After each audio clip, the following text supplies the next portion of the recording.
Smoking gelato right now, you know what I'm talking about? Xavier, Jordan. $20 a blunt. I wanna be the richest nigga in the room. Got it out the mud, ain't had no silver spoon.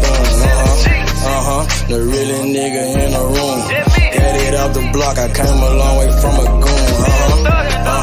The richest nigga in the room. The really nigga in the room. My shit. The really nigga in the room.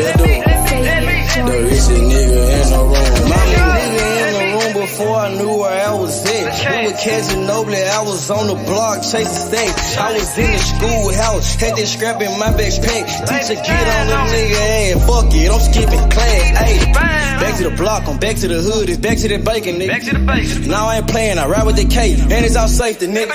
The richest nigga in the room without a bank account. The realest nigga when I move, X everybody right. I ain't gotta shout, ain't gotta make no noise. I just make one phone call and hit up my boy. You know yo come through in that 2-seat. He got Vino with him, that boy got 2 hits. I just hit Lil Savage up, he blowing reefer. City got a new plug and he cheap. These Sosa just shot me a test, got what I wanted. Told him pull up, I got cash, don't do no front. I wanna be the richest nigga in the room. Got it out the mud, ain't had no silver spoon. The really nigga in the room. Got it out the block, I came a long way from a goon. The richest nigga in the room. The really nigga in the room. My shit. The really nigga in the room. The richest nigga in the room. My move. The really nigga in the room and I ain't gotta lie. Nigga crawl a can, he gotta die. Put that on Mom Deuce, you know that I'm sorry. Shout out to that Deuce, my little nigga bloody. Still in the mound with some folks, nigga. In my crib, niggas cut throats, nigga. You know what the bid, come and get a boat. I got gas, I got Reggie, I got blow. In the summertime, I'm still serving snow. DJ for the high, I don't do the low. Can with the move if it make a profit. That boy coming brown, so we call it block. Steak props, ABM, but the team's the rock. I'm like Shaq to these youngins, I still get the blocks. All these bitches jocking, whole team fly like choppers. And we came with choppers, these big makes just like whoppers. I wanna be the richest nigga in the room. Got it out the mud, ain't had no silver spoon. The really nigga in the room. Got it out the block, I came a long way from a goon. The richest nigga in the room. The really nigga in the room. My shit. The really nigga in the room. The richest nigga in the room. My move.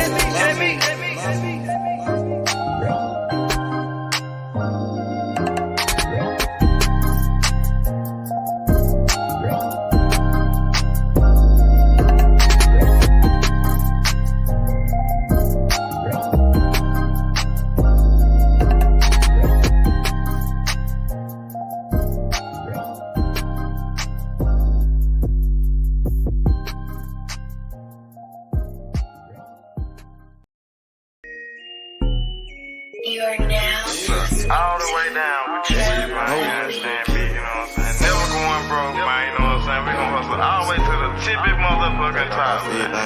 You did. Got me. Hustle, don't stop, take it time. Probably come up to the top.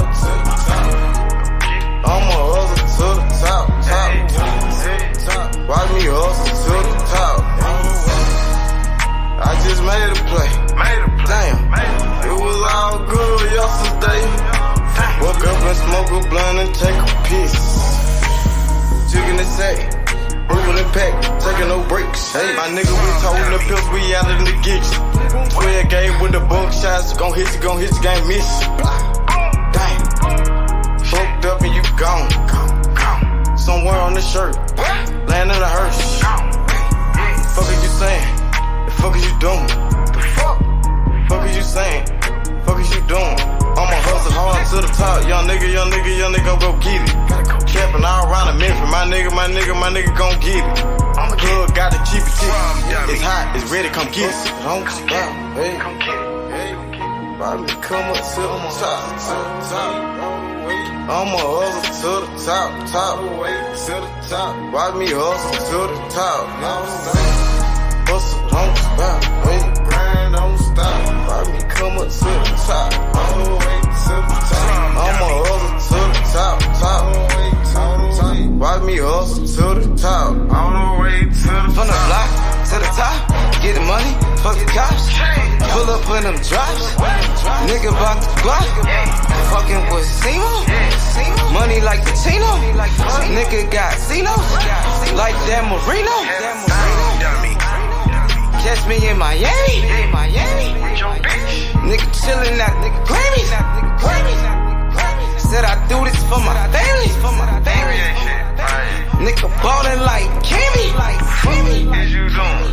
Gotta get off your ass and go get it. Hustle to the top, the whole team with it. Hey, gotta hustle to the top. all the way.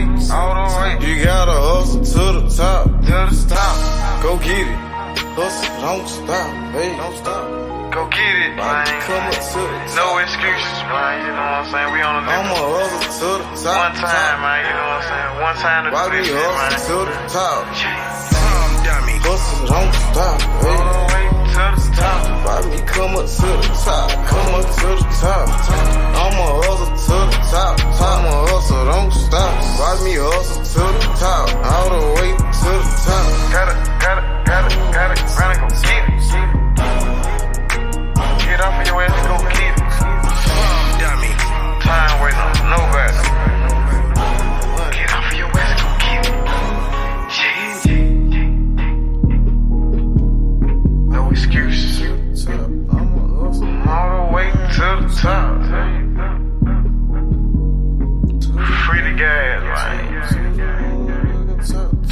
Prom dummy.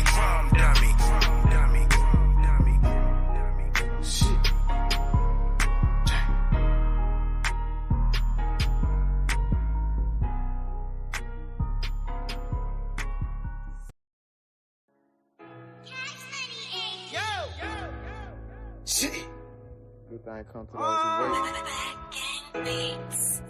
Without running non-stop. Ran out of pace.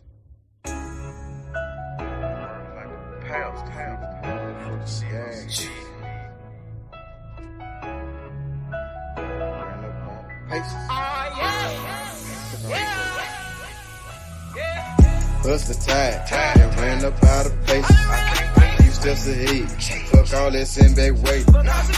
Seems so good that you can almost taste it. Ain't no fairy tale, life is just a dream that I'm chasing. Hey, I done ran up out of pace. Few steps ahead, fuck all that send back weight. Seems so good that you can almost taste it. Ain't no fairy tale, life is just a dream that I'm chasing. Hey. Steady sippin' the nigga, we smell like perfume. Wait, then I murk you. They said patience a virtue. The nigga juggin' finesse. Thank God for the blessings. Fuck your bitchin' like seconds. Nigga, we sellin' our records. Remember that day they used to frown. Now I turn head when I hit the scene, everybody turn around. Used to live in the past, but I'm chasing my dream. Like my dream king, if you really know what I mean. I done ran out of patience. Niggas waiting on my downfall, but I'm about to let you down, dog. I stay on the ground like a groundhog, on some motherfucking ocean might drown, y'all. Even when the muff ain't go down, y'all. Don't get creased by that heat when we iron, y'all. Bust the tide, then ran up out of pace. Few steps ahead, fuck all that send back waiting. Seems so good that you can almost taste it. Ain't no fairy tale, life is just a dream that I'm chasing. Hey, I done ran up out of pace. Few steps ahead, fuck all that send back waiting. Seems so good that you can almost taste it. Ain't no fairy tale, life is just a dream that I'm chasing. Hey, I'm 3 steps ahead, I got a pin in the pad. Hit the button and take a drag. You just living in the past. Hey, Young nigga got on my ass. We gon' go get to the cash. Young nigga ballin' like Nash. Any profit to go in the stash. I'm screaming double for this armor. Hustle tide. I put that on my mama. And I done ran out of faces. You just sit back that way. I ain't shit. Go continue. So you gotta go out and take it. shaking. Bala told me take it to the basics. Got a gun full of paint on my face. Got a cup full of mud like a pipe. It ain't no fairy tale shit, it's just a dream that I'm chasing. Had to open my eyes. In real life, I had to take it. What's the time? And ran up out of paces. Few steps ahead. Fuck all that send back waiting. Seems so good that you can almost taste it. Ain't no fairy tale life, it's just a dream that I'm chasing. Hey, I done ran up out of paces. Few steps ahead. Fuck all that send back waiting. Never seems so good that you can almost taste it. Ain't no fairy tale life, it's just a dream that I'm chasing. Hey man, say man, you understand me? Real man, you know what I'm saying? Chasing my motherfucking dream, man, you know what I'm saying? Planning my work and working my motherfucking plan, man. You did. Shit. Ran up out of bases. Tired. I done ran up out of bases. I done ran up out of bases, out of bases. Shit.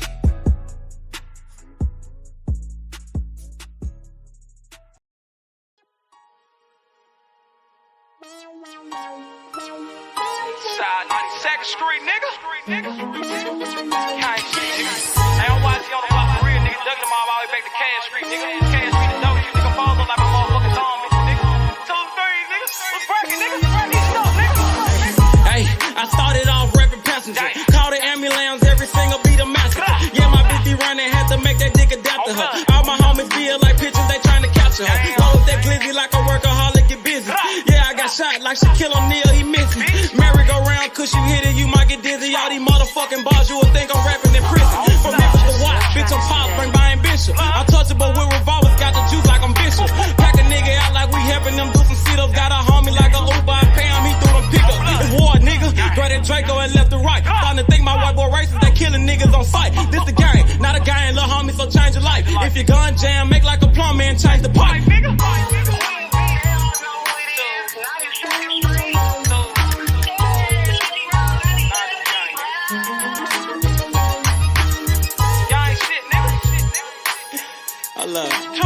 Gang shit, man.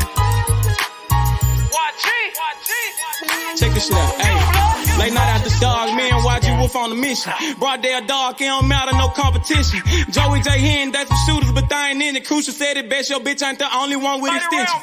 No, I'm not a cook, but I'm cooking shit in the kitchen.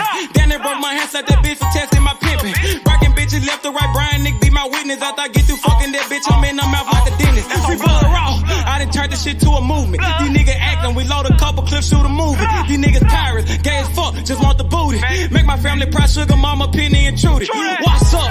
Twist your finger, chop what she banging. My flag like an old lady titties, you know it's hanging. Breath off in the time, but these bullets will get the slanging. Know I'm trapping off these features, a year ago I was slanging. These bitches dogs too, but they never bite like a poodle. These niggas giving out information like they on Google. Treat them like a model, set them up, then I shoot them. Gang shit, nigga.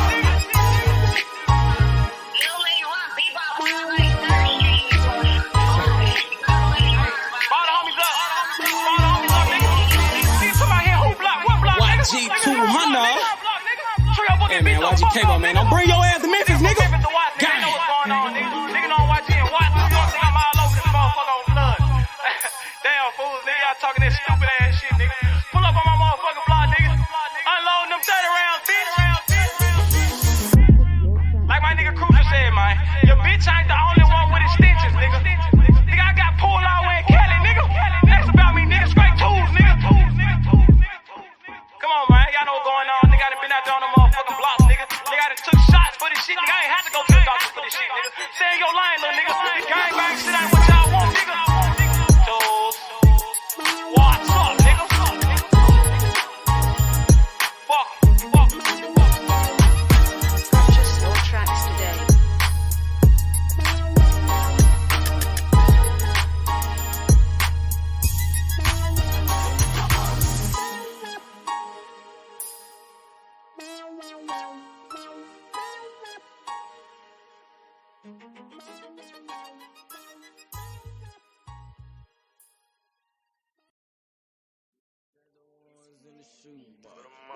I used to buy a gun, now I got two. Had to change location, feel hit the spot. Got me a new plug and it still get drunk. Get the gas from the best crop. Bitch got the biggest ass and the best top. Drop 10 on the drop top. Did 110 when I left the lot.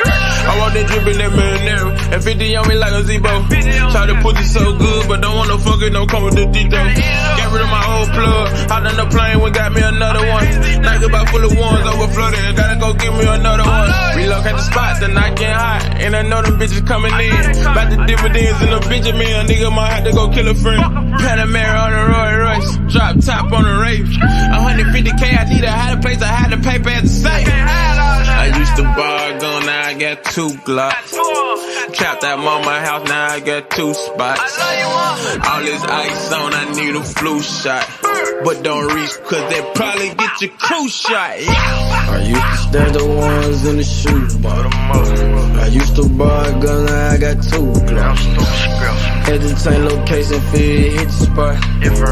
Got me a new plug and it still get drunk. Get the gas from the best crops.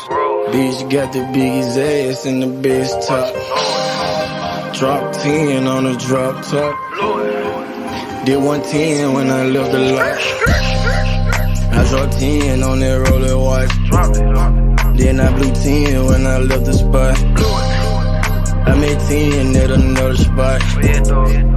We dropped 10 at your beach spot. I got 30 at your whole house. I got bowls at your mama house. On the low, I stashed that 40 in the fender, nigga. Out of state to state in different runners, nigga. In the mouth like a dentist. And I ain't saying shit like a witness, He ain't get the picture. Milk carton ain't missing, you know. I used to stash the ones in the shoebox. I used to buy a gun, now I got 2 Glocks.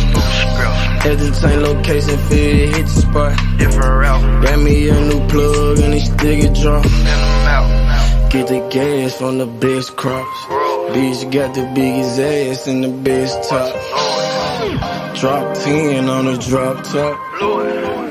Did 110 when I left the lot.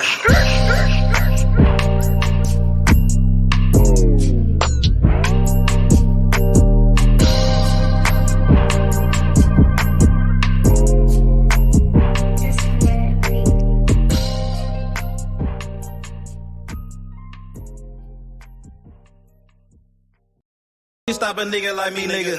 You never be fly as me, nigga. I used to butt down a P, nigga. Just to run up me some cheese, nigga. Listen to me when I speak, nigga. I say you hope I'm a priest, nigga. Yeah, I'm a priest to the streets, nigga. Listen to me, we gon' eat, nigga. Listen up, listen up, listen up. Pull up and hop out that Fendi truck. Flex on these bitches with no muscle. You know with blood on my Fendi buckle. Drip on my nigga, codeine in my liver. I'm smoking that fruit in my pedal like Skittles. Ballin' you niggas won't pick up my drip. Put down the bill like school dismissal. Just caught a bum, no missile. Nigga try to do me, I'm healer. You know I ain't lying, no symbol. Money over bitches that simple. Bowls in the kitchen, no dishes. All about bread like Jiffy. Clumsy with the weed, I'm tripping. Shawty got it for the low, let's get it. Get in the guapo. Nigga, we passing like Rondo. OJ in that Bronco. We smoking gelato. Nigga, we smoking that game. The bitch with the ass. She ride like 6 Flames. We counting the K's. Nigga, I fuck them, you love them. My nigga, I'm a hustler. Get cake like a muffin. Hot in the oven. Ace money got brains. Nigga, we popping them tabs. Nigga, pull up in that chain. She in love with the swag. Thank God for the blessings. Blue sheets, salad dressing. Jugging finessing. Fucked her in second. Don't shit stop a nigga like me, nigga. You never be fly as me, nigga. I used to butt down a P, nigga. Just to run up me some cheese, nigga. Listen to me when I speak, nigga. I say you hope I'm a priest, nigga. Yeah, I'm a priest to the streets, nigga. Listen to me, we gon' eat, nigga. Listen up, listen up, listen up. Pull up and hop out that Fendi truck. Flex on these bitches with no muscle. You know with blood on my Fendi buckle. Let's get it, let's get it, let's get it. Hey, I look like I'm worth about $1 million. I'm loaded my sweat through the ceiling. I got this shit off of drug dealing. Rats all on me like I came out out the bank. We turned up, he just broke out of paint. Told my engine it don't turn it down. Toss it to blue, told him break it down. Back to back rolling up out of pound. Got some little gangster come out the mouth. Shoot around me when I'm out of town. Soon as I hit him, it got around. Fuck all these niggas who doubted us. Bitch, I went 4 years without a fuck. I do not give a fuck, no nigga killing us. I know you broke, you ain't feeling us. My life expensive, I live it up. These niggas wishing I give it up. Still the same shit, I can't switch it up. These niggas bitches, they switching up. Gucci the lure, I switch it up. Racks, packs, switch it up. Run it up, run it up. Your life ain't worth shit but $100. 4-0 don't pull up without it. No limit, we bout it. Strong, got it, clouded. Nigga, come through in the outed. Don't shit stop a nigga like me, nigga. You never be fly as me, nigga. I used to bust down a P, nigga. Just to run up me some cheese, nigga. Listen to me when I speak, nigga. I say you hope I'm a priest, nigga. Yeah, I'm a priest to the streets, nigga. Listen to me, we gon' eat, nigga. Listen up. Pull up and hop out that Fendi truck. Flex on these bitches with no muscle. You know it blood on my Fendi buckle. Let's get it. I look like I'm worth about $1 million. I'm loaded, my sweat through the ceiling. I got this shit off of drug dealing.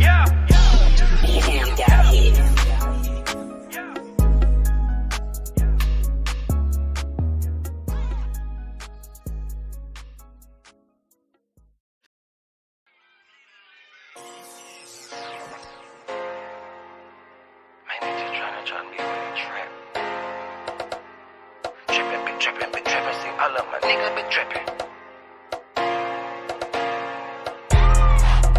Trapping, see all of my niggas been trapping. So your ass off and trapping, so your ass without the plastic. Man, I got a house to store, damn, my niggas been trapping. Got a 9-to-5, nigga, what you call that shit? That's trapping. Trapping, see all of my niggas been trapping. So your ass off and trapping, so your ass without the plastic, damn. If you got a 9-to-5, what you call that shit? That's trapping. Nigga about the body on the speed. This shit need a gas. Came from the corner, nigga. Bustin' pounds of marijuana, nigga. I just came from Arizona, nigga. Went to Denver, ran across the plug. Way back in 10, I was selling drugs. I'm a street nigga, get plenty love. Fucked off some rats with my Fendi plug. Still trying to run up a Billy truck. Back in the day, I was getting it up. Now every day, nigga, live it up. I ain't make shit off this rap shit. I'm in the trap with the lemon squeeze. Bitch, I came up, I was selling peas. I know some niggas who copping keys. I know some niggas that were trapping, nigga. Now they locked up and they copping pleas. Bustin' jug while I'm in the street. These Gucci's on a nigga feet. If I'm broke, then I can't sleep. Run it up, bitch, I gotta eat. I know these niggas can't take me. Never let no nigga make me. Never let no bitch break me. Never let no nigga ape me. Trapping, see all of my niggas been trapping. So your ass off and trapping, so your ass without the plastic. Man, I got a house to store, damn, my niggas been trapping. Got a 9-to-5, nigga, what you call that shit? That's trapping. Trapping, see all of my niggas been trapping. So your ass off and trapping, so your ass without the plastic. Damn, if you got a 9-to-5, what you call that shit? That's trapping. Holla Lucimo, if you need Simo. He'll make a nigga touch that chain like he Debo. You niggas saving hoes a hero.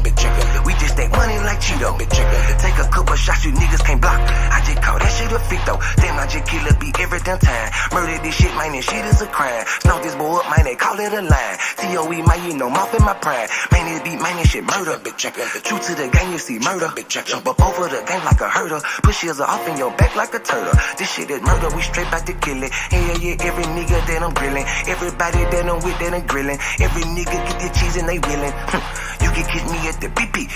Get your binoculars, see me. Hell yeah, hands up, it's a touchdown, little nigga, a TD. Bitch. Trapping, see all of my niggas been trapping. So your ass off and trapping, so your ass without the plastic. Man, I got a house to store, damn, my niggas been trapping. Got a 9-to-5, nigga, what you call that shit? That's trapping. Trapping, see all of my niggas been trapping. So your ass off and trapping, so your ass without the plastic. Damn, if you got a 9-to-5, what you call that shit? That's trapping. Nigga about the body off the beat, this shit need a casket. Damn.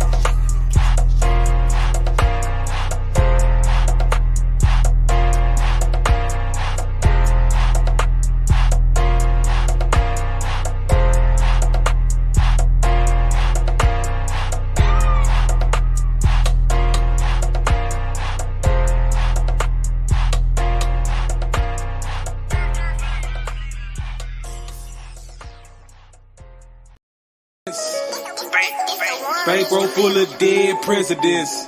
Hey, I get the check, it was evident. Name ring a bell like an ambulance. Pray for a lick, it was heaven sent. Finna go down like an avalanche.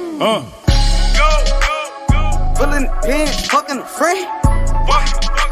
She sucking again, I'm ballin' like this.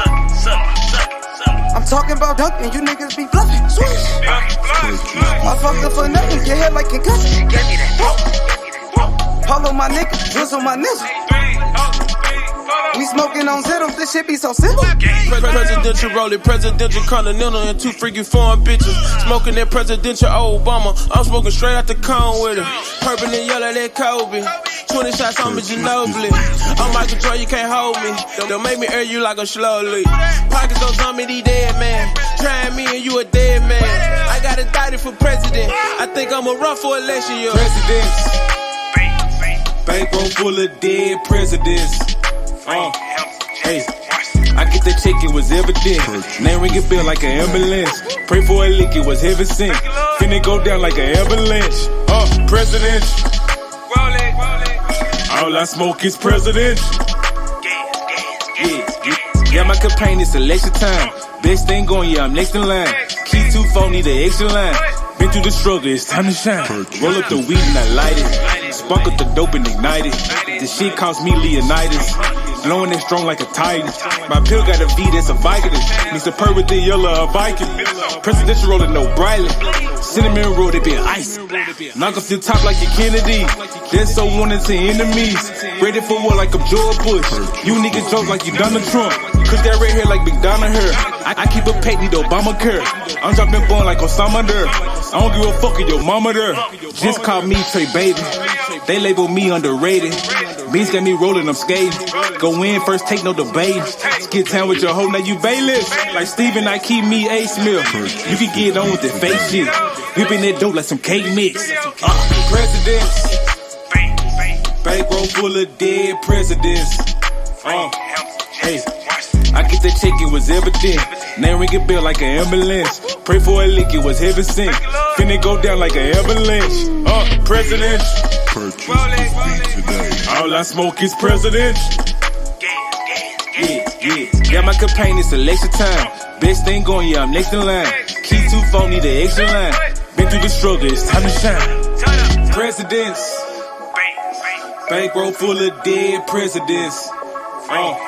Hey, I get the check, it was evident. Name ring a bell like an ambulance. Pray for a lick, it was heaven sent. Finna go down like an avalanche. President. All I smoke is president. Yeah, my campaign is election time. Best thing going, yeah, I'm next in line. Key 2 phone, need the extra line. Been through the struggle, it's time to shine. Presidents.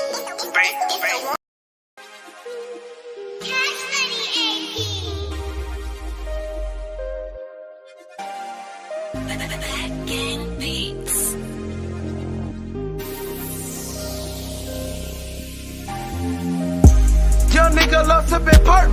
Just pop me another perk. Young nigga shoot just like dirt. My bitches, she love to twerk. I got bitches on bitches. I got the right side like tennis.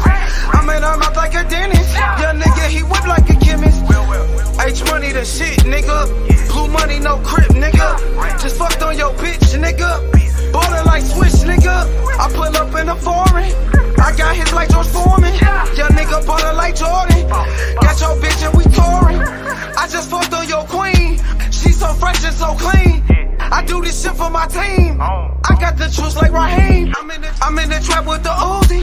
They say my life like a movie. My bitch, she bad and she bougie. I got her wet like jacuzzi. I got the juice like Raheem. I got the juice like Raheem. I got the juice like Raheem. I got the juice like Raheem. Strap on my hip like I'm Bishop. Hit him like steel with the pistol. Pivot he hold like I'm Bishop. She took the dick to the gristle. I got the juice like Raheem. I got the juice like Raheem. I got the juice like Raheem. I got the juice like Raheem. Strap on my hip like I'm Bishop. Hit him like steel with the pistol. Pivot he hold like I'm Bishop. She took the dick to the gristle. 3D got juices for sale like the candy lady. No coke when I'm dope like an 80s baby. I'm ready to death dressed in the latest. R&B banker, I'm chaining face. Cause I got the juice. Cushion hard, might knock up the tooth. Team full of kings, yeah, we them loose. In the VIP, get the fuck out my booth. Bitch, got goon like Bishop. Put a hole in your head, go straight to your tissue. Wipe it down, fuck some tissue. You can get the whole magazine if it's an issue. Yeah, I got the Jew like a cute. I'm at the top, they won't throw me off the roof. All bar, no bite, bullets bite like root. Yeah, I'm about to bend it like a tie in the suit. 3 hoes. I got the Jew like Raheem. I got the Jew like Raheem. I got the Jew like Raheem. I got the Jew like Raheem. Strap on my hip like I'm Bishop. Hit him like steel with the pistol. Put me hoe like I'm Bishop. She took the dick to the gristle. I got the Jew like Raheem. I got the Jew like Raheem. I got the Jew like Raheem. I got the Jew like Raheem. Strap on my hip like I'm Bishop. Hit him like steel with the pistol. Put me hoe like I'm Bishop. She took the dick to the gristle.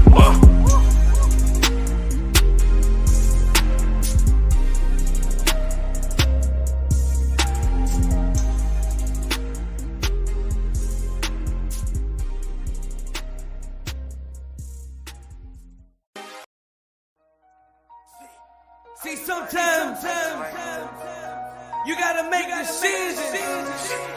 Which one you gonna do? C-Mo the motherfucking down. Make the good You did. and the bad. I be like, I Fuck might what a nigga do say. this. Watch what he do. I might do that. Either he is a yank. Make your best move, your next move. You did. I might just do me a sex. I might just get this shit gone. I might just fuck on your bitch real quick and send it back home. I might just call up the plug. You know what, if it ain't about money, it ain't no love. I might just pull me a move. I just might mask up and told me a truth. I just might call up the plug. You know if it ain't about money, it ain't no love. I might just talk you a 10. I might just talk you a gram. I might just show you the plug to show you who I am. Fucked her soon as I met her. That bitch is out of pocket. You gotta check her. I ain't trippin', I'm in the hood, got my Beretta. I'm on no block, you nigga plaza, don't know better. Hard head, that nigga won't do shit that you tell. I can keep this shit going in one day, but them niggas gon' tell it. But I just might fuck on your bitch, send her home broke. I make it look easy, I'm so lick shit. I just might call up the plug, he send me them drugs. He got it, don't took it, he showed me some love. I might just do me a sex. I might just get this shit gone. I might just fuck on your bitch real quick and send it back home. I might just call up the plug. You know what, if it ain't about money, it ain't no love. I might just pull me a move. I just might mask up and told me the truth. I just might call up the plug. You know if it ain't about money, it ain't no love. I just might win or lose. I just might told me a 2-2-3, keep me a 2. I just might pull up a cup. I just might blow on the gas. I just might pull up on your bitch and drop me some swag. I might just do me a sex. I might just get this shit gone. I might just fuck on your bitch real quick and send it back home. I might just call up the plug. You know what, if it ain't about money, it ain't no love. I might just pull me a move. I just might mask up and told me a 2. I just might call up the plug.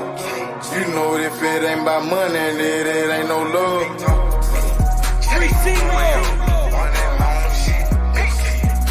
Shout out to Walker Home.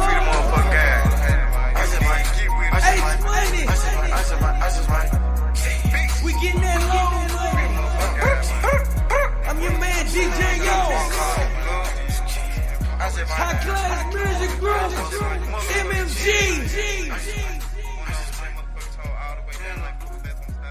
Free C-Mo, nigga.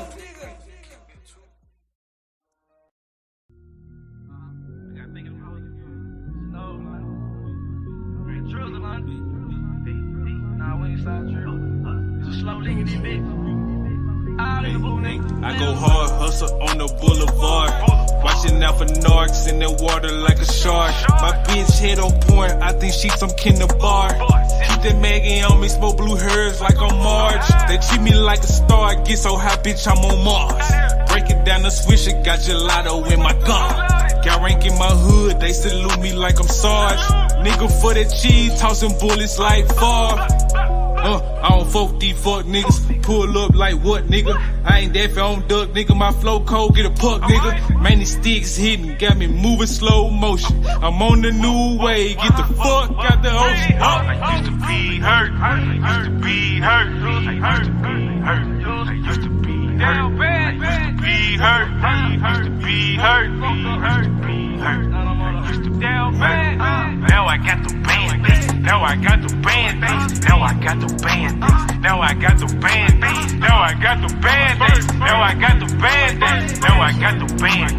Now I got the band. Used to be hurt like a sprained wrist. Bitch, I broke down like a motor. I told the team we getting rich. They don't need money to motor. I got the juice in the hood.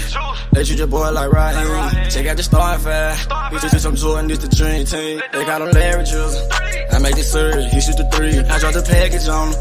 Bag to bag like this repeat. Bitch, I'm a savage on him. Finesse them and break them, cause that's how we eat. I used to be hurting, I'm on my feet. You close them curtains and break out them peas. Coat full of ice, but this is not tea. Come get you some white, I'm serving them tea. I show some rest in the backpack. Then I skirt off out the driveway. These racks ain't been low in a minute. They say I'm living the highway. Just put a new horn on the highway. I shot a movie in 5 days. I used to be hurt. I used to be hurt. I used to be hurt. I used to be down bad. I used to be hurt. I used to be hurt. I used to be hurt. I used to be down bad. Now I got the band. Now I got the band. Now I got the band. Now I got the band. Now I got the band. Now I got the band. Now I got the band. Now I got the band.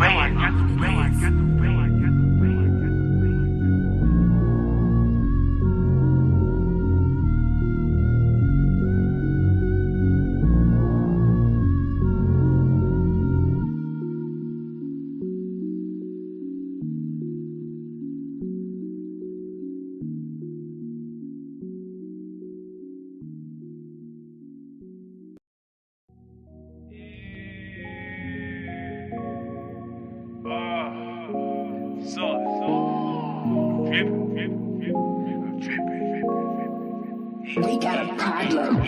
Too much salt might bust the glass. Too much salt might bust the glass. Too much salt might bust the glass. Too much salt might bust the glass. Dripping that sauce when I walk through.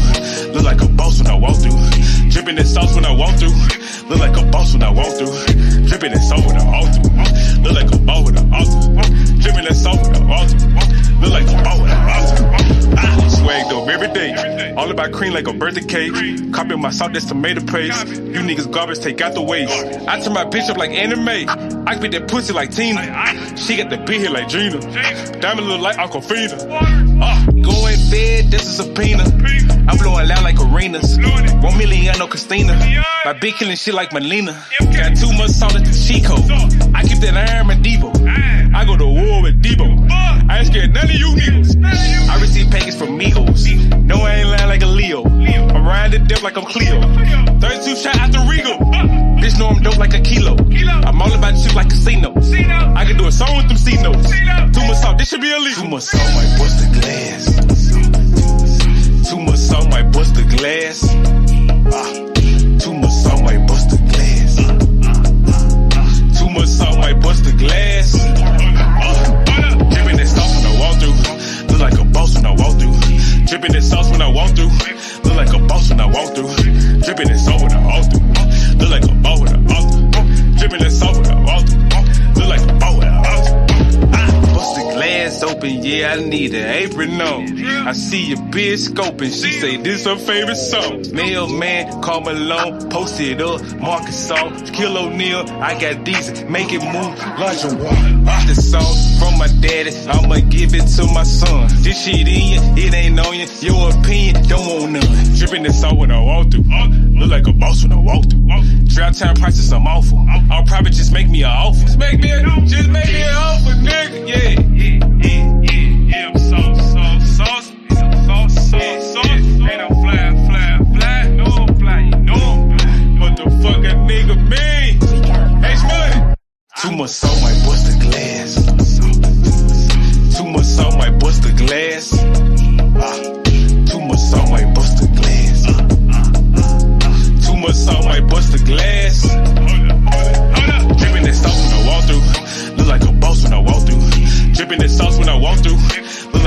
when I walk through. Drippin' that soul when I walk through. Look like a ball with an altar. Drippin' that soul when I walk through. Look like a ball with an altar.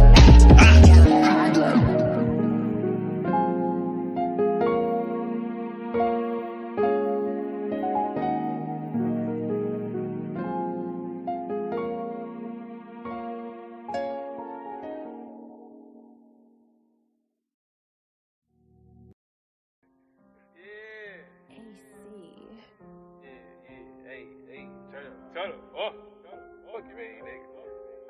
Pull up, nigga, pull up. Hey, 93 Supreme, roll that gas up. Man, you smoking mouth, this that 91. I got flavors in my gas station. I got flavors at the gas station. We don't do the 87. I was born in 87. Strapped up with that Mac 11. Posted at the 7-Eleven. I got flavors in my gas station. I got flavors at the gas station. 3D posted at the BP. Hit the booty club, tossing Washington's no DC. Washington, no Denzel. Bitch, I got that clientele. Breaking down a Kush bell. Residue all on the scale. Pull up at the gas station. Swerving like I'm drag racing. Ramen noodles, different flavors. Making Norway go my name. What the fuck you saying, nigga? About the other bands, nigga. Smoking golden grams, nigga. Like a super saiyan, nigga. Go cool. This a new bitch, she old news. Put new rims on the old school. Skirt when I roll through. I'ma grind out winter, then I'ma shine out summer. I might pull up in a Hummer. Give me 100, no pull one. 93 Supreme, roll that gas up. Man, you smoking mouth, this that 91. I got flavors in my gas station. I got flavors at the gas station. We don't do the 87. I was born in 87. Strapped up with that Mac 11. Posted at the 7-Eleven. I got flavors in my gas station. I got flavors at the gas station. Smoking the best crop. I'm blowing gas like a pistol. She got me twisted like dreadlocks. I feel great, no Kellogg's. Tony the Tiger, I got stripes. Don't fuck with rats, but I grew with mice. Keep a good price in my saying device. Got good service, yeah, I do you right. Puffin' that loud, got me choking. Bitch bugging me like a rose. She air right, she might hit the roach. Mix the red with the yellow, I'm holding. I let my kush ball, nigga. Sign at the head harsh, nigga. I call the Fed charge, nigga. I got them jail bars, nigga. Hey, nigga can't see me. Straight out the boat, it's that seaweed. Graham look just like a kiwi. 3D on smoking that OG. Another blunt filled with gelato. Shit so loud it may holler. Always on point like a holler. Try doing numb like the lotto. 93 Supreme, roll that gas up. Man, you smoking mouth, this that 91. I got flavors in my gas station. I got flavors at the gas station. We don't do the 87. I was born in 87. Strapped up with that Mac 11. Posted at the 7-Eleven. I got flavors in my gas station. I got flavors at the gas station.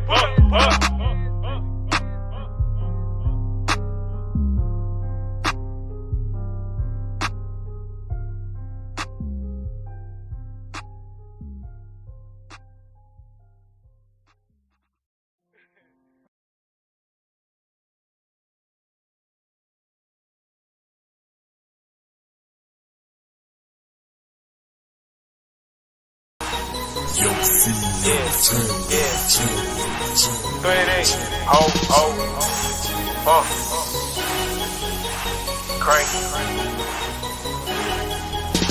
Shawty make it work, make that pussy squirt, she say I'm a jerk, hot boy like Young Turk, Shawty make it work, make that pussy squirt, she say I'm a jerk, hot boy like Young Turk.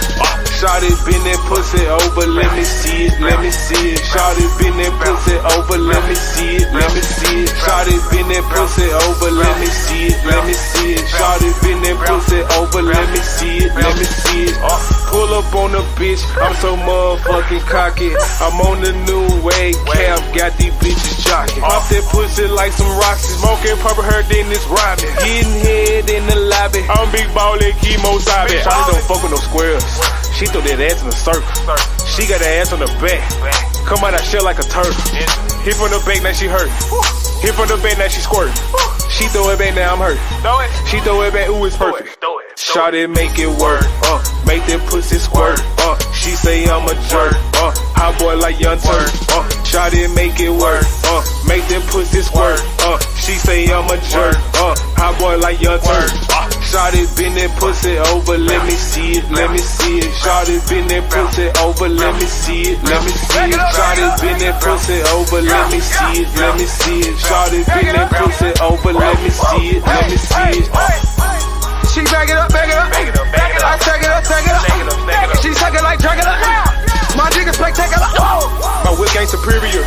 I'm talking whip like it's miracle. My bitch bad like she miracle. She said my dick ain't what's spiritual. Super head, Lois Lane. Butter like Notre Dame. Hot boy Lil Wayne. Yo, bitch gon' go insane.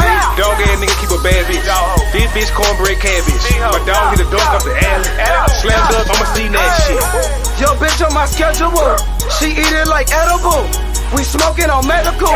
She licked on my testicle. Peekaboo, let me see it. Got it on like Reeves. Don't want no head, Beavis. Got that 5 count like shot it, make it work. Make that pussy squirt. She say I'm a jerk. Hot boy like Young Turk. Shot it, make it work.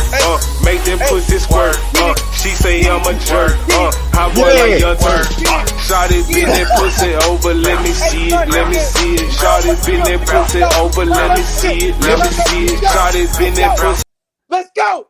Hey, let's go. Here, let's go. Try to turn up in the chat. Let's go. Let's go, nigga.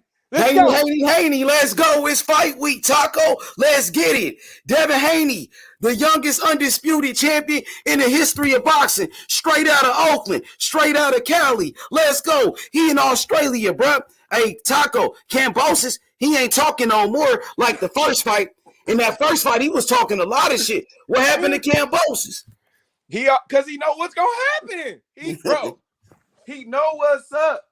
He know, bro. He like, fuck, bro. I'm about to go in here and get my ass whooped again. Like, you feel me?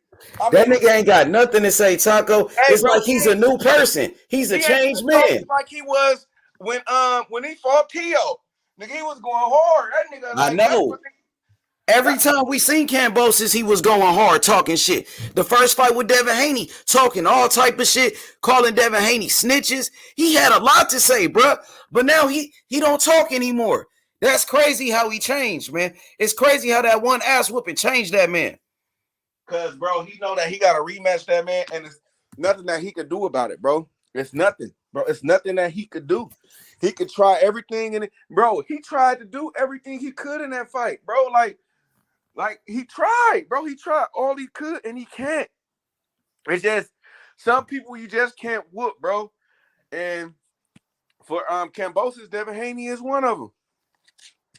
Yeah, man, I agree with you, Taco. It's funny because in that first fight, like you said, even in that Teofimo Lopez fight, George Kambosos did a lot of talking. He did a lot of woofing. But after he lost that fight to Devin Haney, it's like he's a changed man all of a sudden. He's a new person. Come on, man. I thought Kambosos was gonna be talking.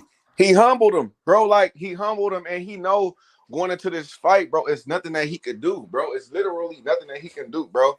Like, you feel me? What he gonna do? He gonna keep walking in there and get knocked out? Like people make it seem like he wasn't trying to press Devin Haney. He was trying to press Devin Haney. He had that jab out. He had the equalizer out on his ass. So he couldn't just walk in and do what he wanted to do. He was trying. But if he would have kept doing that shit, bro, he was gonna get knocked out. So that's why he said, "Fuck it, bro. I'm gonna try to box." Like you, bro. Let me ask you, do you think he did everything he could, or you think he could have did more? Because to me, he tried.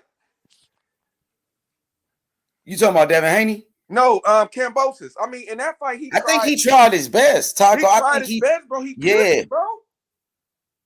And it's crazy how people try to take away from Kambosos because Devin Haney was a better fighter. But, people wasn't saying that when Kambosos beat the shit out of Tio. People wasn't saying that before the fight with Devin Haney. A lot of people was picking Kambosos. They were saying, "Oh, Devin Haney can't beat him in Australia. Devin Haney should have never took that contract. They gonna rob him and all of that." But Devin Haney made that shit look so fucking easy. Now they ain't got nothing to say. Now they throwing Kambosos under the bus, acting like Kambosos wasn't shit, but he just beat the shit out they boy Teofimo Lopez. Beat the dog shit out of T.O. Right. The nigga who they say could beat Devin Haney, or that's better than Devin Haney. Like, niggas need to stop. Exactly, nigga. Teofimo had all these fanboys over here capping for him, but at the same time, he lost to Kambosos. So y'all not gonna give Devin Haney credit for beating Kambosos, the person that beat your boy Teofimo Lopez who beat Lomachenko. It's crazy because when T.O. beat Lomachenko, everybody was on that nigga nuts. Hey. Now since he lost to Kambosos, what they making all these excuses and shit. No, we need to. We need to start saying it real. He didn't lose to Kambosos. He got his ass whooped by Kambosos. Yeah, he got fucked up. He got fucked up in that fight, nigga. And we ain't never gonna forget that shit, nigga. Bro, that nigga got an ass. Hey, if there was a lesson for an ass whooping for talking all the shit, bro, that is one right there, bro. Like that should be the play when motherfuckers talking shit going bad. You know what I'm saying? Every time they say Kambosos ain't good, Kambosos ain't shit, all you got to do is go back to that fight with Teofimo Lopez when that nigga looked good in that fight. They didn't say he looked like shit against T.O. Devin Haney made him look like shit. Devin Haney beat that nigga easy, but T.O. couldn't do that. He couldn't do what Haney did. He caught Devin a couple of times. Like it ain't like couldn't hurt him though. Devin Haney got a chin. He couldn't even hurt him. Exactly. He ain't feel that shit. Exactly. He hit him like Kambosos hit him a few times flush, and Devin Haney ate that shit. But he dropped T.O. though. He dropped T.O. with that same punch. Whoa, what's popping, fellas? Yo, what up, D.Y.? What's good, my nigga? Coolin', my boy. What's cracking? Man, it's fight week, D.Y. Devin Haney. What's up with it? Yeah, man, definitely. I mean, I see the same results again, man. I just typed in the chat, man. I was like, man, them scorecards was egregious the last time. So I just hope Dev could get him out of here this time. Stop this nigga, don't let that shit go to the scorecards. And I think that's what they've been training to do, man, to put this nigga out, bro. But yeah, we ain't hearing shit from Kambosos. His humbleness then came into play. He took that humble pie, so all that shit talking was just a facade. You know what I mean? Like Bill said, he's like he was doing all that shit talking all that shit to my boy when I wasn't here, but now I'm here now, quiet as a church mouse. So I think the same shit gonna happen again, man. I think Dev gonna just outbox him. It's really nothing that Kambosos could have done. He got fast hands, but you got a guy who got good feet, good footwork, good IQ, and know how to take that half step back. And not just that, those reflexes, man, it's just hard, bro. So I see the same thing happening again. Hey, and I don't even want the knockout. I want him to do the same exact thing. I don't care for the knockout because we're in another country. Now, if we was here in the U.S., you know what I mean? To me, no holds barred. Yeah, go all out. You can do it. But he can still get played. You know what I'm saying? Trying to go for a knockout. Man, keep the same game plan. Put a little bit of more icing on the cake. Put some little candles on it. And make a wish. Yeah, you know be more a little polished. I feel you, Taco. Be more a little polished. Man, no, hey, if you could go out of there and have a boring ass fight, I wouldn't give a fuck. It's called winning. Yeah, for sure. So all I'll do is want my dog to win. I don't care for a knockout. My nigga he ain't been getting a lot of knockouts, so he ain't, to me, don't even worry about that. Just box his ass off. Box his ass off. Fuck the knockout, Dev. Box his ass off. I agree with you, man, but I definitely would like to see the knockout, though, man. Get that nigga out of there. He in another country, though. That's what we're not paying attention to, though. He can't fight. Like he can't take a lot of chances, bro. They'll fuck around and nigga, like say for example, if he was to get knocked down, bro, he then there could be in a possibility of losing the fight, bro. Even though he the champion, even if he would have won most of the rounds. You know what I'm saying? So to me, like, don't take no chances, bro. You in another country, fuck that, nigga. Just come out of there with the win, bro. Yeah, I could agree with that. Come out there with the dub. Don't matter how you get it, just as long as you get it. Man, now when you come back to the States, and you know what I mean, That's different, bro. You have a little bit more fair judging. Even now, like, let's think about it. If you're going to go fight Lomachenko, he just can't go in there looking for the knockout, bro. They No, gonna, no, you feel me? absolutely So not. that's why I say this work on your technique and shit. It's steak boxing, bro. Like, cause you know what I mean. That's how they like. To me, they gonna try to play there, like, you feel me? Because they know that a lot of motherfuckers can't beat him. So, Yeah, Taco. If you saw them scorecards last time, man, it was no way that Kambosos should have been that fucking close on the scorecards. That one judge had that bro, shit. He only maybe won one round, Man, bro. that nigga didn't even win a round, bro. Fuck I'm that. just saying, if you want to give him one, like maybe one, like you could, like, I'm pretty sure we could go back and maybe give him one. But nigga, you talk about he had more than 3, like, come on. Yeah, nah, that shit was out of pocket. More than one is kind of pushing it. Yeah, man, I think one is pushing the motherfucker. If you ask me, not to cut y'all off, but what y'all cooking on right now? We talk about Haney and Kambosos, G. Oh, Haney Kambosos, man. Yeah, Haney should just keep it simple and just do what he did last time. To be honest, he ain't gotta take no risks this time coming. You know, just go in there, stay behind the jab. I mean, he pretty much beat him with the jab alone the first fight. So yeah, that's true. I don't really see what Kambosos could do different this time. You know, but shit, Kambosos has been quiet lately, so we'll see. Who y'all got in that Clarissa Shields versus Savannah Marshall fight?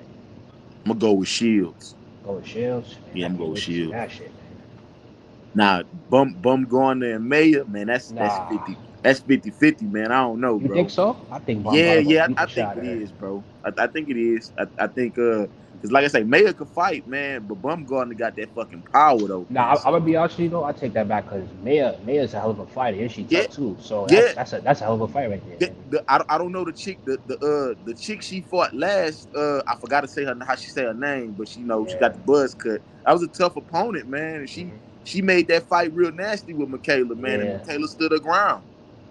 So I feel like gonna go on her Shield, so it's gonna be a good ass fight. Oh yeah, it's gonna be a good fight. Somebody gonna get knocked down or knocked out, probably. Now this Clarissa Shields versus Savannah Marshall fight, me personally, I hope Clarissa not going in there all in her emotions and shit, look as if she gotta. I mean, she does have to prove a point. You know, this is a loss that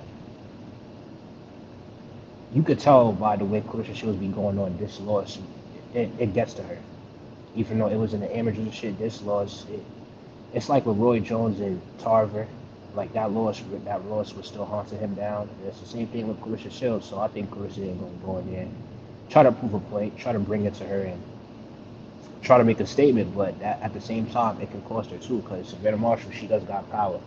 Yeah, I love her. The last time I see somebody knocking everybody out like that was like Lucia Riker, I believe, and I would say Ann Wolf. I haven't seen that like that in a while. Yeah, I ain't seen you right about that, man. I ain't seen that's a chick like that bad like Ann Wolf. You got a point there, but that should be a good one though, man. I don't know. I don't see nobody get knocked out in the Shields and Marshall. I think that might be more tactical. I think Carissa gonna have might have a little bit more IQ than Marshall, because Marshall, like I say, the comparable opponents they had, Marshall knocked out the same opponents that they faced. So we'll see. We'll see though, man. Like I just think it might be a little bit more tactical than people gonna give it credit for. I don't feel that like I said, Carissa don't seem like she fazed by that power shit. So we'll see though. I'm ready for it. Yeah, I think a lot of people underestimated Savannah Marshall's boxing ability, but at the same time, she didn't really fight up Clarissa Shields. But one thing that Peter Fury pointed out, they both. I wouldn't say they both didn't really fight nobody, but they like the very two best in the division. So everybody else compared to them ain't really shit. But we'll see. But this may be a bold statement, but I think Savannah gonna stop Shields. You think so, bro? Yeah, bro. Well, shit, go ahead and bet it. You might win some money on this. Because stylistically, it's like for Clarissa to win, she gotta get on the inside, and that's gonna be tough as hell, especially in them early rounds. Can she get on the inside without getting caught coming in and shit, you know? But that's how Clarissa got to go about winning the fight. She can't stay at bay and she can't try to keep Savannah at bay, because it's like Savannah is taller and got the longer reach. So she got to engage. But that's true. That's why I got Savannah by KO, but we'll see. Yeah. But I mean, yeah, you right about that. But I mean, but Clarissa done fought some bigger girls like Christina Hamlin shit, Christina Hammer couldn't do nothing with her. I think the toughest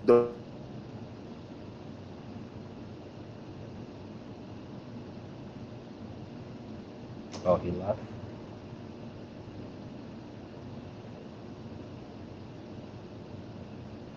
Yeah, I'm gonna have to let y'all speak on the Yo, historian, what's up with you?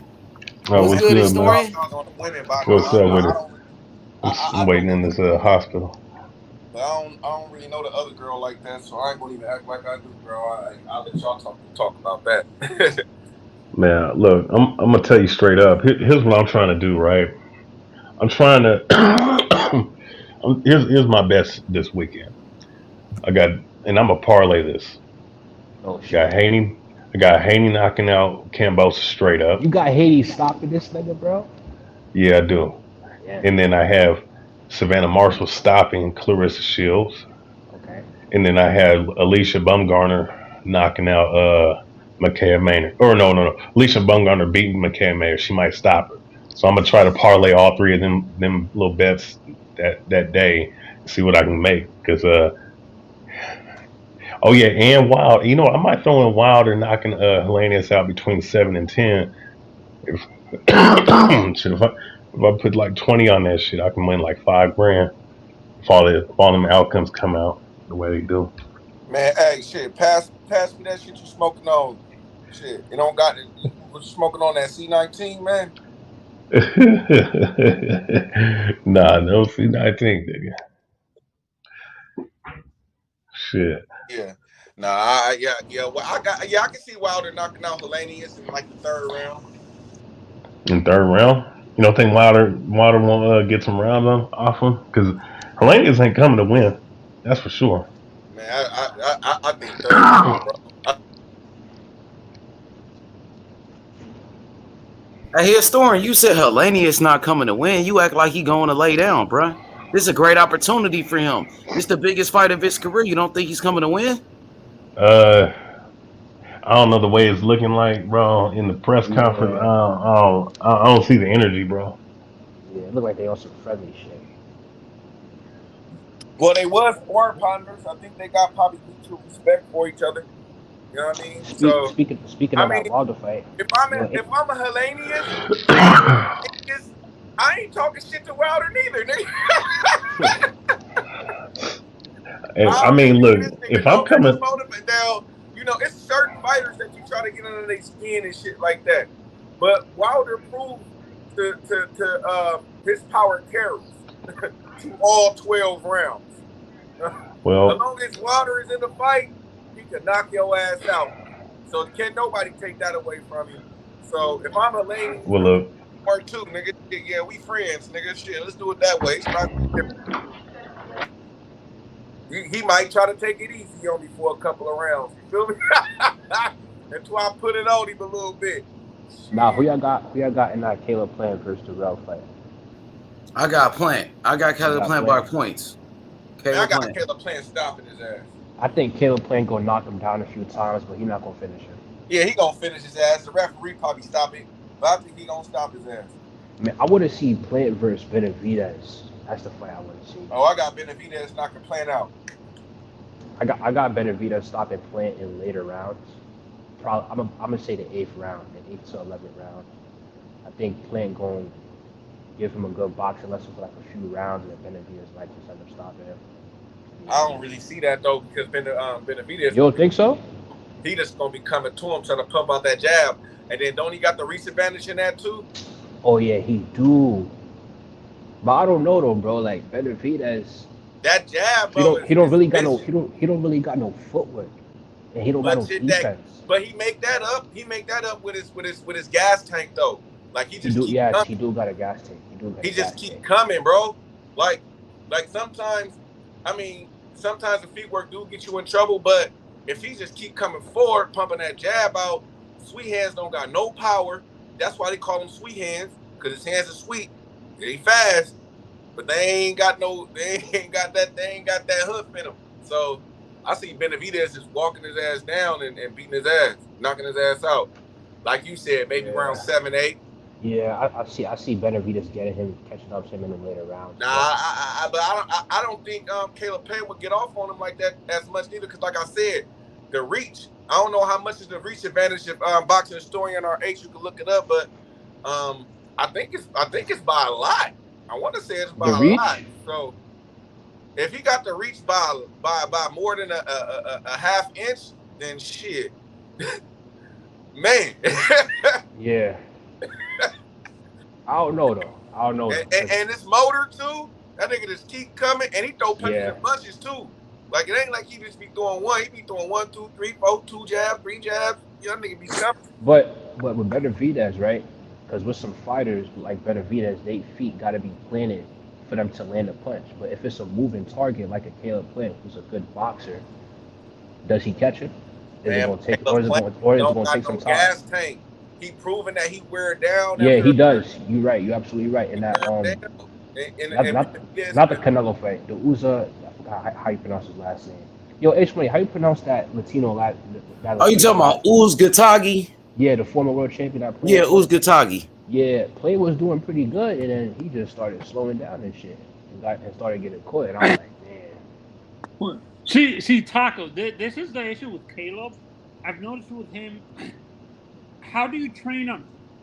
Is it just naturally that he doesn't have a great gas tank, or do you think it's his training that's not doing right? Trainers that are not doing right by him in terms of that training, like with his gas tank. I mean, it could be.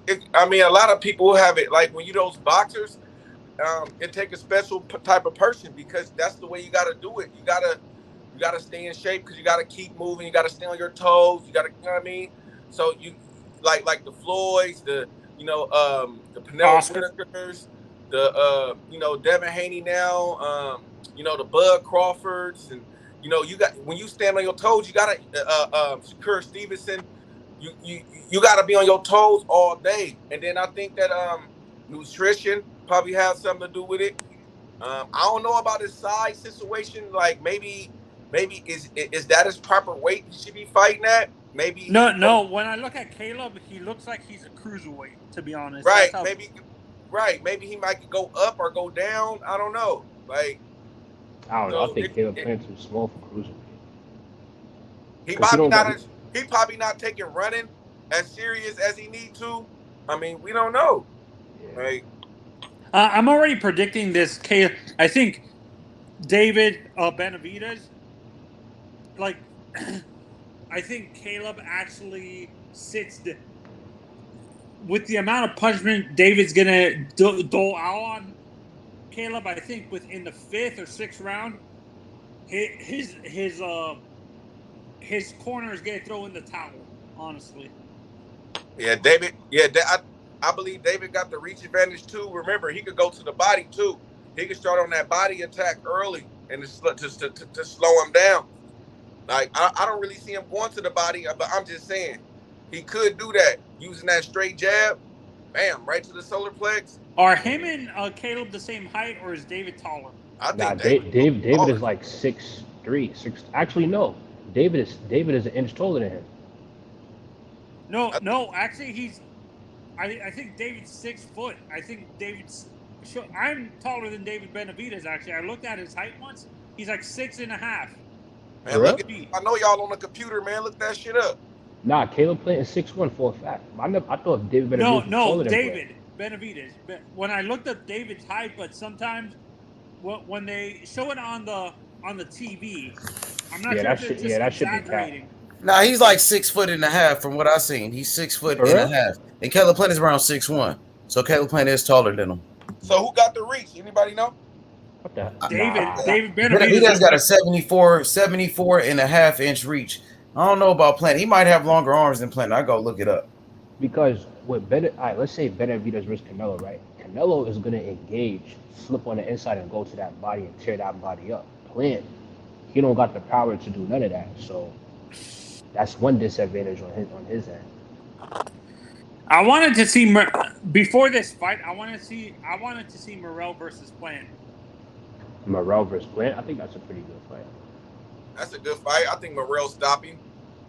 I think Morrell stop him in later rounds, but imagine the fight between who do you Nah. guys I got him think knocking him out early. Nah. How about Morrell versus Benavidez? Who do you guys have winning that fight? Ooh, somebody get knocked out.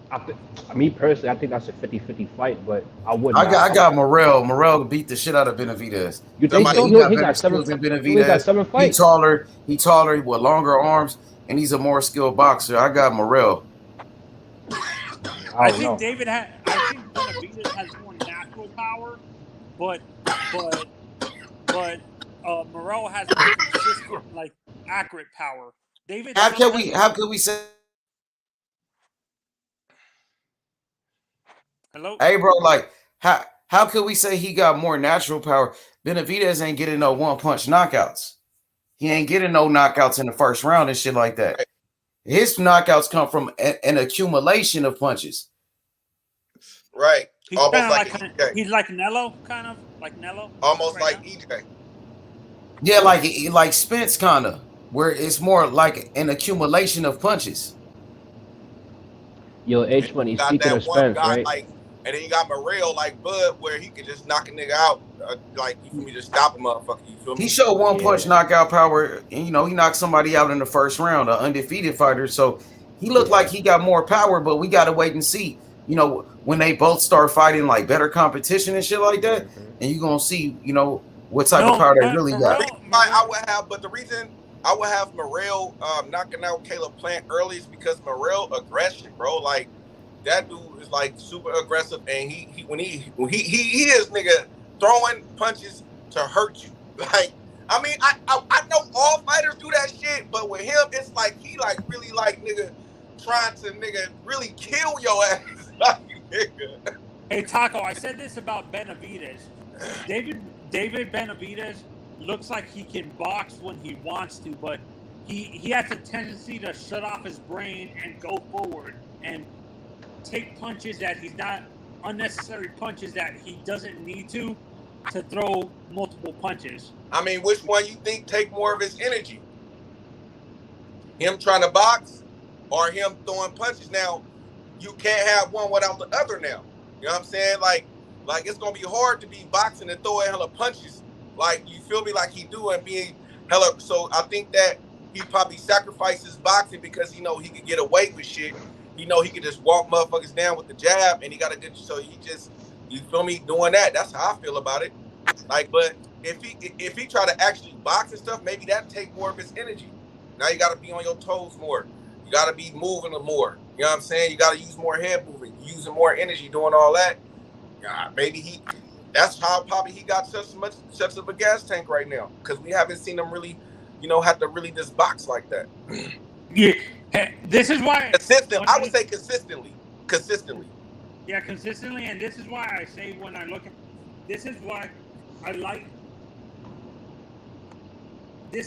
I kind of compare him a little bit to Virgil. Has that same tendency too, where Virgil shuts off that part of his brain where he wants to walk forward and take unnecessary shots that he's not supposed to, just to throw his shots and stuff like that. Virgil was a great boxer when he was at what was he at a lighter weight before he was at 147? Was he at 140 or something like that? Nah. No. Nah, he yeah, wasn't. no. This is why. Like, these come forward fighters tend to have a mechanism in their brain that they care less about their defense and walk forward. Well, like Oscar and Marquez were the exception to the rule. They were great come forward fighters, but they cared about their defense and stuff like that. But they could box. Now you're forgetting that Oscar De La Hoya was an Olympic gold medalist. He's one of the best boxers. He could box. His trainer was Floyd Mayweather Sr. He knew how to do the shoulder roll. Oscar De La Hoya had real skills, Tony. Hey, And look at who he beat. Vargas. Exactly. He was more than a come forward fighter. Trinidad. And I he got robbed. At like number 10 or some shit, like of mine, like who we watched. I'm like, bro, nigga, every time I seen De La Hoya get in the ring, bro, I don't give a fuck about him wearing pantyhose, his wife lingerie, whatever he was doing. But nigga, when he got in that ring, Nigga, he was a dog. Like, Yeah, that nigga was a Wait a beast. minute. Wait, Oscar was that weird? Wait, Oscar was that weird? Are you guys just Yeah. exaggerating, or Oscar actually did that crap? oh man, where you been? Bro, Oscar De La Hoya was a fuckboy, bro. Hey, but whatever he was doing though, when he got in that ring though, that's where I separated at. You feel me? Like, see other people, bro. Like when they I'm a fan of you in the ring. Like, you feel me? What you do all outside the ring and shit, bro. That's not my business. Your personal life, what you do with your family. You do charity. You do whatever. You go buy 100 Bugattis, nigga. Whatever you do, you go buy 1,000 change and come out looking like Mr. T, nigga. I don't give a fuck, bro. Like, if you cheat on your wife, you nigga do some shit, you get into trouble with the law, you do, bro, that's not my responsibility, bro. Like nigga, I got my own life to live. I got my own kids to raise, bro. I don't gotta be time to be worried about what this nigga doing on the outside of the ring and all that shit. But when De La Hoya was in the ring, I'm talking about in the ring, bro, he was a dog, nigga. You can't tell me that nigga was a dog. And D, I agree with you. I think for me, I think Benavidez is a natural 175 fighter. He looks like he's struggling to make 168. I think he's a natural 175, to be honest. Yeah, he don't want to go up there and fuck with Bivol. You know what I'm saying? Niggas are scared of Bivol right now. Shit, hey. Can you imagine David Benavidez going against Baturviev? Man, Bivol beat them all. I see Bivol beat them all. You think Bivol actually had? You don't think Bivol is gonna get seriously hurt by Baturviev? Nope. Because we Bruh, underestimate that nigga. You know what made me like that nigga, bro? He almost looked like a rock'em sock'em robot a little bit. Like, he almost looked like one of those fighters from the old school video game. I forgot which one, bro. Like, but he just be like, and bro, he be tight and he come with it and he's smart. Like, I like smart fighters. Like you feel me? He knew that. We're underestimating that how Canelo. Boxer, He knew that Canelo liked it throwing off the ropes. So did he fall into the trap? Nope. Like, smart shit, bro. Like, you feel me? Like, just the simplest shit, bro. Like, not taking no big shots, taking the shots on the shoulder. You feel me? Like, just little simple shit, bro. Like, moving around, holding his ground. You feel me? Standing in front of him, pushing him back. Like, moving, subtle movement back, subtle movement to the left. Like, jab, bam, jab to the body, boom. Come up top, boom. Jab, hook, bam, bam. Like, oh shit. Like, nigga, this is technical. No, but it's hard to beat a guy like that. Yeah, but see, this is where I think I think Baturviev is a good boxer. It's just that we haven't seen him from him yet because he's relying so much on his power. The guy's a great. He was an Olympic medalist when he was coming out of the Olympics. The guy, I think he was a silver medalist or something like that. Right, but it's hard to go back. It's hard to, once you start fighting a certain way, to me, in my eyes, when you fight a certain way for too long, for me, it's hard to go back. Like, because once you start, if you get down in a fight, to me, it's going to result to what you've been doing and what you've been successful at. It's just that nature. So you think that's what's going to happen with AJ if he fights Tyson Fury? He's going to resort to what he, even with Robert Garcia as his trainer, he's going to, if the fight doesn't go his way, he's going to resort back to his tendencies, basically. Isn't that what we see? That's what happened with what's his name? If you could prove it wrong, bro, I would say, man, I'm wrong. Yeah, no. Like, and honestly, I think a more entertaining fight would have been AJ versus Deontay than Tyson versus. Even Mike Tyson. Mike Tyson could box his ass off. No, Tyson Fury. Fury. I'm just saying in general. Like, Mike Tyson could really, he could have really boxed, like, that motherfucker was super athletic. But what he liked to do, bro, what'd he do? He boxed once in a while, though. No, not saying he didn't do it, but I'm just saying, like, I think Zerto wins that fight. I think Zerto wins that fight against Bivol. Because I think Zerto is way too big for Bivol. Man, Bivol got skills, bro. Skills been winning. Telling you, y'all. You see, I don't know if y'all been noticing. Name me the come forward fighter or the power puncher that beat a good boxer this year. My God.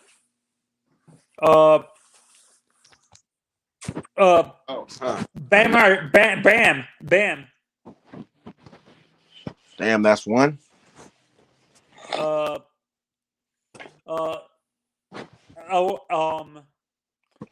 Man, most of the top fights, the skill guys been winning though. That's all I. No, El Gallo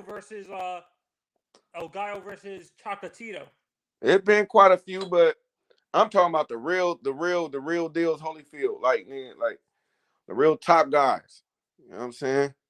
Like the real top guys. You feel me? Like skills been winning, bro. Like skills has been winning. When you have more skills and you use your skills, majority of the time you're gonna win. The come forward fighter gonna lose every time. Damn near the one I would have saw though. I would have seen Isaac Cruz and Tank. I think Isaac Cruz edged out a draw in that fight. You know what I'm saying? But to me, they almost like the same fighter though, in a sense, because Tank normally like to come forward. But you know what I mean? So yeah, you didn't see him really box. We didn't see him really start boxing until he hurt his hand. Zerto will get aired out.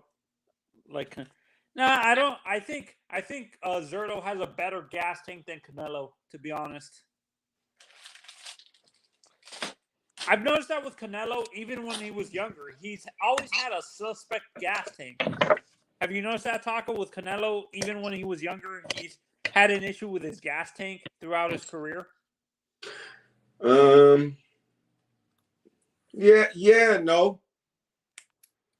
I mean, I think in certain fights you can see it, but I think that he don't like some at certain times doesn't utilize his skills a little bit more. Like he take too many breaks, and then at sometimes he just throw too many punches at times, and he be missing a lot too. Sometimes too, he not as accurate. You know what I mean? So he just be throwing and missing. When you keep throwing and missing and shit, that take a lot of energy, especially when you throwing hard shots and missing. And that's exerting a lot of energy. Now you're using a lot of energy because remember he's a boxer too, so he like the shoulder roll, all that shit. Use his body. You feel me? Go side to side. That shit taking all of your energy. So now you trying to be the aggressor as well. Now you're using hella head movement, body movement, feet because you got to duck low. You know what I'm saying? You turning, you doing all this shit, and you throwing hella punches. That's bro. Like, what y'all think of niggas a fucking Terminator or something? Like shit, a athletic Terminator. Like that nigga, shit, he gonna run out of gas. I think honestly, I see Devin winning this fight, and I think the next fight for me is against Loma. Yeah, that's the fight I want to see. Bet. That's the best bet to get go to Loma for me, because then you shut up all the writers with that one. Like nigga, none of the writers, nigga, nobody, no like you feel me? Even though being Shakur Stevenson, yeah, even Stevenson, I think they got Stevenson above Lomachenko, but I think that him beating Lomachenko, because I think they be still trying to pump him up. So I think that he'll get a little bit more respect for beating Loma right now, because that's just how the writers. And we been wanting that fight for hella long. So that'll be the fight right there. I agree with you, Sly, that it seemed like when Canelo was throwing his shots, Bivol knew how to throw his shots in between Canelo's shots to hit him. That's because he was using his boxing skills, bro. He was fighting at a distance for one.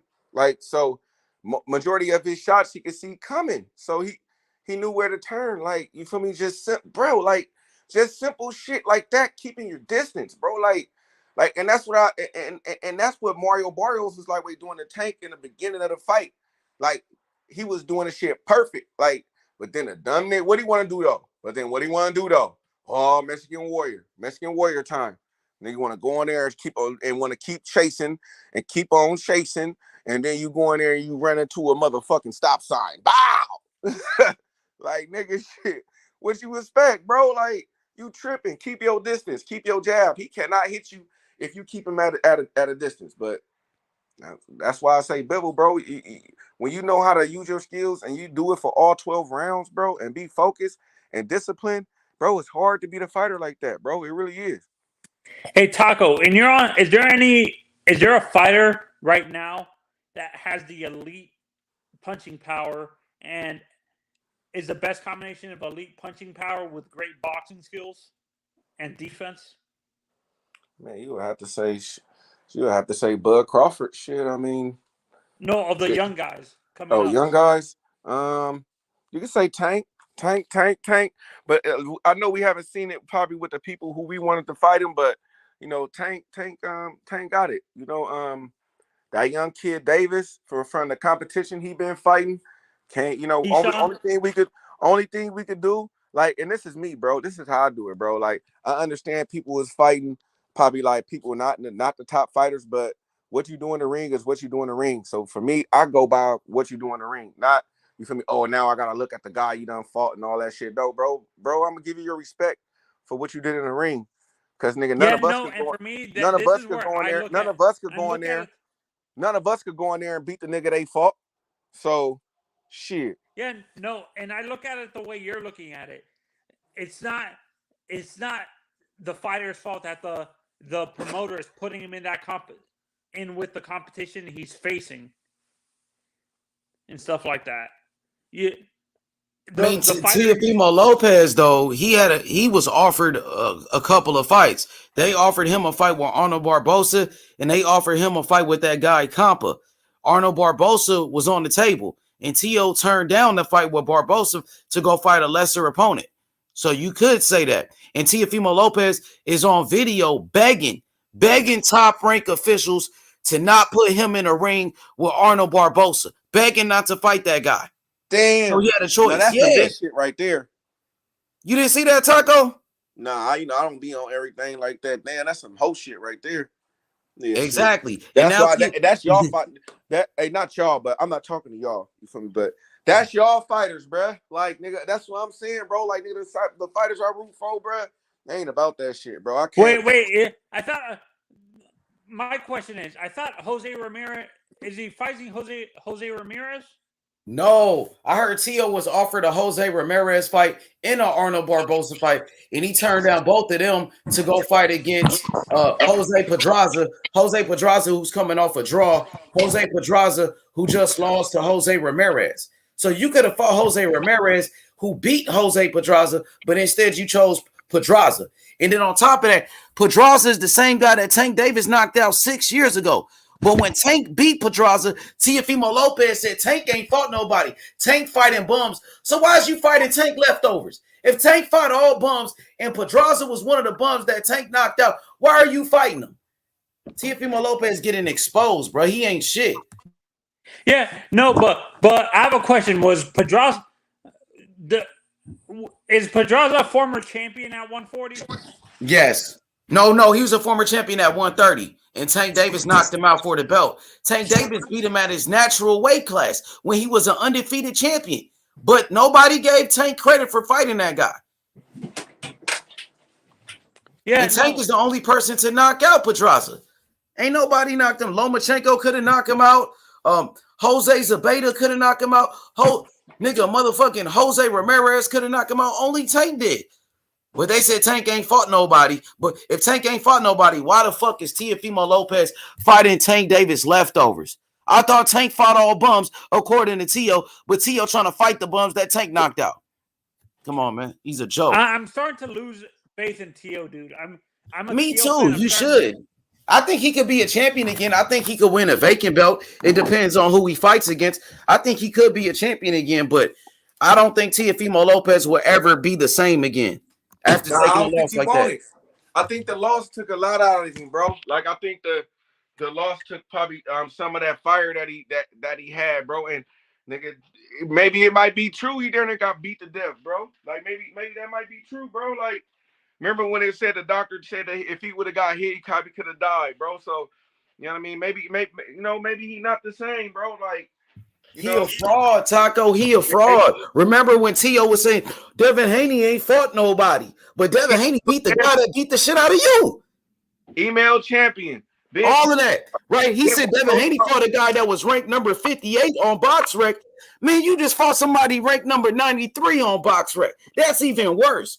Let's talk about that, T.O. Since you want to talk about who people fighting, who was that last bum that you just fought against? You could have fought Barbosa. You was talking all that shit about Barbosa, but you don't want to fight him.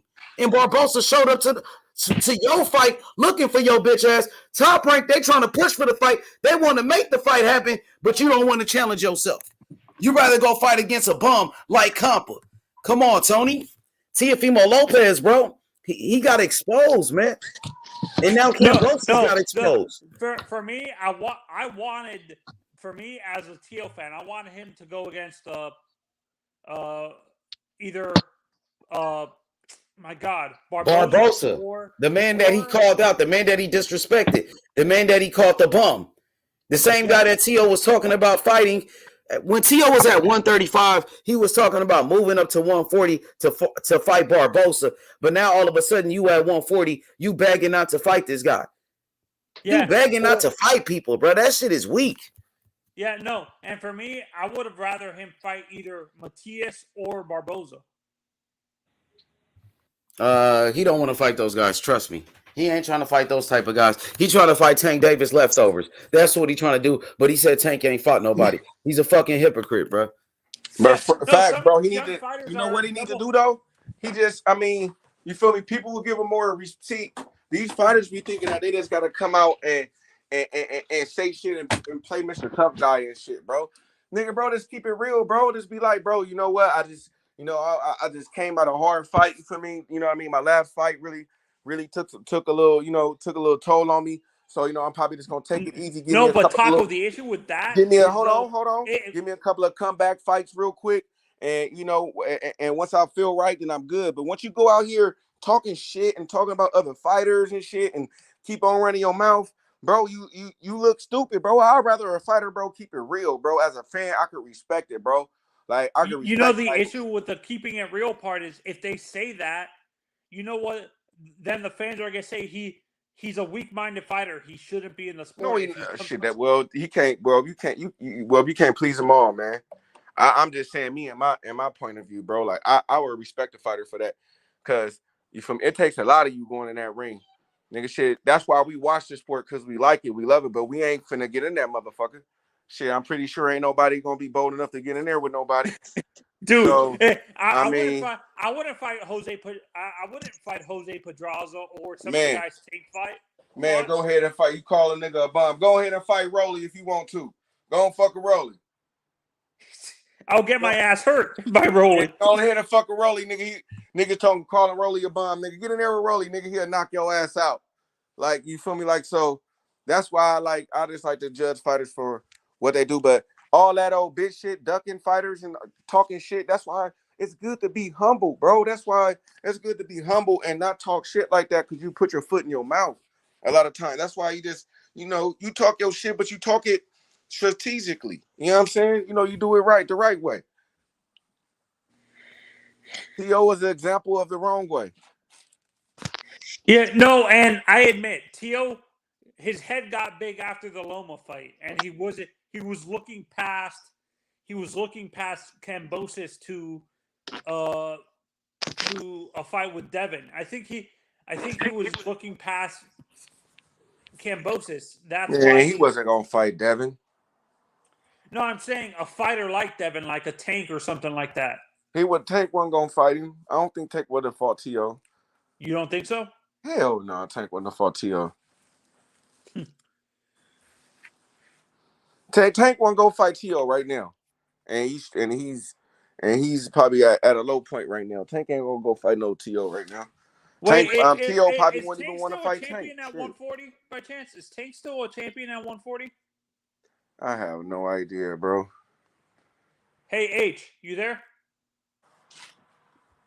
Man, nah, they probably. Yeah, I'm here. Yeah, Tank dropped his belt at 140. He dropped that shit. Oh, okay. So he's not a champion at 140. So I wasn't sure if he could defend his title. No, he dropped the belt. Okay. Do you guys think this fight with Ryan and Tank is gonna happen, or do you think it's gonna fall through again? Nah, cause Ryan on the other side of the street, man. Floyd, y'all gotta listen, man. That nigga said he said we only doing in-house fights. He said we don't mess with the other side. So all of a sudden they gonna mess with the other side now. So either it's some shit where they like trying to like get Ryan for a couple of fights or something, or something, bro. I don't know. I don't know if that fight gonna happen. You know, to be honest, I heard Oscar De La Hoya was saying the Zone want to be a part of the fight now, and that's the same shit he did against motherfucking Charlo when Charlo was gonna fight Munguia, and then Oscar blocked the fight.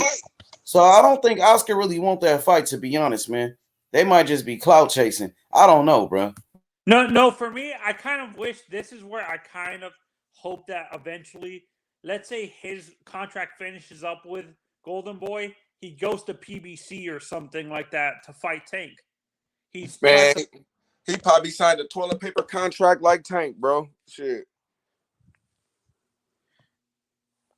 That nigga probably signed a toilet paper contract like Tank. Tank stuck. Shit, his ass might be stuck too. Oh, so wait.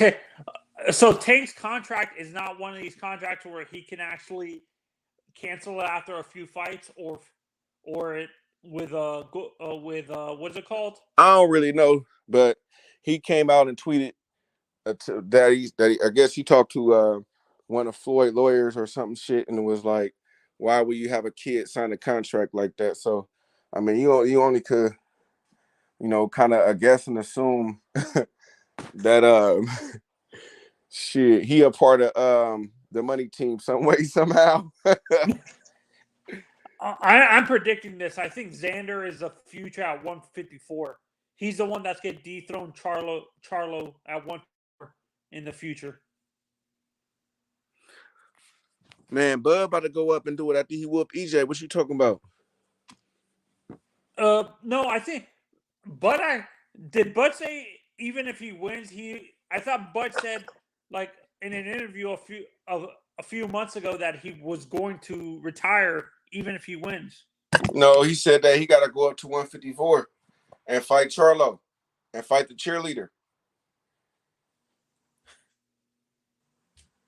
You know what I'm saying? Yeah, I mean, we fight cheerleaders too. You know what I'm saying? Nigga, get it too, nigga. You feel me? Nigga, shit. Nigga, Yellow Beezy wanted too, nigga, shit. He ain't gonna be able to save Earl when he get in that ring. He ain't gonna be able to give him a kiss night. He ain't gonna be able to do that.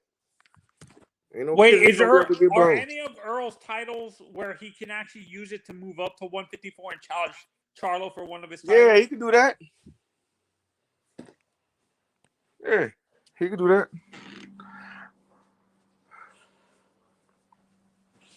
Bud could do it too. Bud could do it right now if he wanted to. Actually. Honestly, I have Bud winning that fight by UD, to be honest. What, against EJ? Yeah. I like EJ, but I think Bud has a better chance because I can't believe I've seen that.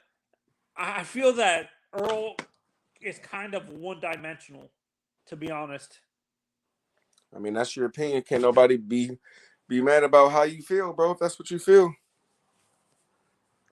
Hey, my boy Rodney Evans, Hot Rod, he said, whole PBC some hoes, niggas in witness protection. I don't agree with that. What you think about that, Taco? I disagree with that.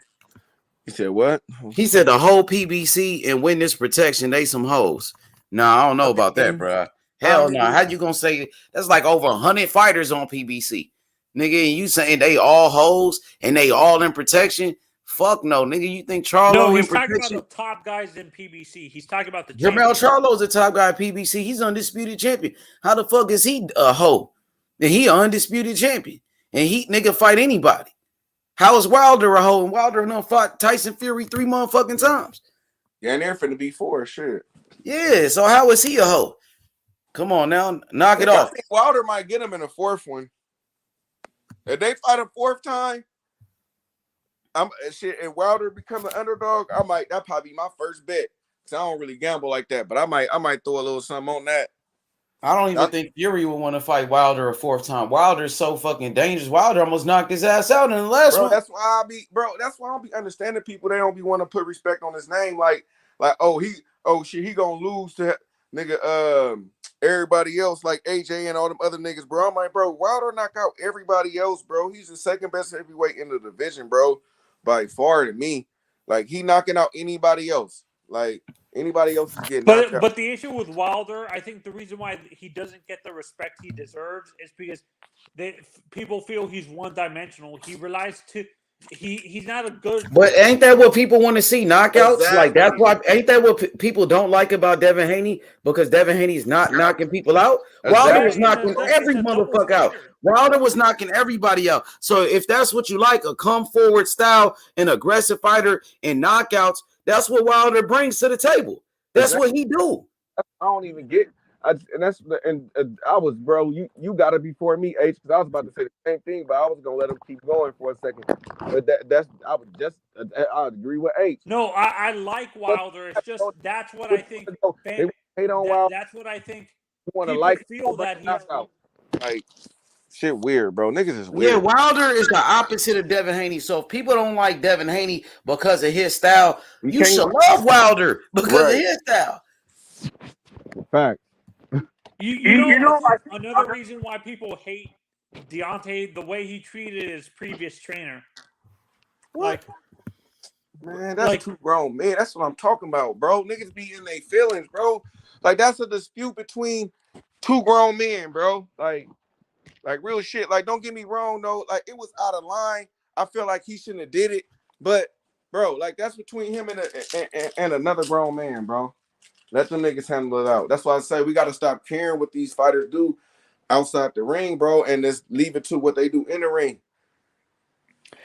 Hey, Taco, do you think a guy, Robert Garcia, would have done with the way Deontay fights? Do you think a Robert Garcia would have fit better with Deontay over AJ? Maybe earlier in his career, maybe. Now maybe not. Deontay?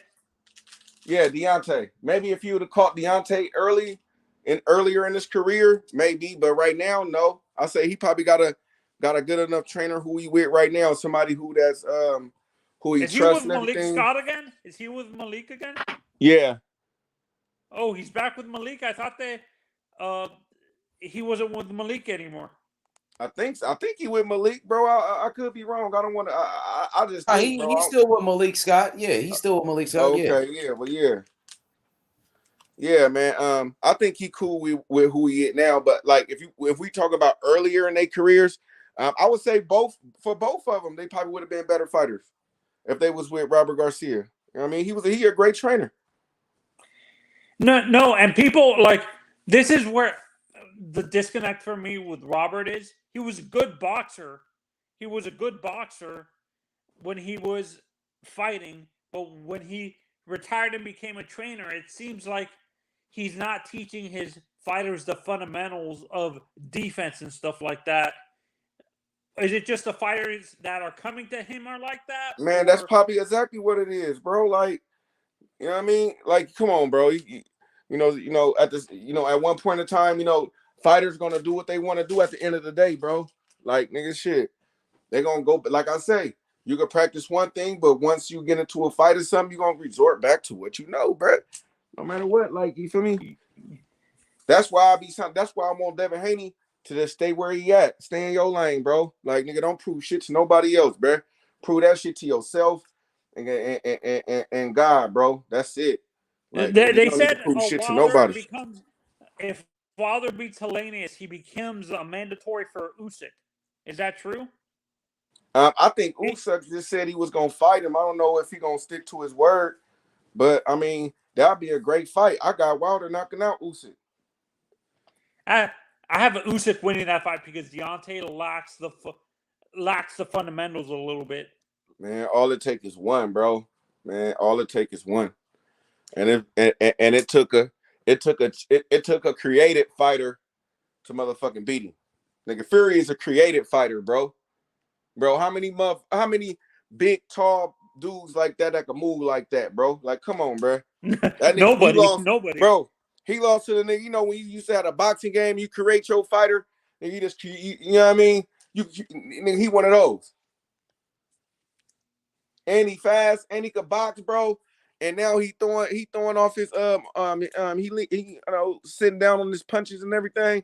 Bro, that niggas, man, come on, bro. Niggas can't say shit about Fury, bro. You know what's crazy? And there's people saying Tyson Fury might be the closest heavyweight to Muhammad, which is Nah, crazy. I don't do all that. I ain't with all that. I don't see Muhammad Ali and It's too many great heavyweights he got to go through for that, bro. Like in terms of how he fights, I'm man, saying the line of heavyweights. No, the closest fighter that was to Muhammad Ali, the way they box, a heavyweight.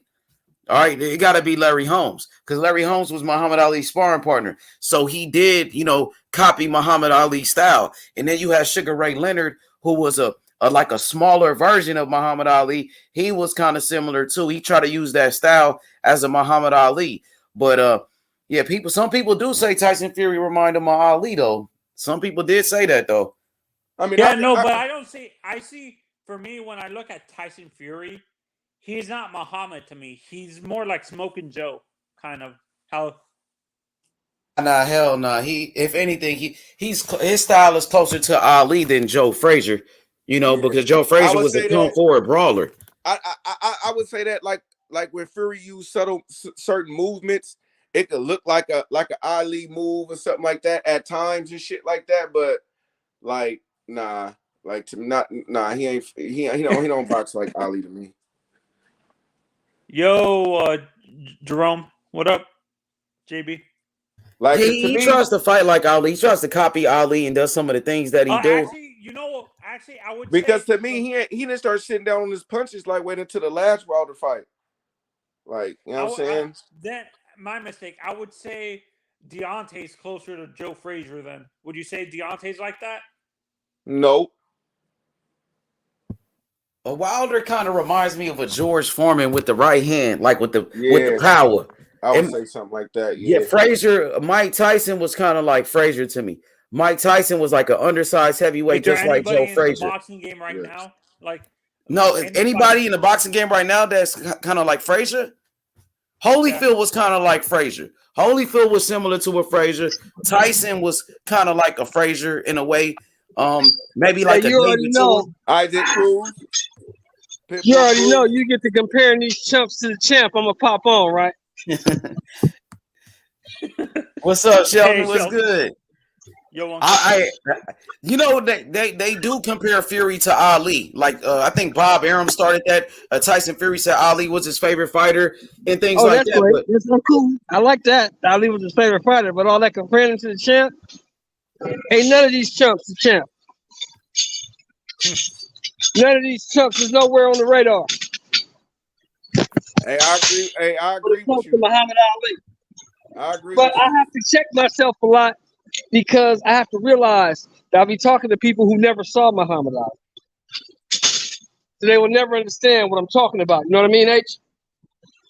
Yeah, I got you, Sheldon. But to me, the closest thing to Ali was Larry Holmes, because Larry Holmes was his sparring partner. I agree with that. He was his sparring partner. I saw. He was damn near Ali. He mimicked the jab. He just took the jab to another level. Exactly. I thought Ali jab was still better than Larry's because Ali was faster, but Larry, he copied everything that Ali did. So if I want to say one fighter who was the closest thing to Ali, I would say Larry Holmes or Sugar Ray. Yeah. Sugar Ray Leonard was damn near copy Ali. Sheldon, I was watching a video recently talking about they were comparing Deontay. In terms of power, they were comparing Deontay with George Foreman, and they were saying in terms of. What'd you say, Tony? Say it again. Okay, I was watching a video recently talking about Deontay Wilder and George Foreman, and they were talking about their power specifically. And this guy saw both Deontay and George, and he said Deontay has a little bit more natural power than George, which is crazy. George had a lot of power. Well, who said that? Who said that? It was a former guy, a retired boxing press guy that has a YouTube channel. I forgot the guy's name. but he was saying he was using the power comparison with Deontay, and he said Deontay has a little bit more natural power and stuff like that than Big George. Maybe. I mean, that's an argument, that we'll never really get the answer to. I mean, I don't think anybody hit as hard as George Foreman. But we'll never get the answer to that. We've got a bandit. We'll never get the answer to that because, they can't fight each other and they don't fight the same guys. So it's hard to say. I think George walks through this whole era from the early the heavyweight. Oh, Foreman beats all these guys, in my opinion, of course. George Foreman destroys these guys.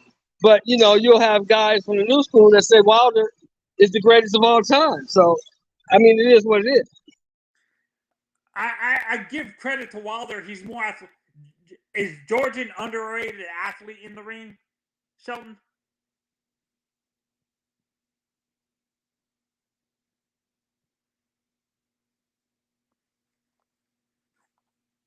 Hey, Tony, say it again. Say it again, Tonio. What I was asking, is George Foreman an underrated athlete in the ring? I mean, as far as an athlete, let's see. He was big as hell at that time. He was strong as fuck, but he wasn't that fast though. Like, he was slow. He was really slow. He had slow footwork. He had slow feet. He was a good athlete, no doubt about it. He was a good athlete. But I think Ali was a better athlete, to be honest. Ali was like an incredible athlete, bro.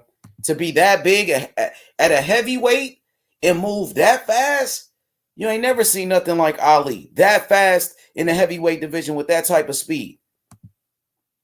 But George Foreman, he wasn't normal at that time.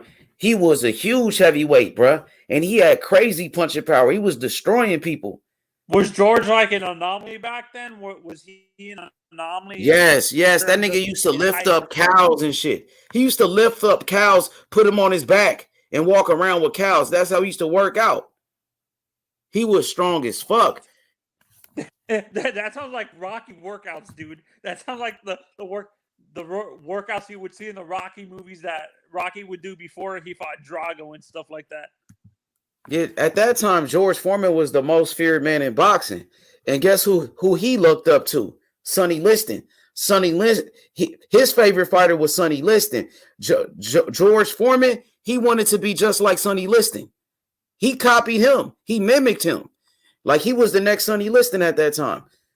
And remember, George Foreman, he knocked out two guys that beat Muhammad Ali. George Foreman, he knocked out Joe Frazier, the first man to beat Ali. Even though that first fight with Ali and Frazier was very close, Ali lost that fight. It was very close, though. It could have went either way. But George Foreman, he knocked out Joe Frazier after Joe Frazier beat Muhammad Ali. And then George Foreman, he knocked out Kenny Norton. Kenny Norton beat Muhammad Ali and broke Muhammad Ali's jaw. But remember, Muhammad Ali came back. He beat Ken Norton 2 times. Muhammad Ali came back and he beat Joe Frazier 2 times. So Muhammad Ali beat Joe Frazier 2 times. Joe Frazier beat Muhammad Ali only 1 time. Muhammad Ali, he beat Ken Norton 2 times. And Ken Norton, he beat Muhammad Ali only 1 time.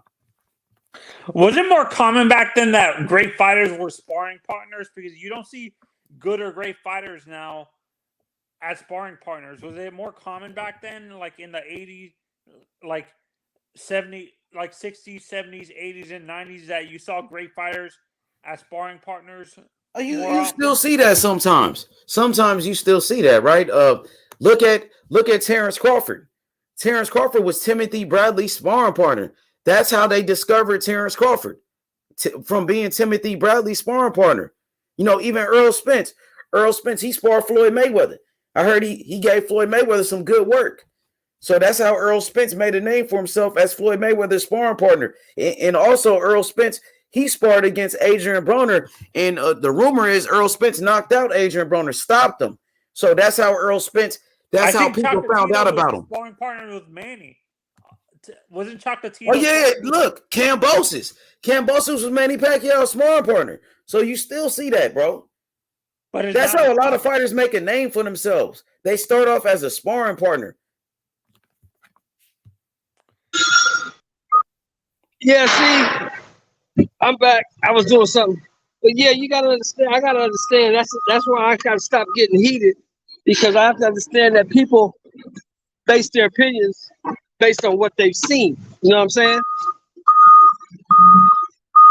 Yeah. So if somebody tells me, somebody younger than me tells me that they think Tyson Fury is the best they've ever seen, I can't really argue that because that's what they've seen.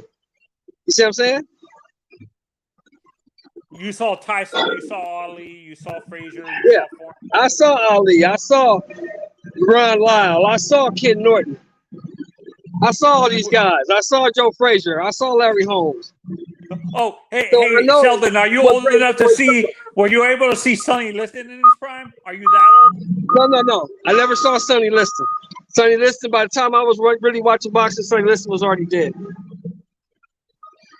Oh, okay. Sonny Liston died in 1970.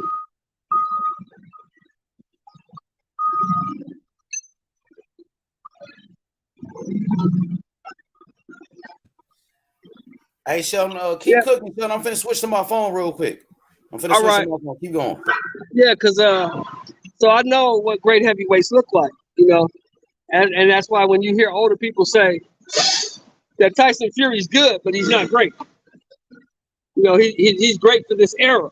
You hear people making statements like that.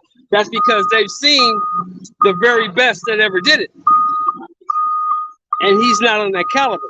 Because you got to remember, these guys did it 5 to 7 times a year, 15 rounds in smaller gloves. So there's no way you can compare a guy who fights once or twice a year, 12 rounds in bigger gloves, to those guys. It just doesn't, numerically it don't add up. That's why you hear the old heads saying what we say. We're not hating on these young guys because we watch boxing. We love some of these young guys too. Some of these young guys are great for this era. But if you take them back 20, 25 years, I'm telling you, these motherfuckers is in trouble. It's a different deal.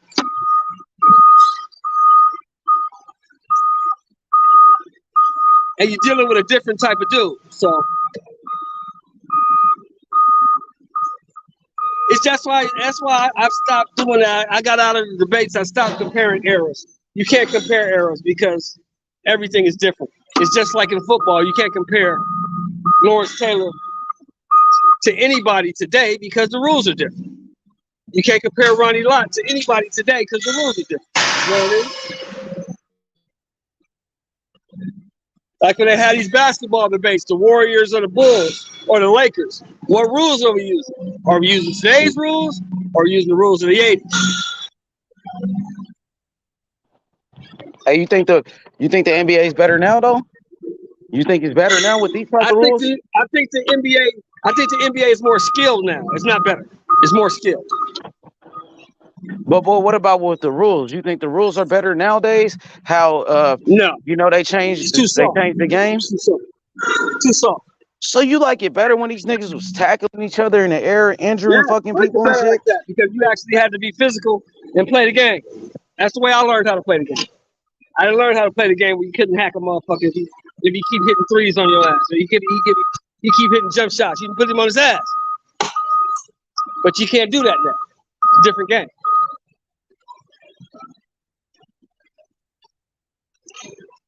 When I was playing basketball, there was no technical foul. There was no flagrant foul. You get smacked in your face, that's just a hard foul. Go to the line, motherfucker, earn it from a strike. No layups here. Hey, no, listen, no layup rule back in the day. Y'all had it. Heard that shit from the line.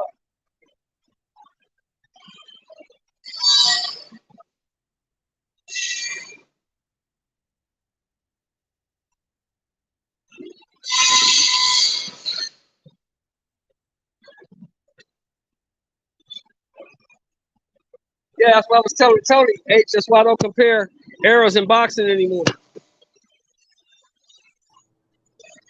the poor guy who fought.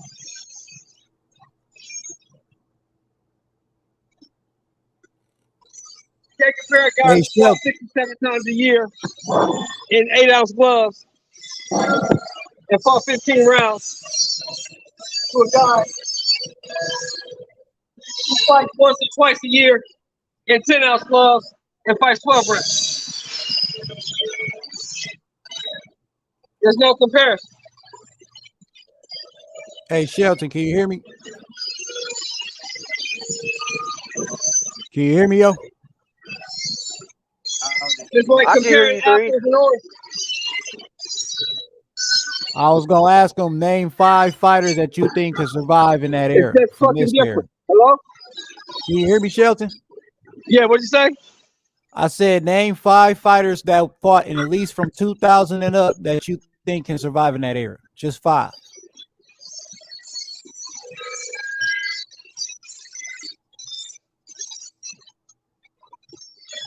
I'm gonna answer. Let me answer too. Name 5 fighters. Okay, go ahead. Name 5 fighters. Name 5 fighters that fought from 2000 and up that in this era pretty much that can survive in that era. Okay. I would say Holyfield. I would say Lennox Lewis. I would say Tyson Fury. I would say Vitaly Klitschko.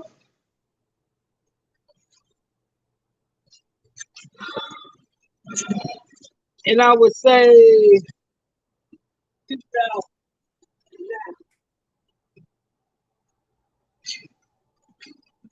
definitely I would say we talking heavyweights, right? I was just saying any of them. It could be welter, any weight. You mean all fighters? Any fighter? Yeah, but I mean that's good for heavyweights. Well, for I was the just saying from this era that you could think could survive in that era, just that era. The 5th heavyweight, I would say probably fuck. I already have a 5th one. Really. You saying all weight classes, right? I don't think Usyk. Yeah, I was speaking on all weight. I was really speaking on all weight classes, but Man, there's so many fighters. You said from the 2000s and up, only 5, nigga. I can name like 30 motherfuckers that could fight in era. But I'm just gonna name 5. You're talking all weight classes. You got your Tonys. All weight classes, all weight classes, yeah. You got your James Tonys. You got your nigga, your Bernard Hopkins, Roy Jones, Bernard Hopkins, Roy Jones. All those guys, yeah. They would have made it. Cotto, Miguel Cotto would have made it.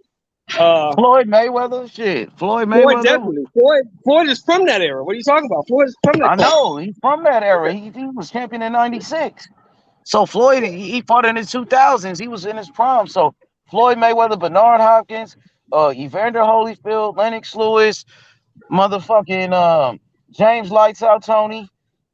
Nigga, in the 2000s, you got Lights Out Tony, Felix Trinidad, nigga Oscar De La Hoya. Man, so many motherfuckers, bro. You know what I mean? That can go, nigga. You got Fury now that's banging it out. You got a Bud Crawford now. You know, I'm still want to see what EJ finna do. You know what I mean?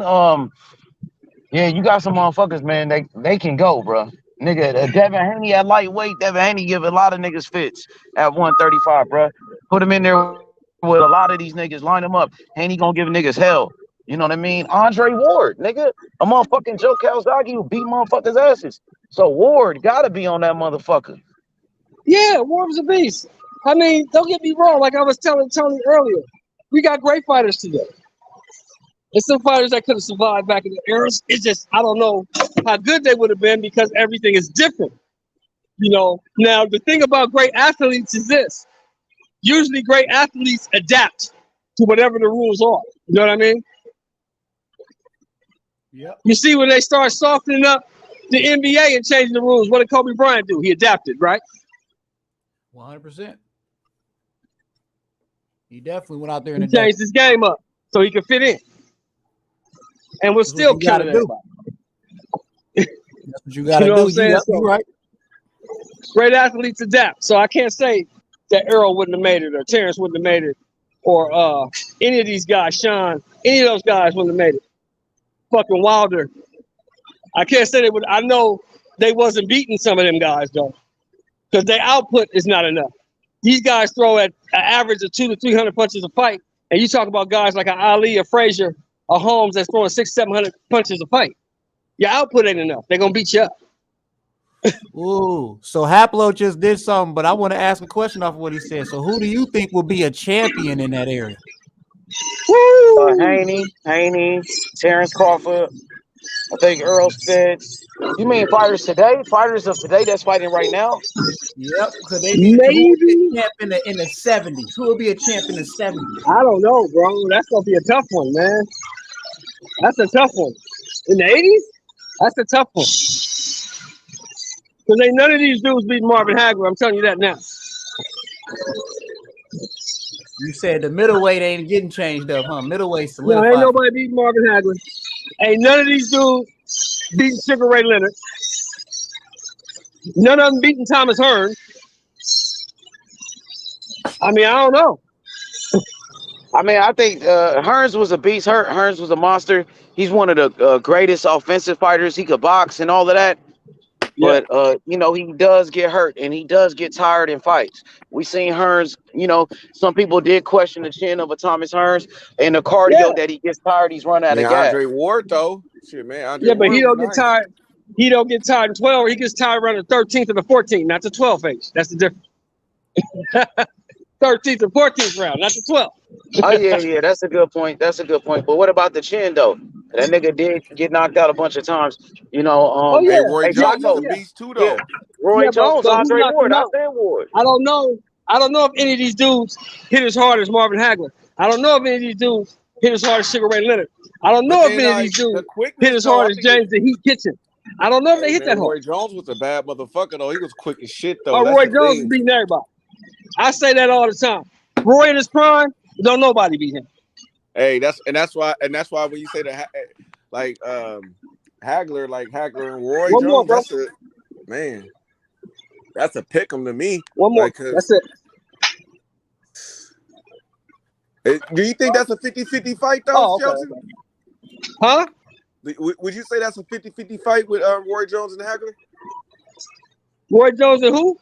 Hagler. Woo! That's a tough one. Is it a 50-50 fight? God damn. What are they? Now, here's the question. Are they going 12 or 15? 12. 12? 12 rounds, I might have to edge Roy. Hey, Roy is nice, 15 bro. rounds, Hagler. Yeah, I don't know if Roy Jones could have kept it up for 15 rounds. But Roy, with the quickness that Roy had, bro, he was a cold dude.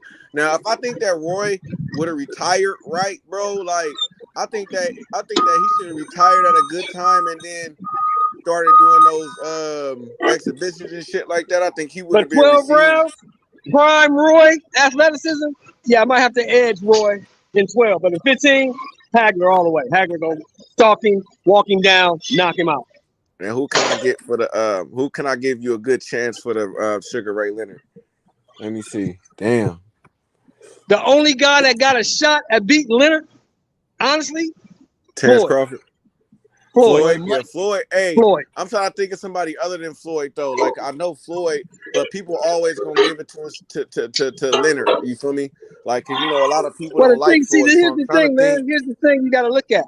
Leonard was 5 foot 10 inches tall, Right. so Leonard wasn't no small welterweight. But we know Leonard sometimes can get flustered and not follow a game plan neither though.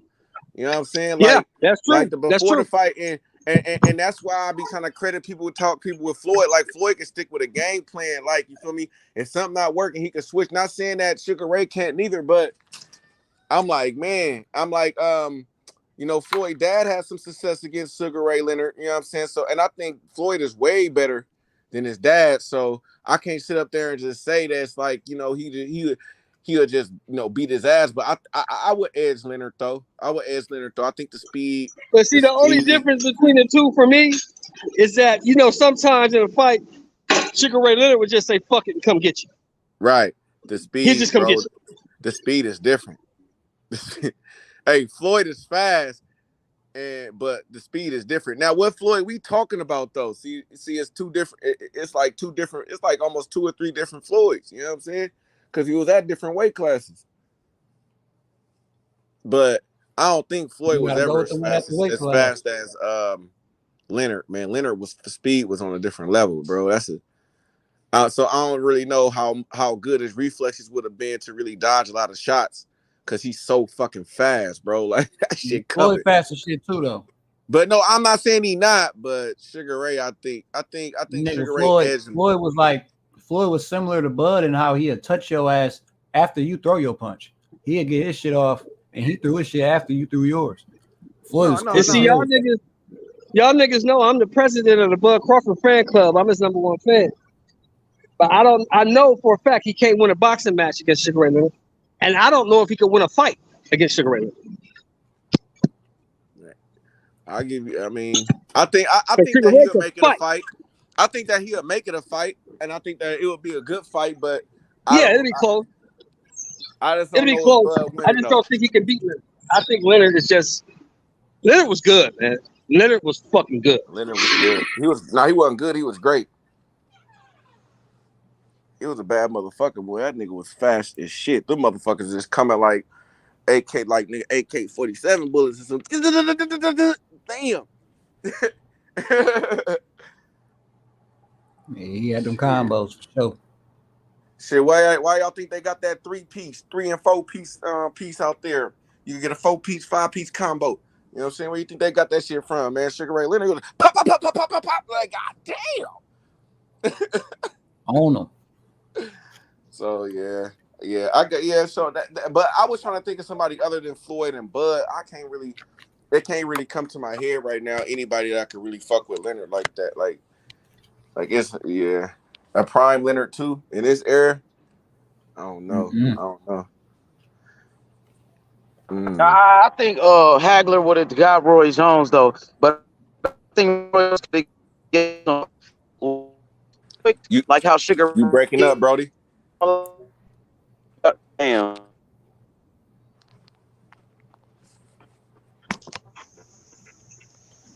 Yeah, but Ace was saying he think Hagler would have got Roy. I mean, man, to me that's a 50-50 fight, bro. Like, I don't know about the 15 rounds, but like I'm going with what in our era, this the 12 rounds. I mean, man, I don't know. Roy was fast as shit. The quickness, the cat-like quickness, the awkward throwing, of punches. I don't know. That might be something different that Hagler haven't seen before. To me, I don't think he really seen nothing like that. Well, that's good, y'all. Well, I might be wrong because you had Yo. Who was that? Who was that defensive fighter? Is it Benitez? Is that his name? What are you talking about? The defensive fighter, Wilfred Benitez. Benitez. Yeah. That boy was cold with his. That boy was cold. You could down there, man. He was dodging shit, bro, right there. Like, I'm gonna tell you somebody to look up. I'm gonna tell you somebody to go look up. Top, you get a chance to watch some old fights. Look up Eusebio Pedrosa. Oh yeah. Yeah, I'm gonna look that shit up on my free time for sure. Bad dude.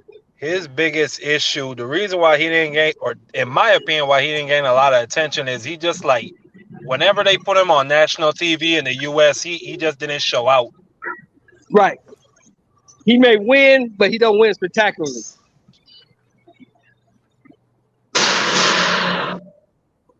And then they put him in there with somebody who's supposed to fuck him up, and he beat the Hebrew shit out of him. Yeah. Oh, Leonard?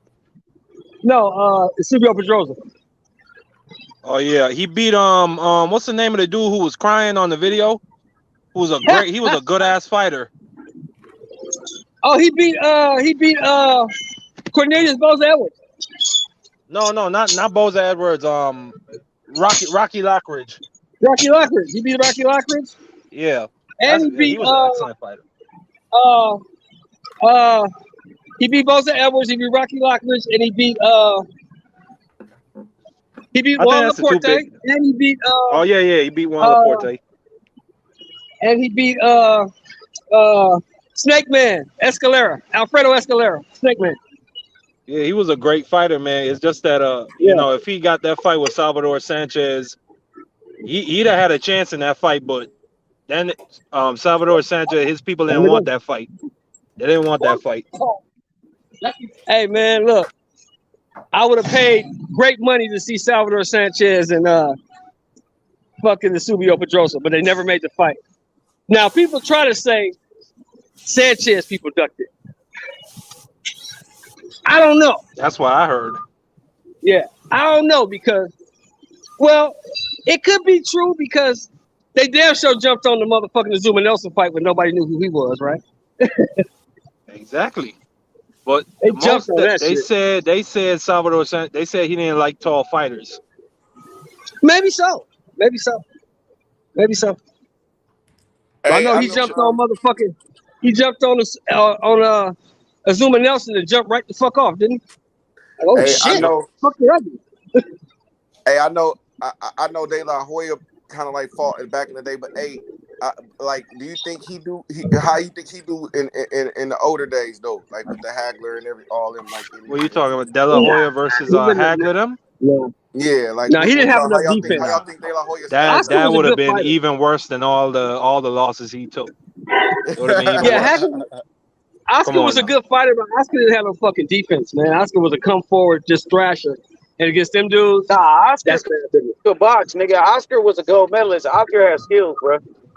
But could he sustain that for all 12 rounds, H-Money? We saw that nigga gas out in the biggest fight of his career against Trinidad when he was boxing and moving and counterpunching. So I can't be saying come on, use your boxing brain. Oscar De La Hoya against Marvin Hagler. It's prime for prime. Come on, man. Stop. That's a smoke show. Stop it. Well, I mean, De La Hoya wasn't a middleweight, so you can't even be saying that. Sugar Ray Leonard prime for prime. Come on now. Thomas Hearns. He might have action at Pepino Cuevas. He might. All right, what about what about the people below those though? Like, do y'all think he like? Hey, I just said, bro. He might have action at Pepino Cuevas. That's the maybe Carlos Palomino. Like, right. I'm not talking about like the. All right, well, lead the top 3 or 2 guys out of there. Like, do y'all think he get a good record though? Like, you feel me?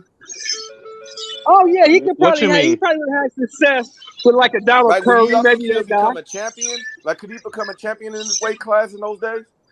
Oh in yeah. 80s with Leonard? No, I don't think so.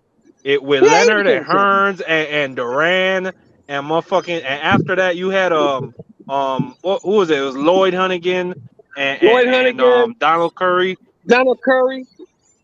Bro, them niggas was killers. What's my man I don't think name? Oscar could beat him. What's my man name? Who?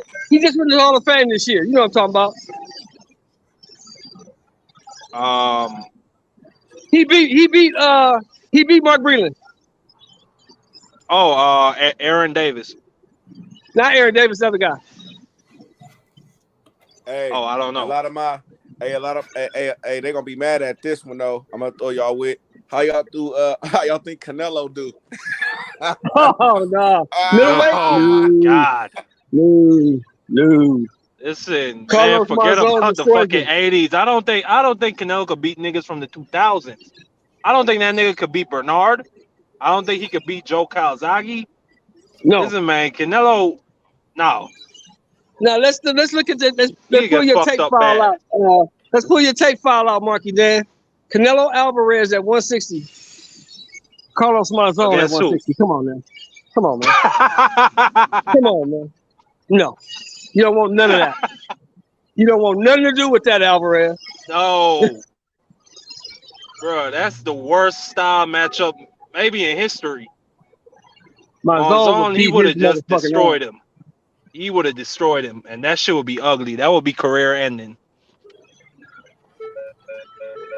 If you think Mexicans were mad after what Bivol and Floyd did, man, you ain't seen nothing yet.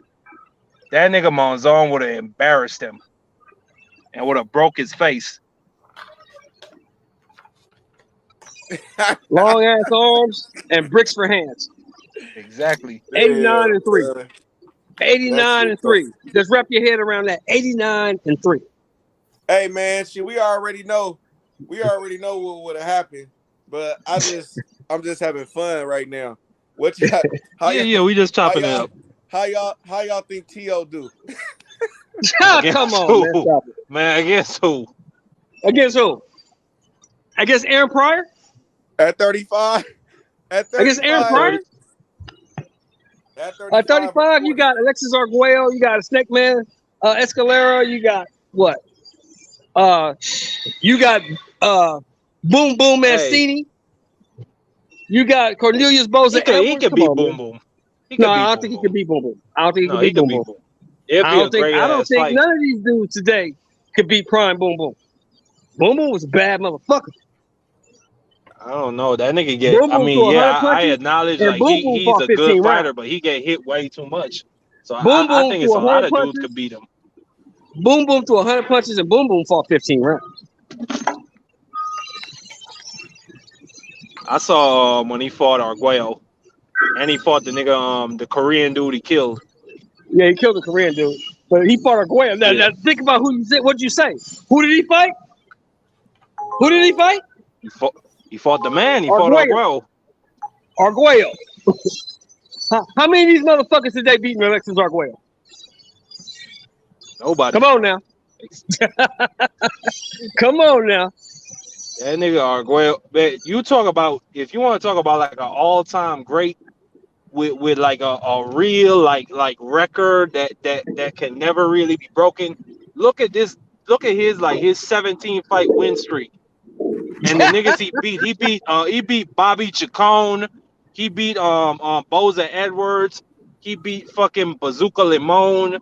Motherfucking, I mean, it's a whole list of big ass names on his resume. Thank you, Bruce. Thank you, Bruce. That's what I'm talking about. Marlon Starling. Yeah, he fucks Oscar up. Yeah, Marlon Starling was a bad dude. Yeah. But those will be good fights, though. Oh yeah, I can't take that from Oscar. Oh no, Oscar fought everybody. I love Oscar. Oscar was a dog. I'm not down with the cocaine. I'm not down with the panty wearing and the lace drawers and all that shit. But Oscar fought every motherfucking body. Oscar did not duck no smoke. But he didn't be getting his ass whooped. What you saying though? He didn't give a fuck. He getting in there. You're right. What I always say, put his ass in there. Oscar was getting his ass in there. He didn't give a fuck who it was. He getting in there. And that's what I respect about him. And a couple of those fights, you could say Oscar won. Like I thought he beat Tito, and I thought he beat Shane Mosley in the second fight. Right. So what y'all think Lomachenko do? Huh? Against who? And back in the days at 35 or 30. Say what now? Who would who do? Lomachenko. How y'all think he'll do at 35? Oh no, he's too small, man. He's too little. But, what about at 30? I mean, we can't say that though, Shelton, because it's like, okay, well, who he fighting? That's what I want to know. 30? If it's like 30. Somebody like a Duran, nah, he ain't beating that guy. He ain't beating that guy. He ain't beating Duran. Duran's too much man. 130, I think. Yeah, at 130, I think he could beat Bobby Chacon. I think he could beat Bazooka Limon. I think he could beat both of them dudes. I don't know if he'll beat Bazooka because Bazooka can punch. Bazooka can punch. Yeah, but he throw those wide, like he's a winger. Like you see the way he throw those punches. Exactly. I think Lomachenko could. Let me ask you this. Let's put your thinking cap back on. Lomachenko at 130.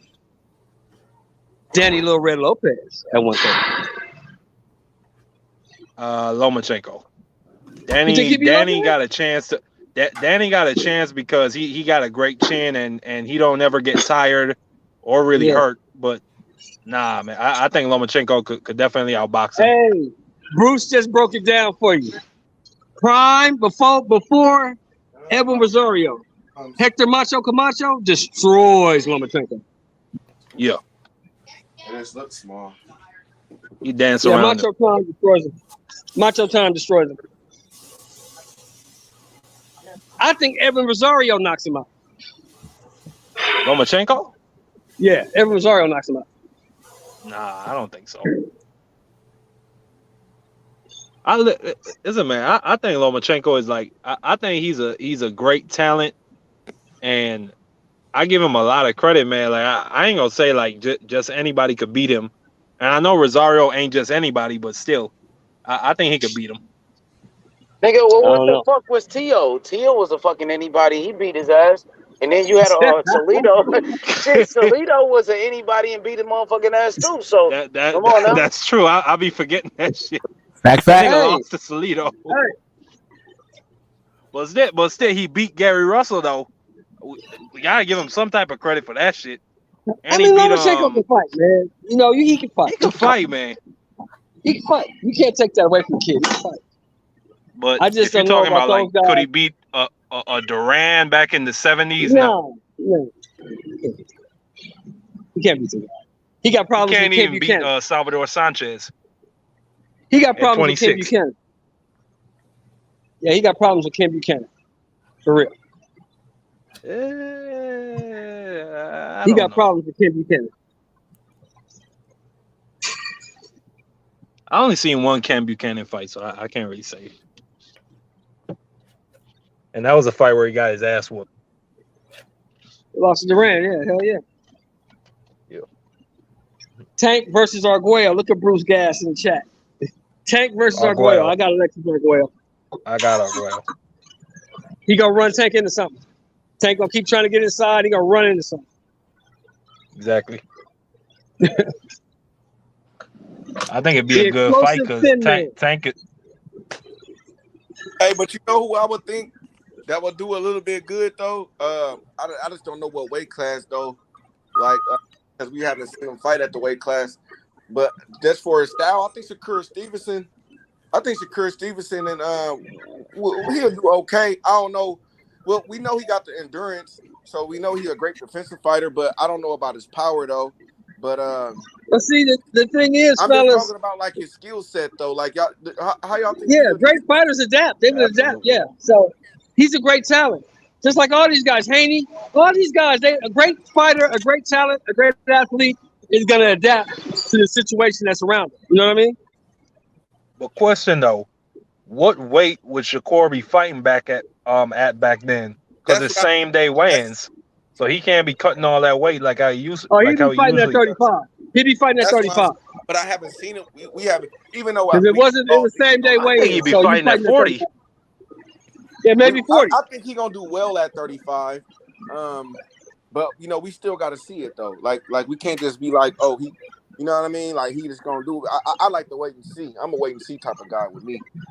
I mean, I like to be a little right. But you with Devin Haney, Taco. That's your boy. You from Oakland. Yeah. Sometimes moving up in weight ain't the same. You feel me? Like, you know, sometimes. So I like to wait. I like to be the wait and see guy. That's me. Yeah, I think Shakur is legit. I think he could beat just about almost anybody at 135. I want to see that Haney fight. More than I want to see that Lomachenko fight. I say he waited too long. I say after he. You think fought Shakur Valdez, waited too long? Yeah, I say after he fought Valdez, he should have went up. He should have just moved up. Like, now let me ask you something, Todd. This your guy. Like, I agree, but like in hindsight, we can say that now because it's like it was a waste of time to fight Conceição because now he not going for undisputed. But like at the time, if he was going for undisputed at 130, then like I can't fault him for not moving up and fighting Haney. Yeah, let me ask you something, Todd. This is your guy. This is your guy, Todd. So I'm asking. Shakur Stevenson at 140. Aaron Pryor 140. Who wins? Aaron Pryor.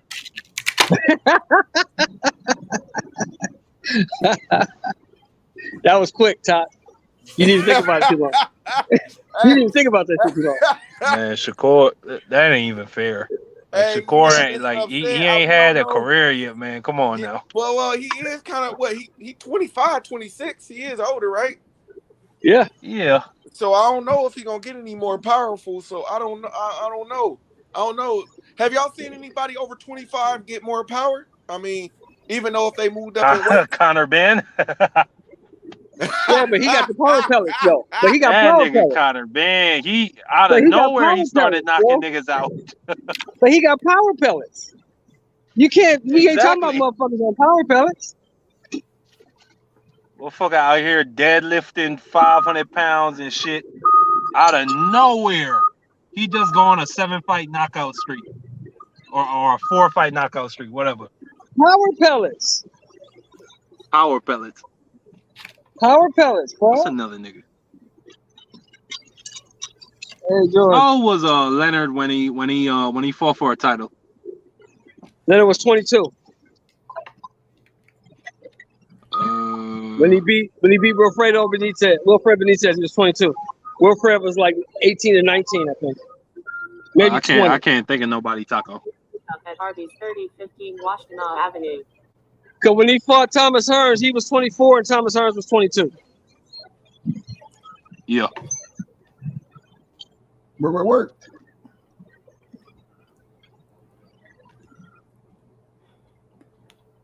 There wasn't no waiting and no marinating back then. Nah, but you had an established fan base in boxing back then. Now it's sad to say, man. 'Cause, like, I love boxing, but the shit is a little bit more obscure now. It It's don't very really got obscure. that. Nobody gives a fuck about it. Just tell the truth, Marcus. Yeah. Nobody gives a fuck about boxing. Yeah, Nah, I this shit. think that- Boxing is like horse racing now. With Yeah, like man, monster but- truck driving. But you know what though? I blame a lot on on the fighters and the promoters though. Like, you feel me? Because why you say that, Top? Because you get too much of this want to protect the guy. I mean, we had it a little bit back then, but I think the talent a little bit back then was a little bit more spread. So you had the heavyweight division popping. You know what I'm saying? You had a lot of divisions popping. You know what I'm saying? Right. Like, it was popping all over the place. Almost every division Right. from 130 up was popping. Like, you exactly. know what I'm saying? So it was more a variety of fights you could watch. Now, I mean, look at the fights we getting, bro. Like, when the last time we had a big fight?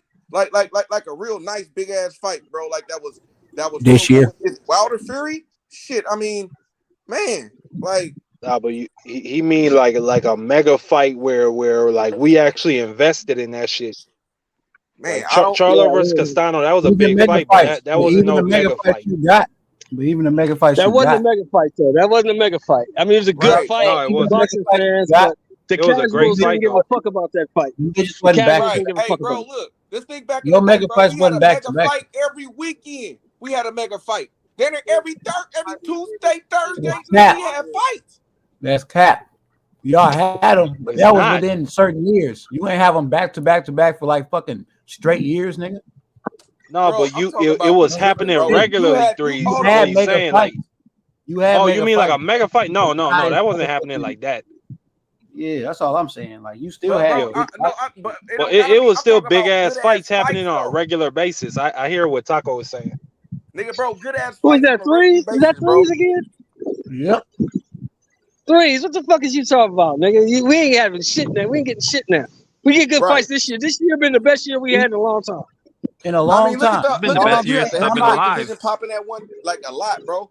Like, And nigga, all you I'm and had, like I'm you had saying, and what I'm 47 saying of is them y'all popping. had a lot of great fights in those times, but it feel like you had them back to back to back because them bitches is over with now. But y'all still had times Yeah. with shit. That's all I'm saying. But if the But then, pool see, was back more then, though, you see, all these guys that's Hall of Famers now, they was contenders, so they had to fight each other. That's why we say we had great fight songs. Right. And I understand You know that. what I'm saying? Like, You didn't have the #1 contender, Frank the Animal Fletcher, fighting some bum from Kazakhstan and some shit. He was fighting motherfucking James the Heat Kitchen. You know, he fighting motherfuckers that you know that can fight. right? Like, we would have got the Tank and Haney fight and shit if it was back in the day. We would have got fucking Lomachenko, Haney, all like Tank and motherfucking whoever. Like, you feel me? I'm saying, like, I feel like, you know what I mean? Don't get me wrong. Like, some fights didn't happen that we wanted to happen back then, but a majority of the time, that shit happened. mm-hmm. And the fighters was a little bit more tougher. Like, I'm gonna be real. Like, the fighters was a little bit more tougher back then, bro.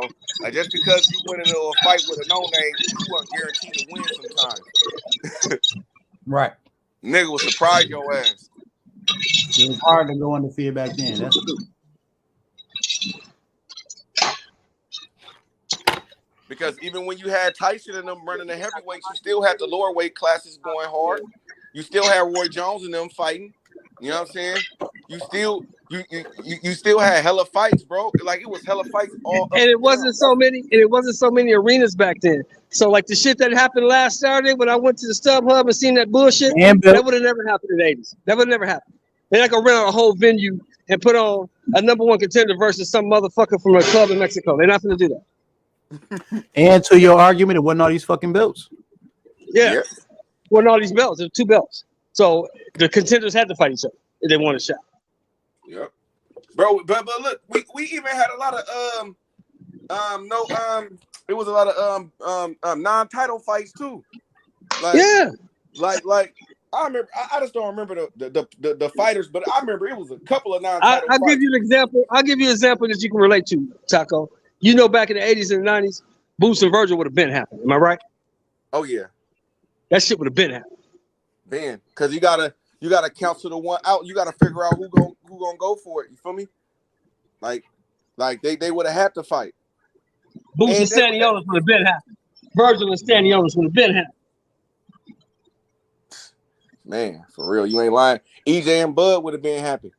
Yeah. Oh, that shit would have happened 3 years ago. That shit would have happened as soon as Bud moved up. It wouldn't have been no get a belt and I'm gonna take the easy route and all that. It wouldn't have been none of that. Now, I'm gonna tell you the truth. Don King probably wouldn't have paid neither one of them. Probably would have robbed them both. But they would have got their ass in that ring. Hey, that's all we cared about. They needed to handle their business. That was their business to handle their business.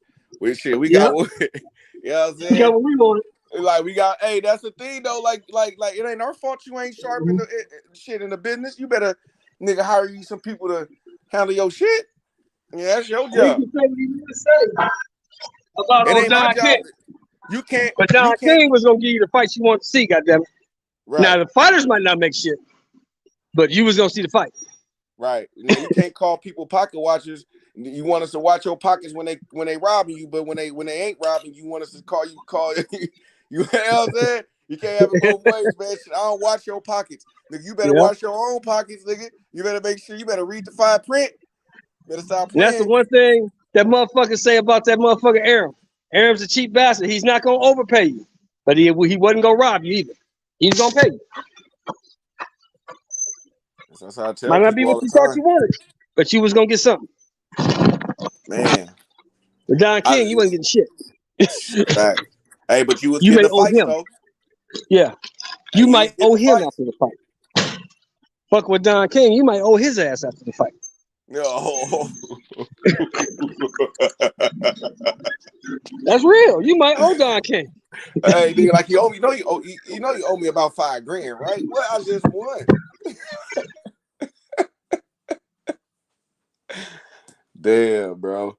But yeah, man, get back on this Devin Haney, Kambosos, man. Devin Haney finna go up in here and put this boy in the washing machine, hang dry him. You know what I'm saying? You know, we're gonna do it right. You know what I'm saying? Wash on cold so we can keep the color. You know what I'm saying? You know? That's how we do shit. We put he the washing machine, man. He the Yeah, cleaner. he gonna fuck my mans on that. He gonna fuck my mans on that. He gonna get my Devin mans up Haney, out the way. cleaner, Haney. He the cleaner man, man. He about to hang him out to dry. And he gonna use the old school clips with the hanger, with the string with the hanger on there with the little gray with the little wood clips. We finna bring it back to old school. We probably hang out the wood clips in the backyard. Have him out there and hang So dry. Taco say he gonna put his ass on the clothesline, huh? Yeah, the clothesline. Yeah. We ain't playing. You feel me? Old school clothesline. You know what I'm saying? You know, you watch those old school movies. Yeah, that's what's gonna happen to him. Put your money on Haney. Now you're gonna probably have to bet a lot because he's gonna be the favorite. But so if you're a smart man, that's what you would do. Hey, what y'all think about Kambosos saying he might retire after this fight? This might be his last fight if he lose. Shit, it'll be my last fight. Shit, I got Get the big retirement pays. papers ready. You got the money. Might as well. Big pay. Man, I got man. He probably gonna racked lose. up around like 13 million, maybe. And then after he got paid in the TO fight too. Probably something cool. Yeah, shit. What's Fuck. one of the oldest sayings in boxing, Taco? What's one of the oldest sayings in boxing? One of the oldest sayings in boxing is the fighters know. You don't think Kambosos know what's going to happen? He knows. Because he's been in the ring with that dude. And he fully understands that there's nothing he can do. Whatever he got, I ain't got no answer for it. I ain't had no answer for it in June, and I'm not going to have no answer for it in fucking October.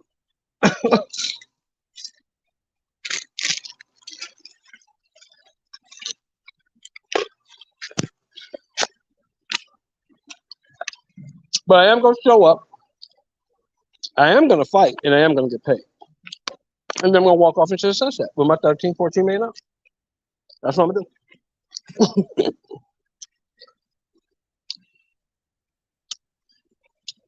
Because this kid, yeah, I can't beat him. This ain't no fucking Lee Selby. This ain't no goddamn Mickey Bay.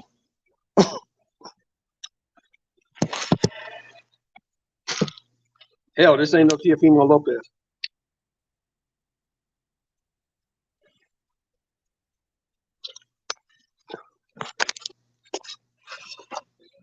That motherfucker knows I am in fucking trouble. This is not going to end well.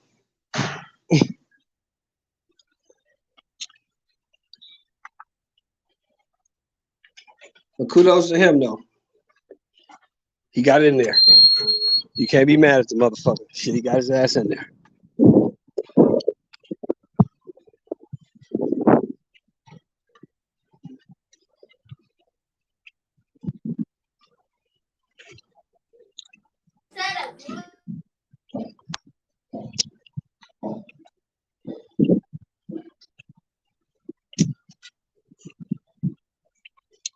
You there, H?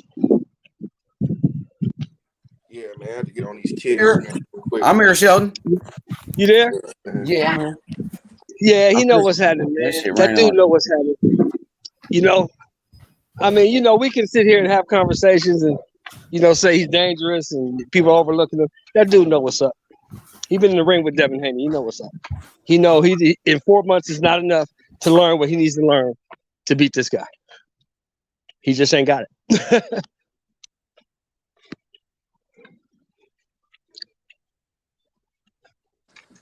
Yeah, man, she got to get on these goddamn kids, man. Shit. Do your thing, brother. I'm gonna walk off this slave ship right quick. Get in Ain't the nothing car. wrong with it. You making Go that to the paper, though? house. I got to do that, man. They might fuck around and they might fuck around and sign the Spence Crawford fight. I need some paper so I can go. Yeah. Shit, I was thinking about it too, bro. I was like, man, shit, if they, man, I don't know. I don't even know if I don't even care about really going into the fight. Just being out there in Vegas and shit and watching the fight. I don't know, so I'm thinking about it. Well, I might. That might be the only thing now. My Raiders is doing so terrible. It's gonna be hard to pay that money to go to the games, man. No, he ain't, bro. That was some. Man, we was bro, right there, like, man. We had them motherfuckers, man. We bro, gave it they away. played us, bro. They was, bro. Them niggas. Hey, after they called that defensive, after they called that that Holder penalty call, that holder on Carr. I mean, yeah. on the defense for that, bro. They started calling hella shit against us in the second half, Yeah, bro. they did. Like, They bro, did. it was hella fake shit. And then they called that one when the dude missed the field goal. They Bro, called a holding. The holding, that the shit hurt nigga, me. bro. It's on video, bro. Go back and look at it. Go look at it. It's on YouTube right now. The nigga made contact with him first, bro, and had him. And then see you tomorrow, Jordan. And then he just grabbed him. And they gonna call that shit, bro. That's some bullshit, bro. They played us, bro. They played the Raiders all the time, bro. They did. They played us because we had that. They gave them that Tom Brady rule, bro. They wanted them niggas to win, bro. That's how you be knowing this shit rigged. You can't say it's not rigged, bro. Hey, I gotta clock out. I'm gonna holler at y'all. All right, boy. Yeah, man. They had me hot with that shit, man. Oh, Eddie Reynoso, he's spiking the water. Well, shit, you got his picture as your screensaver. Shit, I don't know, man. Shit, Canelo, shit, he got maybe that Bibble water. I don't know. Let me see.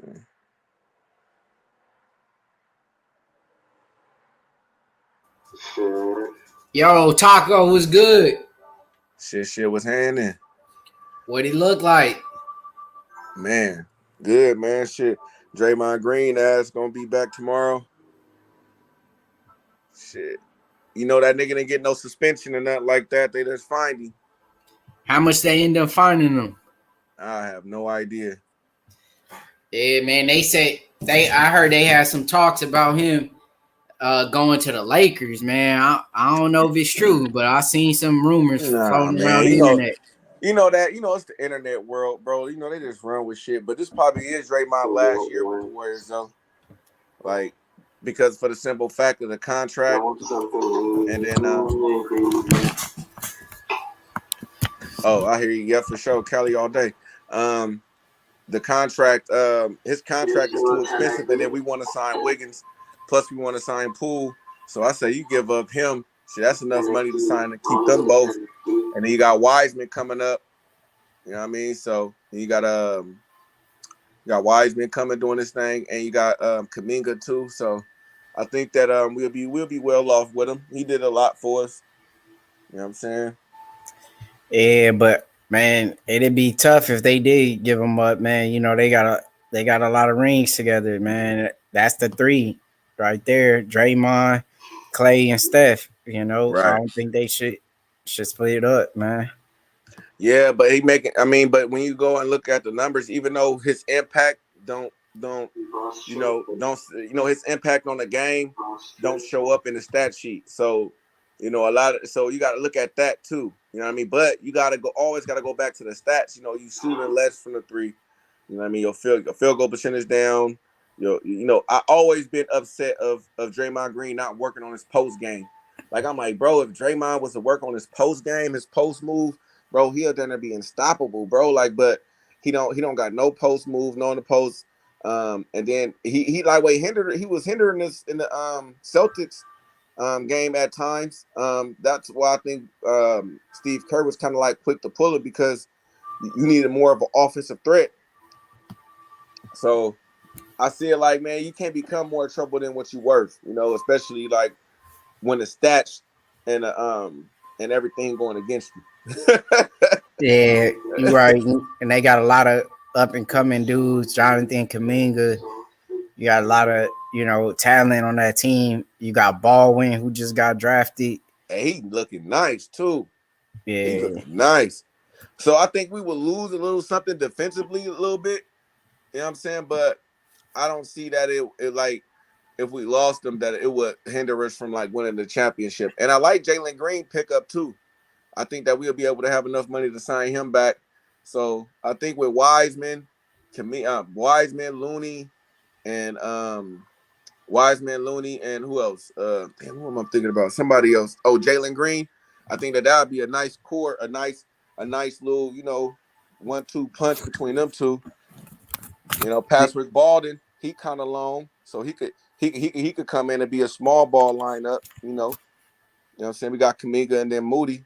So then with Wiggins too, then with Poole, man, with Curry, Klay Thompson. Yeah, man. Hopefully they get it done again, man. Go for that 2-peat, man. I want to see Curry get 6, man. We is just like we on our way to 30 right now. You feel me? 30 for 30. You know what I'm talking about? Sir. Hell yeah, but man, Haney about to put this boy in the washing machine though. That's all I know, man. What you think about it, man? Yeah, I gotta agree with you, man. I feel like this time Haney maybe put him away, man. I don't really think so, bro. I really think that, I know Kambosos gonna come out to fight. Don't get me wrong, but I just don't think that he'll be willing to go through the damage of trying to do something that he know he can't do. Like, I think that he know he can't beat Devin Haney, but he know he getting the bag. You know what I'm saying? And he gonna, and don't get me wrong, he gonna try his best, but in his heart of hearts, I think that he know that he can't beat Devin Haney. If Haney don't get the stoppage, I feel like at least he'd get some knockdown, at least a knockdown this fight. I feel like he'd knock him down at least. I hope. I don't need it.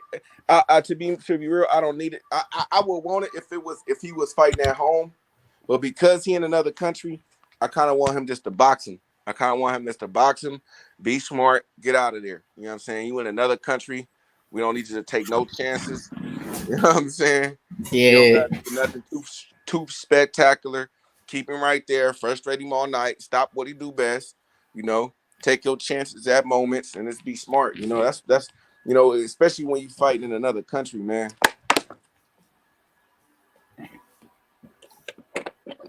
It's better to do that. Try to knock you out shit at home. Yeah. You'll have a little bit. You'll have a little bit more benefit of the doubt. Yeah, I just don't want the fight to be somewhat too close going into the scorecard just because he is fighting in another country. You know how they love to rob people and Right. do dumb shit. So I think if they would have did it, they would have did it in the first fight. yeah, And that's why I'm saying, like he needed this because they even tried to what they said he won four rounds. We like what? yeah. Like What nigga, for round? where? Like bro, like they need to start sitting down with judges, bro. When they vetting judges, they need to start making them niggas watch fights and being like, man, how would you judge this fight? Like, you know what I'm saying? Like, come on, man. Ain't no way you could have Kambosos winning 4 rounds, bro. You could barely even have him winning 2 rounds. They I'm gonna like, give man, him. I'm like, man, I think I might cheat and give him like 1, 2 is stretching it. Yeah, that's just because he's a hometown dude. So they gonna make him trying to look somewhat good. Mm-hmm. Give him a few rounds. Make the please to the crowd, crowd pleasing, huh? Yeah, yeah. My nigga got them boys crowd pleasing. The youngest, 23 years old though, still growing. You know what I'm saying? People got a lot to say about him. He ain't growing. He ain't getting no better. But he only 23. Like what? Like where that's at? Yeah, you only could get better from there from being 23. I mean, that's the only way he can do is get better, man. He got a lot of years left. He getting better and better, man. That's how I see it. Man, I think he could. I think once he go up because I think he kind of like. I think he's trying to keep his body down to because he getting big fights, but eventually he gonna go up. So I just think that he get this fight, he get that Loma fight, go ahead and move up, my boy. You know what I'm saying? And I kind of want to see him at 40 and to see how his power. I want to see if his power could carry. If his power, if it was the division holding his power, or do he just, you know what I mean? Don't he just got popped? You never know. So that's what I kind of want to see. Yeah, I mean, I think for him to be at 135 at the height he is, Devin Haney like 5'9". That's a pretty tall dude to be at that weight class. So I feel like it does it might mess up with his power a little bit because. I mean, I'm pretty sure Devin Haney probably walks around like 155, probably like when he's not in camp training or nothing like that. He's probably walking around like 150 or something like that. Right.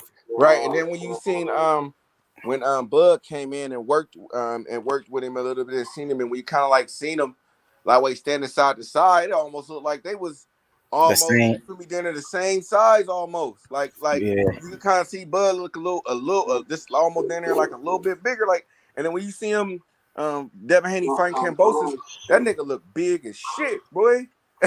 Yeah, he do. Devin Haney a big dude, man. That nigga big, bro. Like, and he uses weight well too. Like, you feel me? He knowing how to hold, knowing how to grab, knowing how to use his weight. You feel me? To turn him out. That's smart shit, bro. What you mean? Like, y'all can't be mad. You feel me? Like, nigga, he doing smart shit. That's what you're supposed to do. Yeah. That's what you're supposed to do. Tired of small man out. Put your body weight on him. Lean on him. What y'all talking about? Just strategies, using good strategy, man. Devin Haney, it's hard to touch him too. Man, fact. Every time he leave a fight, the man look like he hasn't even been in a fight. He's always fresh. You will never see him busted open, cut up. You barely see that happen. Or never actually. Right, but in the last fight, they didn't even have they stitch or nothing like that. So I don't think he felt comfortable with the people doing with the swelling shit. You know what I'm saying? Yeah. But for around his eyes. So now I think he got his whole team down there. That shit gonna be different. Like, you feel me? And people forget about that. You feel me? What he had to go through in the fight leading up to the fight. You know what I'm saying? With his dad not being there, all that extra shit, his whole team gotta figure out how he gonna do this and that and the other. Now, bro, he don't gotta worry about that. He don't gotta worry about his team, bro. So now you going into where you just this familiar territory. You coming in, you clocking into work, normal day in the office. Yeah, they try to play a game on him, try to mess him up mentally by doing that. Like, making sure like his dad wasn't in his corner, just give him extra stuff to think about. But Devin Haney, a true champ, he ain't gonna let it get to him. And it showed. Sure did, and now it's gonna really show. Now that they could clock in with his own team, he don't got to stress off certain stuff. Now it's just all about business. Let's go here. You know what I'm saying? Put the pause on them and get up out of there. You feel me? Come back home, undisputed champs. You know what I'm saying? Again, defending the belts. Yeah, man. How you feel about this Deontay Wilder fight? I think Wilder gonna knock him out in 3. Yeah, man. So the dude was his sparring partner, the guy he fighting now. Yeah. Man. Yeah, I just got Wilder catching him, putting him to sleep. Is the dude any good that he's fighting? He's straight. He's straight. You know what I mean? He ain't the best, but he's straight. He has some good wins. He's pretty tall. He's pretty big. But he just don't have that agility to me. He don't have that quick head movement, those quick the quick twitches to get him out of the harm's way to me. So I just think that he's gonna be there to get hit. I see Wilder catching his ass and putting his ass night and that's just it, bro. I see him knocking him out or stoppage in like three rounds, bro. Yeah. And he motivated. Wilder, he looked motivated for this one. Yeah. Wilder looked motivated, bro. Like I think he took some time off, from the loss to Fury. And it was a hell of a fight, I think he took some time off to reflect and everything. And now I really think that he back, bro. Like I think he back. To me, he lost to the number one guy. So it's, it's not like he's doing that bad, but at the same time, I just think he gonna come out a little bit motivated. He gonna get that win once he get this one. Man, if he fight Usyk, I got him knocking out Usyk too. Man, I hope that fight happen, man. I think stylistically, that's a good one for Deontay Wilder. Got that big power. You could catch Usyk with something. Usyk, he moved up to heavyweight. He ain't really that big of a dude, man. Wilder like 6'7", AJ was touching him too. AJ was kind of stopping him a little bit, but AJ just wasn't doing it right. He was still acting like a little bitch. You know what I'm saying? He ain't use his height for his advantage. He ain't use that reach like he's supposed to. Exactly. You said it right there. And that was a whole problem in the fight. He wasn't using his reach. He wasn't using his sides. He wasn't bullying him. You know what I'm saying? Doing the shit like Devin Haney doing. You know what I'm saying? Grabbing and holding and pulling your weight on him. Tire his ass out. If you keep on moving and shit, that's what you got to do. You can't just let the man sit on the outside and just pick you apart and shit and just be able to come in and inside when he want to, step out when he want to. When you the bigger guy and you got the reach, man. Yeah. Joshua he just ain't that. He just ain't that, man. Oh, my boy about to get on that PlayStation, huh? Yes, sir. Man, what you playing? Oh, that 2K, man. Oh, okay. Yeah, I ain't got into nothing else yet. You ain't been on that 2K? Nah, I'm still on the I ain't played in a while. I'm still on the I'm just on Warzone, man. Yeah. Pretty simple. Don't gotta worry about calling a play, a screenplay, and you know what I'm saying, a backdoor cut, and You know what I mean? Got to crossover, then got to make sure I do the shooting button right. Them games, they be changing up every year, man. Man, it's like, man, fuck all this shit, bro. Like, I'm finna just play something that's nice and simple, bro. I get it done. I do want to get the new Madden though, but I still want the PS5 though, so I'm still debating on if I want to buy it. Like, you know, yeah. And a PS5, man, it's too hard to find, man. The motherfuckers is still out of stock, and everybody's still buying them up. It's like, damn, don't everybody got one already? Yeah, that's why Xbox been back on the come up now. A lot of people been on that Xbox, but yeah, man. Yeah, so yeah, I need that. Yeah, so once I get that 5, I probably will buy it. But other than that, I'm just going. As long as I got the 4, I'm just gonna stick to my Warzone and shit until then. Shit. Yeah, man, they need to come back with a boxing game, man. Like I Fight Club again, man. I thought like they that boxing club. That shit hard, bro. I thought they was on one of these other dudes' channel. I thought they was coming out with a game or some shit, but I guess that shit probably fell through. I don't know. I mean, you know, just make that shit regular, bro. Like, you feel me? Just make it how you can. People gonna buy it. Yeah, man. Shit, I like to be fighting niggas online and shit. Going online. That fight night, hell yeah. And I'll be going online. I remember that, boy. I used to go online beating niggas' ass, boy. Like jabbing them up, 12 rounds, just straight jabs. Hit them straight jabs all day. Don't let me get them first. Don't shit. Who was on there? I forgot who was on there though. So I forgot what year it was. So I don't even remember who was on that shit. I used to like at heavyweight. I used to like using Lennox Lewis because he was so damn tall. Lewis and them and Tyson wasn't on it though, huh? Was it Holyfield? Tyson was on one of them. He was on. I think it was Fight Night Round 3. I think Tyson was on one of them. He was on one of them though. That meant that power of Mike Tyson on that game, crazy, bro. Crazy.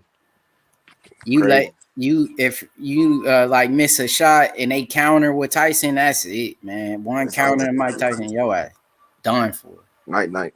And that's real shit. That's really what happened. Yeah. Man. This shit crazy, bro. Man, this sport of boxing though, man, we still can't get this Bud Crawford fight, man. This shit is crazy, man. Like, man, they just need to just go ahead and make this shit happen, bro. Like, you know what I'm saying? Fuck all that extra shit, bro. Bud want to fight. EJ want to fight. Let's go. Yeah, they gotta make it, man. They gotta make that happen. Next year, just come out and say, man, the fight ain't gonna happen this next year, bro. Like, you know what I'm saying? Like, this tell the people something. Don't just, we still negotiating. Like, nigga, bro, we know y'all been negotiating, but damn. They trying to get that money, man. Like, bro, but damn, like, how much money is y'all don't even know how much money it's gonna be. You know what I'm saying? Y'all just guesstimating and estimating. Just pay the fighters, they just do. And shit, hope and wish on a little star. But I think that this fight gonna be a high pay-per-view. I think that it could go possibly maybe to around 500,000, maybe. Crack the 500,000, maybe 6. Yeah, that's probably one of the biggest fights they can make right now. They both undefeated too, huh? Yeah. Yeah, that's the best fight you could really make right now in boxing. You know, yeah, because I think EJ pulled around 300,000. You know what I mean? 350,000 people. You know what I mean? If Terrence Crawford could pull around 200, you know what I mean? 200. You know what I mean? That's around. You know what I mean? I think that he could, bro. I think that he could do around like 500,000 for sure. Easy. So you know what I mean? I think that people will want to buy the fight. I think that people will want to not have to worry about the streams and shit and the extra shit that happens when you stream. You gotta wait and the delay. I think that people have been doing that because they don't get the fights they want. Now this fight right here, you get what you want. If you could compare that Terrence Crawford and Errol Spence fight to any fight that's like some that happened in the past around that same weight class, who could you kind of compare that fight to? Probably like Hagler Hearns, probably shit. Yeah, man, this is gonna be a big fight, man. That's gonna be big, bro. It's gonna be huge, bro. Like these is two And they got fan bases too. You know what I'm saying? Both of them got a fan base. You know, and you got a lot of OGs picking Terrence Bud Crawford. A lot of Yeah. boxing heads picking Terrence Bud Crawford for the right reasons. And it's no diss to EJ, but every time it seems like when somebody go for Crawford, you know, they got to hate on EJ.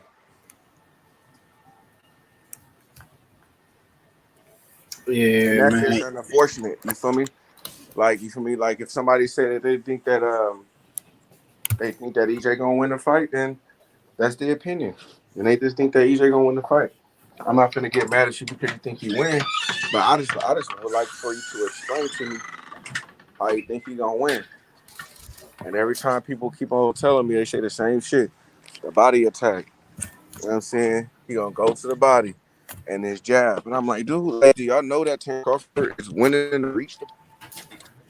I don't understand. Like, so it means that, you know, Yeah. so if he's Right. not in the distance, for EJ to land first, then that's gonna put him at a disadvantage. Then, if you do try to get aggressive to the body, you know, Bud is good on his using feet movement. He good on his feet. Yeah.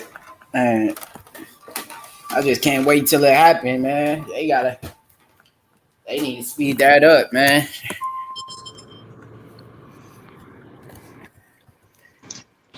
You say what happened?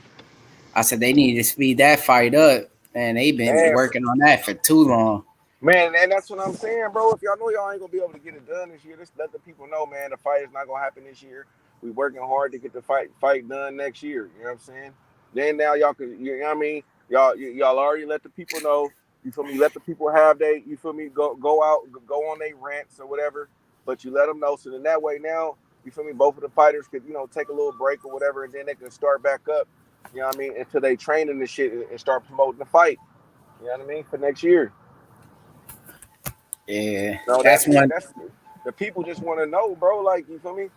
It's like, you know, how long do y'all take it? It's like he don't got no promoter. There's nobody in the way. Like, it's all PBC and Showtime. So what's up? Yeah, they just dragging it out. I think that's the way they make the fight a little bit bigger than what it is by just keep dragging it out, keep talking about it, keep making people, think that it's gonna happen, and they just keep building up more hype around the fight.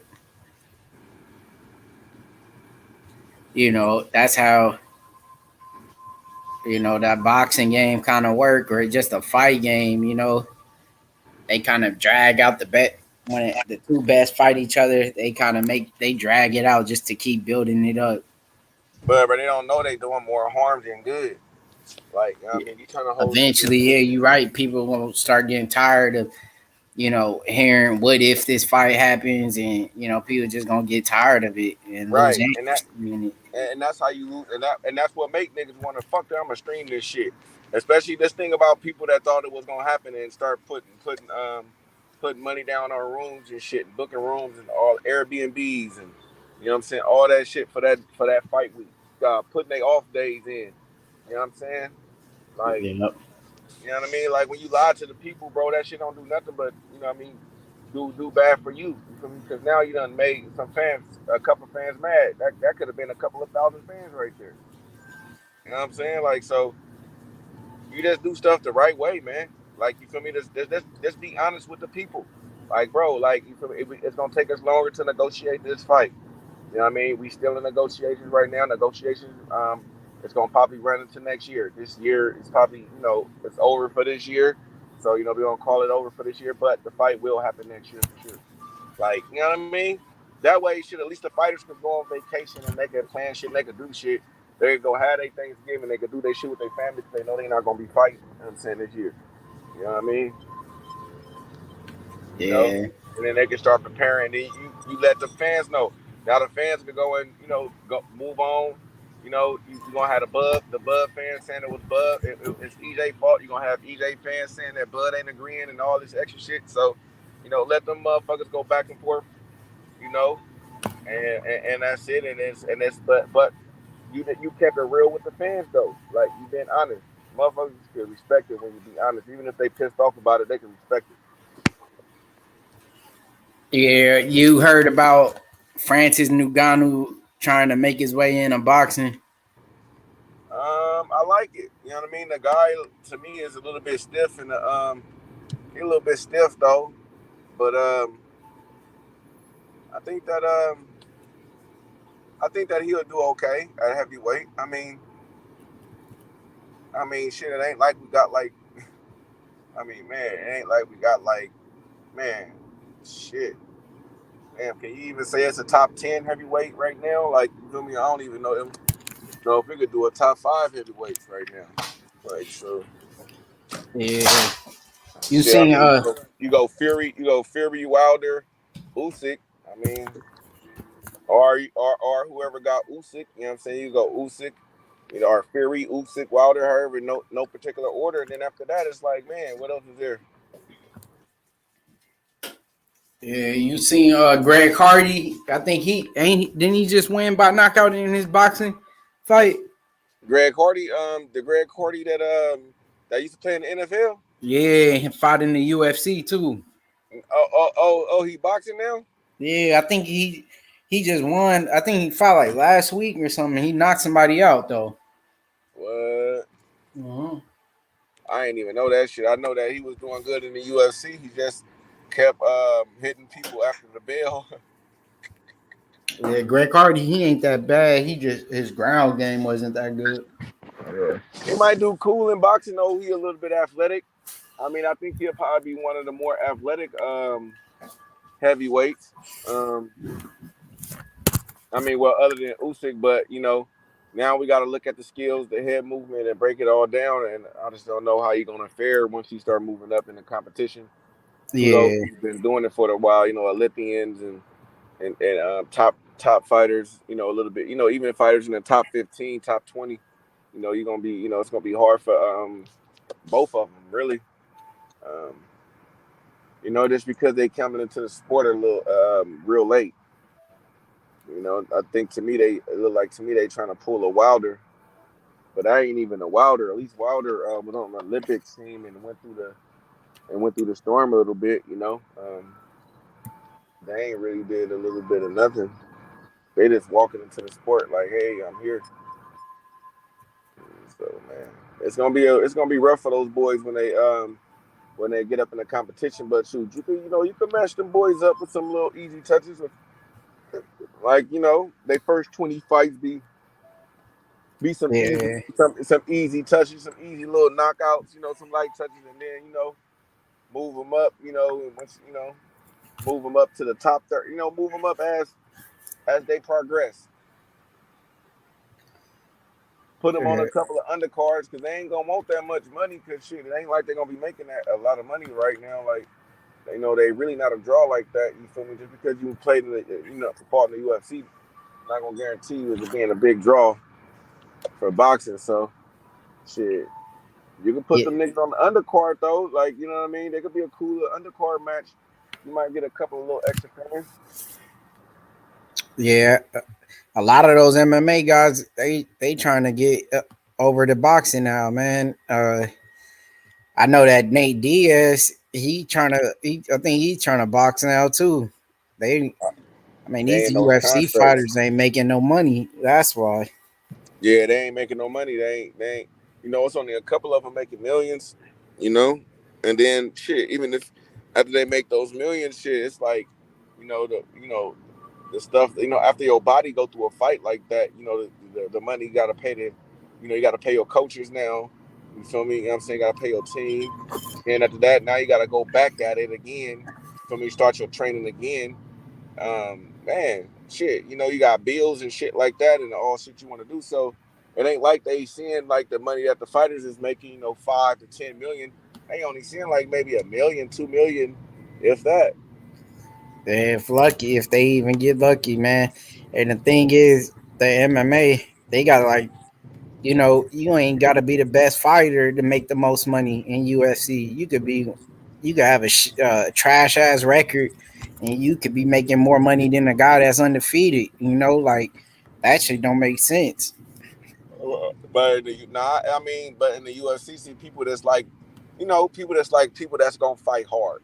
You know that it's not gonna let them down. That's gonna fight. You know, no matter what, even if you get knocked out or whatever. You feel me? You just gonna go hard. You know what I mean? You know, you ain't gonna be Yeah, but sitting on the that's like, ground trying to lay on the ground and shit and horse play around, or unfortunately, our boxers get labeled as boring fighters, but the boxers and boxers, it's boxing a person smoothly, doing everything you need to do, everything you need to correct, but that people don't like that. They want to see a person get put on their butt. They want to see a person swole eyes and broken nose and fucked up jaw yeah, and shit like that. They want to see you get fucked up and brain dead and all that shit. That's what they want. yeah, but you see, like other sports, it's always the best player, the best athlete out there making the most money. It's like in basketball, Jordan was the best. And at that time, I'm pretty sure he was getting paid more than anybody else. Like John Jones, he, you know, some people say he the greatest ever, but you got guys like Conor McGregor probably bringing in a bigger paycheck than him, and guys like Nate Diaz and stuff who are not even near his level. You know what I mean? Right. That's like saying pretty much like a 6 man damn near is making as much money as a MVP or a starter in the NBA. Yeah, that's crazy. It don't add up because Conor McGregor, man, he ain't on no level with John Jones is. John Jones ain't never even lost a fight. If a man never been in the MMA for that long, never lost a fight, how is a guy who got a bunch of L's on his record making more money than John Jones? But that's Because, when those fighters like that, right? See, when the fighters like that, when they talk shit like how Floyd and shit was doing, when they talk they shit like that, right? They get praised for it. They say that they is marketable, right? But then when the black fighter do it, he's ghetto. You know, it's gonna be a whole lot of bullshit with it. They It- gonna say, "Oh, yeah, he's this and he's he's that way." arrogant. Yeah, He just care about money. You know, we always get labeled as something, something other than being a person that could promote a fight that a big draw. Just like how Muhammad Ali was doing his thing. People didn't like Muhammad Ali for they didn't like that. A lot of people didn't like Muhammad Ali until he damn near died, or until he got to his words he couldn't function as well. You know what I'm saying? They still yeah. was hating on. A lot of people was hating on him. You know what I'm saying? Not saying that black people, a lot, and even white people a whole lot. So when you out there and you talking like that and you black, you get labeled a certain way. But when it's another guy, you marketable. If it's another race, you marketable. The people want to see what he got to say, and all this. He's Yeah, cool, and it's cool to do that. You know what I mean? Because they weren't saying that shit. They weren't calling Conor McGregor a thug. He go and attack a bus. Or they just they still look. They promote that shit like, oh, he's cool. Oh, he just it's just a regular day at the office. You know what I'm saying? That's cool yeah. with him. That ain't bad. It's okay. If the tables would turn, this man, they gonna say he a criminal. He's this. He's that. Right. Yeah, put it all over the news. Fine him. Do all type of Oh shit. Put him man, in jail. All kind of shit, man. they'll do a whole bio by him, bro. Next thing you know, you got his mama. You got the black dude mama on. You know what I'm saying? They going to go do little snippets in the hood. He grew up in a bad area neighborhood. Look at over here, in all Yeah. his whole documentaries and shit. You know what I'm saying? Without even his consult, all this old boosie shit, bro. This is try to Bring him down. bring him down and fuck his name up. You know what I'm saying? But the cold part about it is, when you have your own race doing it too, that's what make it suck. You know what I'm saying? Yeah. Like, and that's why I was telling them boys earlier, bro, y'all can't be mad about what these fighters say or what they do on their spare time, bro. Like, you know what I'm saying? What they do is what they do. You know what I'm saying? They grown ass men. They got a right to fucking live their life. Just because they, please us in the ring or on the court or on the field, that doesn't mean that we can get the right to control their life and to be like tell them what to do with their time and efforts and stuff like that, or get mad at them when they have a quote that they don't like, or they don't do this event or they don't do that, or man, like, stop worrying about what the next man do. You know what I'm saying? Just worry about your kids and get your shit together. Like, you feel me now? You know, of course you could go for them in the ring and all that, but man, if they doing anything, let them live, let them do them. Stop having too much of an opinion about what everybody do. You know, what they on their own time. Yeah.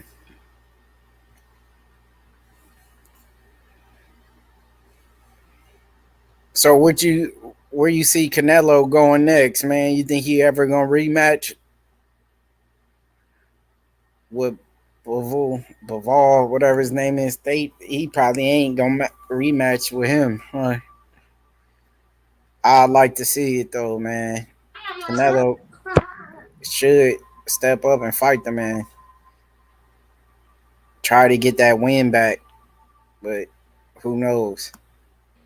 What you were saying? About Canelo, you think he'll ever rematch with old dude? With Bivol? Yeah.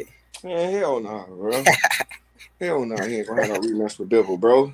He got his ass whooped too bad, bro. He ain't gonna do that, bro. He wouldn't want to take another L. Ass whooping like that.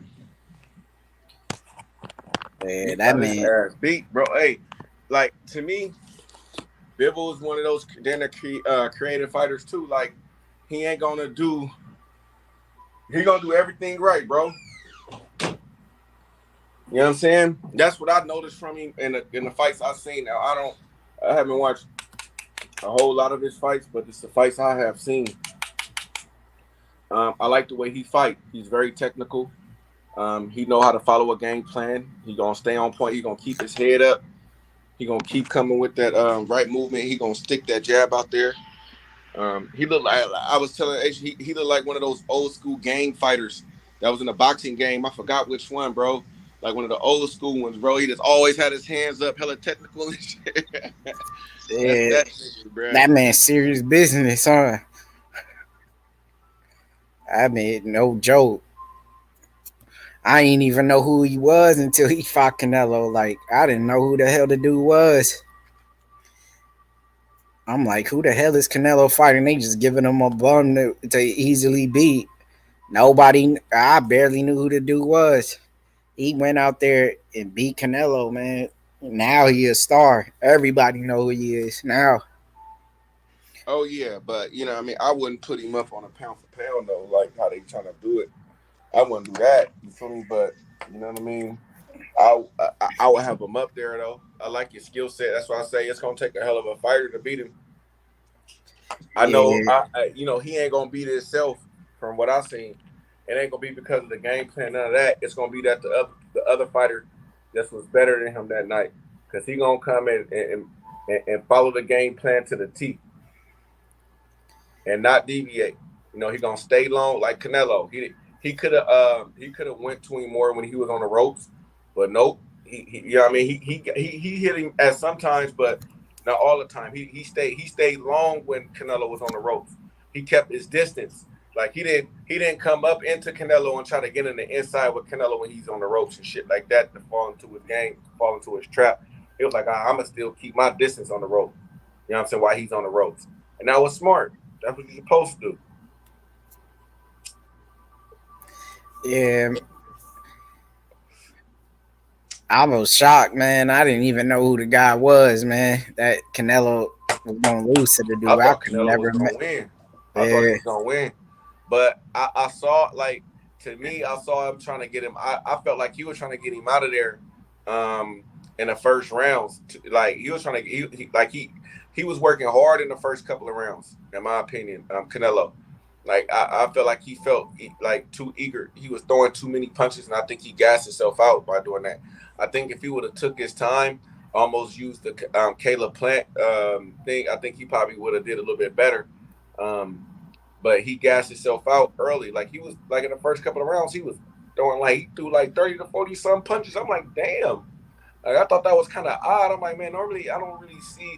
I mean, I watch a lot of Canelo fights, but I'm like, dang, I had to go back and remember. Damn, do I ever remember him throwing like 30 to 40 punches in the first couple of rounds? Like, normally be around like 15, maybe 20, maybe around like 17 or something like that. Because like I feel like he's trying to fill you out. You know, in this fight, I think he came out super aggressive. I just thought that he was a bomb. He had to think that he was easy work. Yeah, that's probably where exactly he went wrong, trying to get him out of there too quick, rushing the knockout. That's what I say. Fuck the knockout. If you ain't a knockout fighter, if you ain't Deontay Wilder or Tank Davis, you should be tripping off a knockout. Yeah. Or Bud, you should be tripping off a knockout. Just box. And another thing is Canelo. I always thought he was a tad bit too small for those weight classes. He's at middleweight and fighting these big dudes, man. I mean, you talking about a guy who fought Floyd Mayweather at one point, and now he moved up. He fighting guys like Danny Jacobs and Triple G. Like, Triple G ain't that big of a dude, but I mean, that weight class, they got some big dudes up in there. Yeah, he thought Canelo only. He thought he was sweet. He thought it was gonna be some easy work. Ain't Canelo like the same height as Devin Haney? Ain't Canelo like 5'9"? I have no idea. Yeah, he like 5'9", man. I don't know how the hell he fighting up at 160. You mean I think he was at not 68. He was at damn, what, 75 or some shit, or yeah, that's big, man. To be the same height as guys like Devin Haney, and Devin Haney all the way at 135, fighting probably at 140, 145 soon, but damn, that's crazy. You got dudes damn near 6 foot something up in that middleweight, light heavyweight kind of division, cruiserweight or whatever. Them dudes is big. They big as fuck, and he thought that dude was gonna be coming straight forward. He thought he had him some easy work. He was like, nope. Yeah. And beat that boy ass. I'm serious.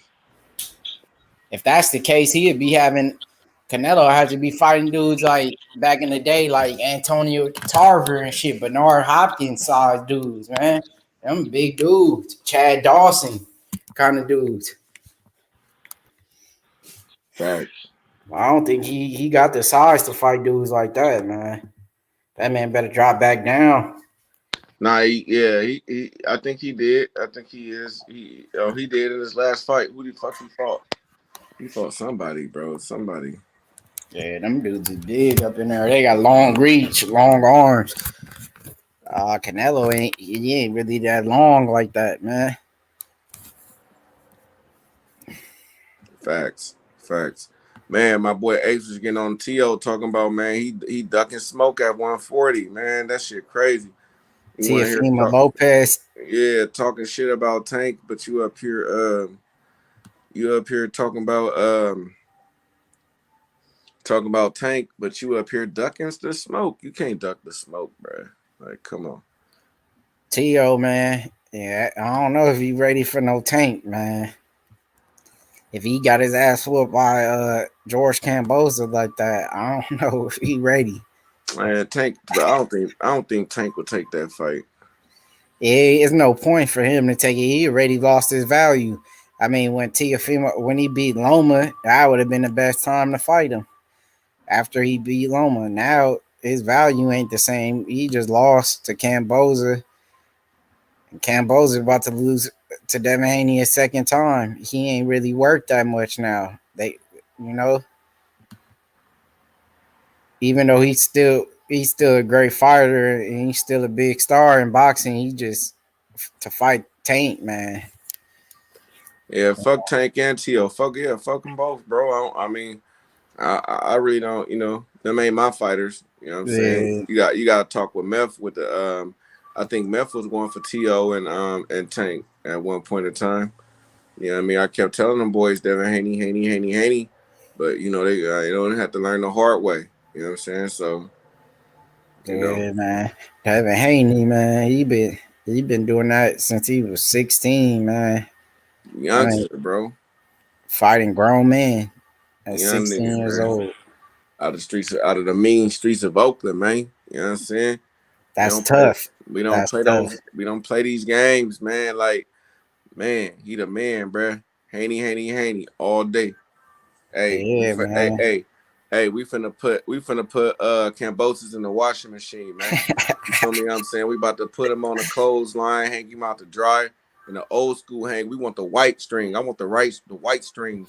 And then I'm gonna put the little tree things up in there. You feel me? Little net. Yeah, you feel me? We bringing that old school in. So hey, fuck it. We don't even use the wash and dryer. We use the old bucket, the old thing they used to use with the bucket, and they used to scrub the clothes. That's Yep. what we're using. You know what I'm saying? That's how that's what we're using. My dude that raw. We don't even need the washing machine. You know what I'm saying? Just give us a little board thing, whatever it was called. You know what I'm saying? That's what we need right there. And we're gonna hang him out to dry. You know what I'm saying? We dry so good we don't even need to press. We don't even need to put the iron on him. We don't even need to put the iron on him. We just hang him out to dry. It's gonna be it's gonna already come with the crease. Yeah. I mean, he gonna hang him to dry, man. Old school shit. Old school, bro. Like we finna hang, bro. Well, if I hang my jeans, I don't dry my jeans anyway. So, but I'm just saying that we put him on a clothes hanger. You know what I'm saying? But he ain't even finna put him on a clothes hanger. That's what I'm telling you. He gonna use the little wooden hooks that they used to use back in the day, and they have them hanging. That's what we using, man.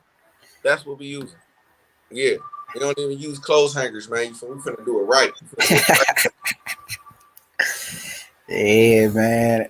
Devin Haney, dude, he came a long way, man. I mean, he did it quick too. Hell yeah. Where Jimbo ass at? I ain't heard Jimbo in a minute. What the fuck y'all talking about? Where Jimmy ass at? I ain't seen him. Been on here since AJ got his ass whooped. I ain't heard shit. Every time they fighters lose, they start running away. Man, damn, that's how we get down. Yeah, man. I thought they was supposed to stick by their fighters, man. What's up with that? Part out here for a pimp. You know, win or lose, you gotta stick to your side, man.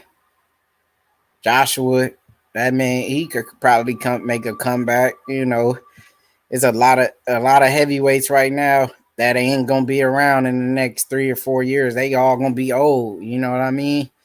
Prime boxing. Let me know. Hey, why don't you jump on the panel and let us know, you feel me, why you think Kambosos is gonna win? You team Kambosos, I would like to hear you know, how you think Kambosos is going to win this fight, Team Kambosos.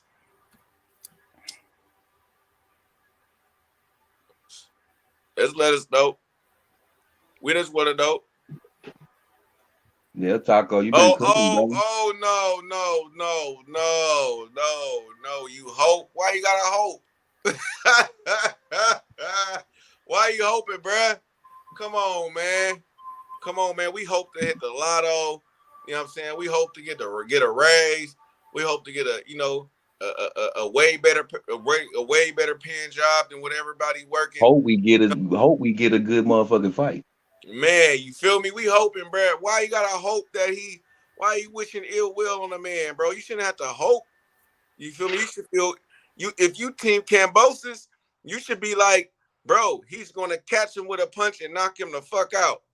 You heard me? Nah. Oh, that wasn't you. That's somebody else. Kambosos. Hey, Taco, that's that puncher's chance. Oh, puncher chance? Oh, okay. I don't think so, buddy. Hey, why he had a puncher chance last time? Man, damn. It did Bro, work how for many him. times he even hit him? Man, damn, like we can really go and do the research, man. I have somebody on here. Go look at somebody in the chat. Go look and see how many times Kambosos hit fucking Devin Haney last time. Let's see that. I like to see that.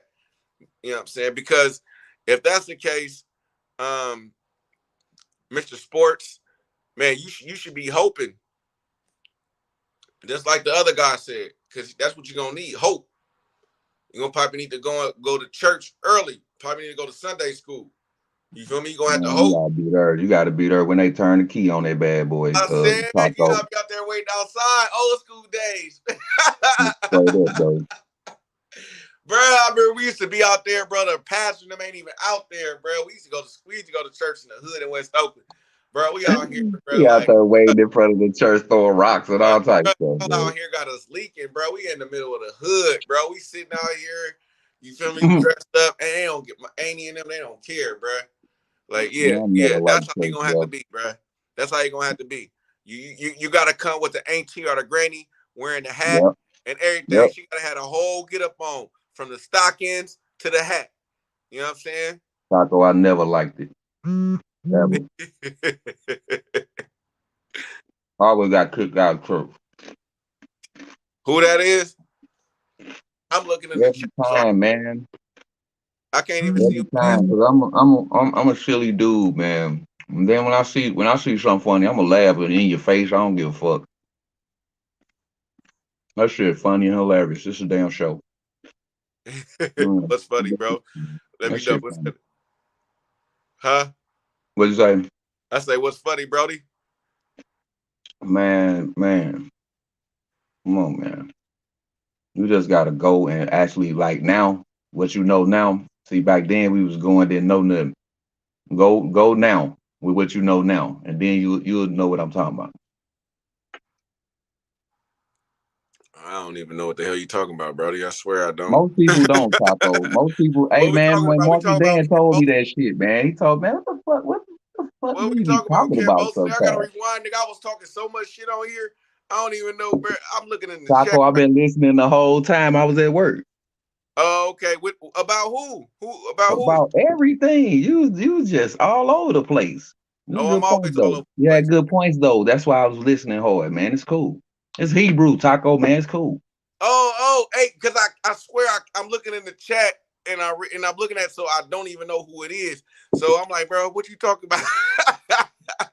They say most people don't know, man. What the hell you talking about Hebrew sometime, man? The fuck is you talking about? Hey, bro, I'll be all but you know what be happening, bro? You know, you get a thought and it come and you try to get it out, but then as you talking, sometimes you just lose it, and that's I do that shit a lot, bro. It'd be right there still, but you just forgot the man. That shit it just loses. But so then, you know me, I'm a quick thinker. So I want to talk about something else, and then it'll come back exactly, bro. You already know, bro. Nigga, right in the middle of your conversation, it cut right back up, cut your whole little sentence off. Hey, sometimes I be liking when niggas get loud and stop me. I'm like, okay, cool. Let me think about something real quick. Yeah, it's a part of humbleness, man. You gotta humble yourself right at that moment. Right, you know what I'm saying? Everybody true self, they true self come on when they wake up in the morning. Everybody, that's when everybody keep it real, because you ain't got no choice. You wake up, everybody got that Monday morning type feeling, man. Straight up. Damn, bro. I don't give a fuck if you got some ass that night. You still gonna wake up with that Monday. Damn, Danny the Great and somebody who Prime, damn, they going at it. Boy, that boy Danny and Prime, man, I ain't heard from Prime in a minute. Prime time boxing. Bro, that nigga say your wife look like a man. Damn. Oh, that's shit. cold. Y'all getting busy in the chat. And that's Texas versus California, man. We know. Hey, that's why I say I didn't even know who talking. That's why I'm like, bro, I don't even know who talking. So I'm like, I don't even know you, bro. I'm like, nigga, it's going down in the chat. I don't feel like taking the chat down right now, so I'm just looking. It's been crazy as hell, man. It's fucked. Hey, they going crazy. What's up with it? Hey, YG, man. What's up with the MMA channel, man? You still got that going on? Did he leave? Nah, that nigga playing Oh probably. yeah, he playing 2K. That's right. He was booting it up. He Yeah. started I don't know if it was a PS4 or 5, but he started it up. Now y'all was talking about Fight Night Round 3 and all that. I was in the car, Taco. I was listening. You say, "Oh, you on that PlayStation 5? Huh? Yeah, I'm finna boot up that too." I'll be listening, man. Oh yeah, I'm trying to get that 5, bro. Every time I try to get one, that shit sold out. I'm like, God damn. Oh it's yeah, like, bro, man. everybody. It's like, damn, bro, y'all still trying to make money off the motherfuckers, bro. Like, god Taco, you damn. gotta catch them when they mixing the paint for the color on them motherfuckers, bro. You gotta catch them. No, bro, but you know, you be thinking You that. gotta catch them when they put that last mother chip in that motherfucker. Hey, bro, you know, you be thinking that, you know, bro, that shit been out for a couple of years now, so Yeah. you would think that you'll be You able to think it'll be go something viral else? at the show. It's like, bro, y'all taking this shit to the next level, bro. I gotta do all this Hey, for bro, that P5. motherfucker game like a disease, bro. That a motherfucker wanna catch. You heard me straight up. It's Man, fucked that up. should be gone every time, bro. I'm like, Motherfucker be out of damn. there. Like, fuck, bro, I ain't finna say this money, Hey, bro. I'm gonna hey, then spend it it. pissed you off. They got the display box. You thinking, let me get that when there ain't shit in there. Man, you know me, bro. I can't save no money, so shit. When I Oh, got it, I shit, got man. it. Yeah, man. It gotta be Hey, you there. can only do what you can do, man. Can't force it. That's when Hey, she that's fucked what up. I'm saying. It'd be like, fuck, bro. What are y'all like?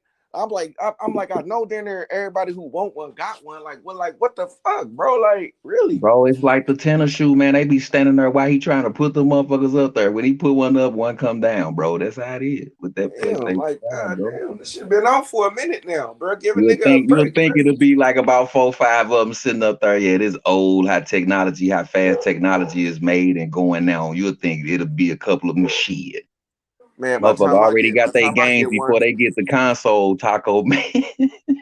by the time I get one, shit, it's gonna be a new one coming out. Shit, a P6 Yeah, gonna be that coming out. motherfucker gonna be dust, boy. I'm telling you. They gonna be talking about you bad them up. Man, you still got the PlayStation 5? Man, get your ass on. We on 12 right now. You hear me? By the time you find one, you got the money, everything good, but you just can't find that motherfucker because it's gone, it's sold out. But you know, Hell yeah, because I do got a Best Buy account. I've been over there waiting, bro. Oh yeah, bro. Like, Camp nigga, shit, out. let me go ahead and get that real quick on this card. You heard me, man? Yeah, hurry up, get it on over with. And then by the time you get all into it, motherfucker be talking about 6, 7, 8, 9. You know how they do it. As soon as you buy a cell phone, that bitch, as soon as you walk out the store. There's 10 phones that came out. But you know, man, shit. Lay back, man. Learn how to shut the fuck up sometime. That's me. Yeah, man. Hey, What's up with it, Hebrew? man. What's up with you, OG? What's What's going on? What's poppin'? going on, man? What's going on, Good. Hey? Man, ready for this fight this Saturday? Yeah, Devin man. Haney, I heard Kambosos. you cooking on it earlier, man. What you think about this rematch, Hebrew? How you think it's gonna go? You think Kambosos will come back and Kambosos could get his belts back, or you got Haney pulling it out again? I got Haney pulling it out again because he gonna be rushing, thinking he got something. And he might have something. This is boxing, but we talking about a mental tough guy, man. He do get touched on, but he work on that. That's the only thing I see. That's one thing. But Devin Haney, I think he gonna beat his ass again. I know he didn't look at enough tape to see how to get inside. He gonna try to make it an inside fight in that jab. It's gonna be a repeat. What you thought He gotta stay extremely focused this fight because I think Kambosos got something for his ass this time. What you think he got for him?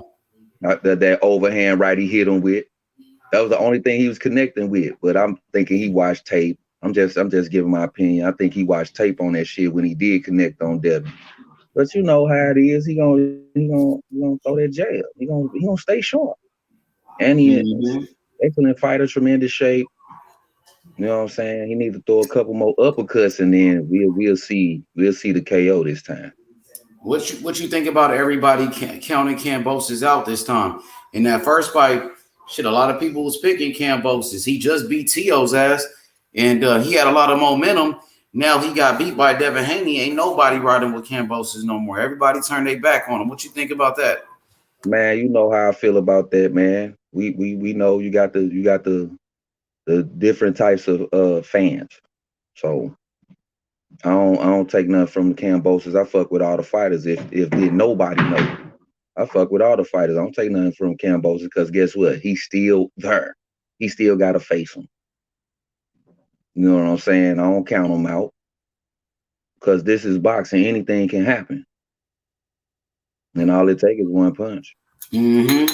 You know what I'm saying? Kambosos hit So Haney with damn near you everything. He hit him with everything he could in that first fight, and Haney ain't feel none of that shit. He ain't hurt Haney not one time. He hit Haney that was nigga rolling off clean. the punches. Age, he was rolling that shit off his motherfucking shoulders and shit, man. Remember, he dropped T.O. with that same shit though. He Yeah, hit that T.O. with the overhand right, he right. hit that overhand right, dropped his ass. Yeah, but he ain't drop Haney. He hit Haney with that motherfucker too. Mm-hmm. But Haney he ain't ate drop that him. motherfucker. He know how to put that shoulder into that shit. He connected, but it was a little shoulder in there too, so it kind of stopped it a little bit. Mm-hmm. That full power in it, so you know he got to watch it, man. That mother, he is slick with that overhand right though.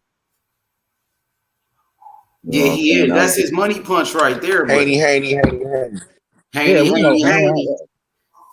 It's Haney time, man.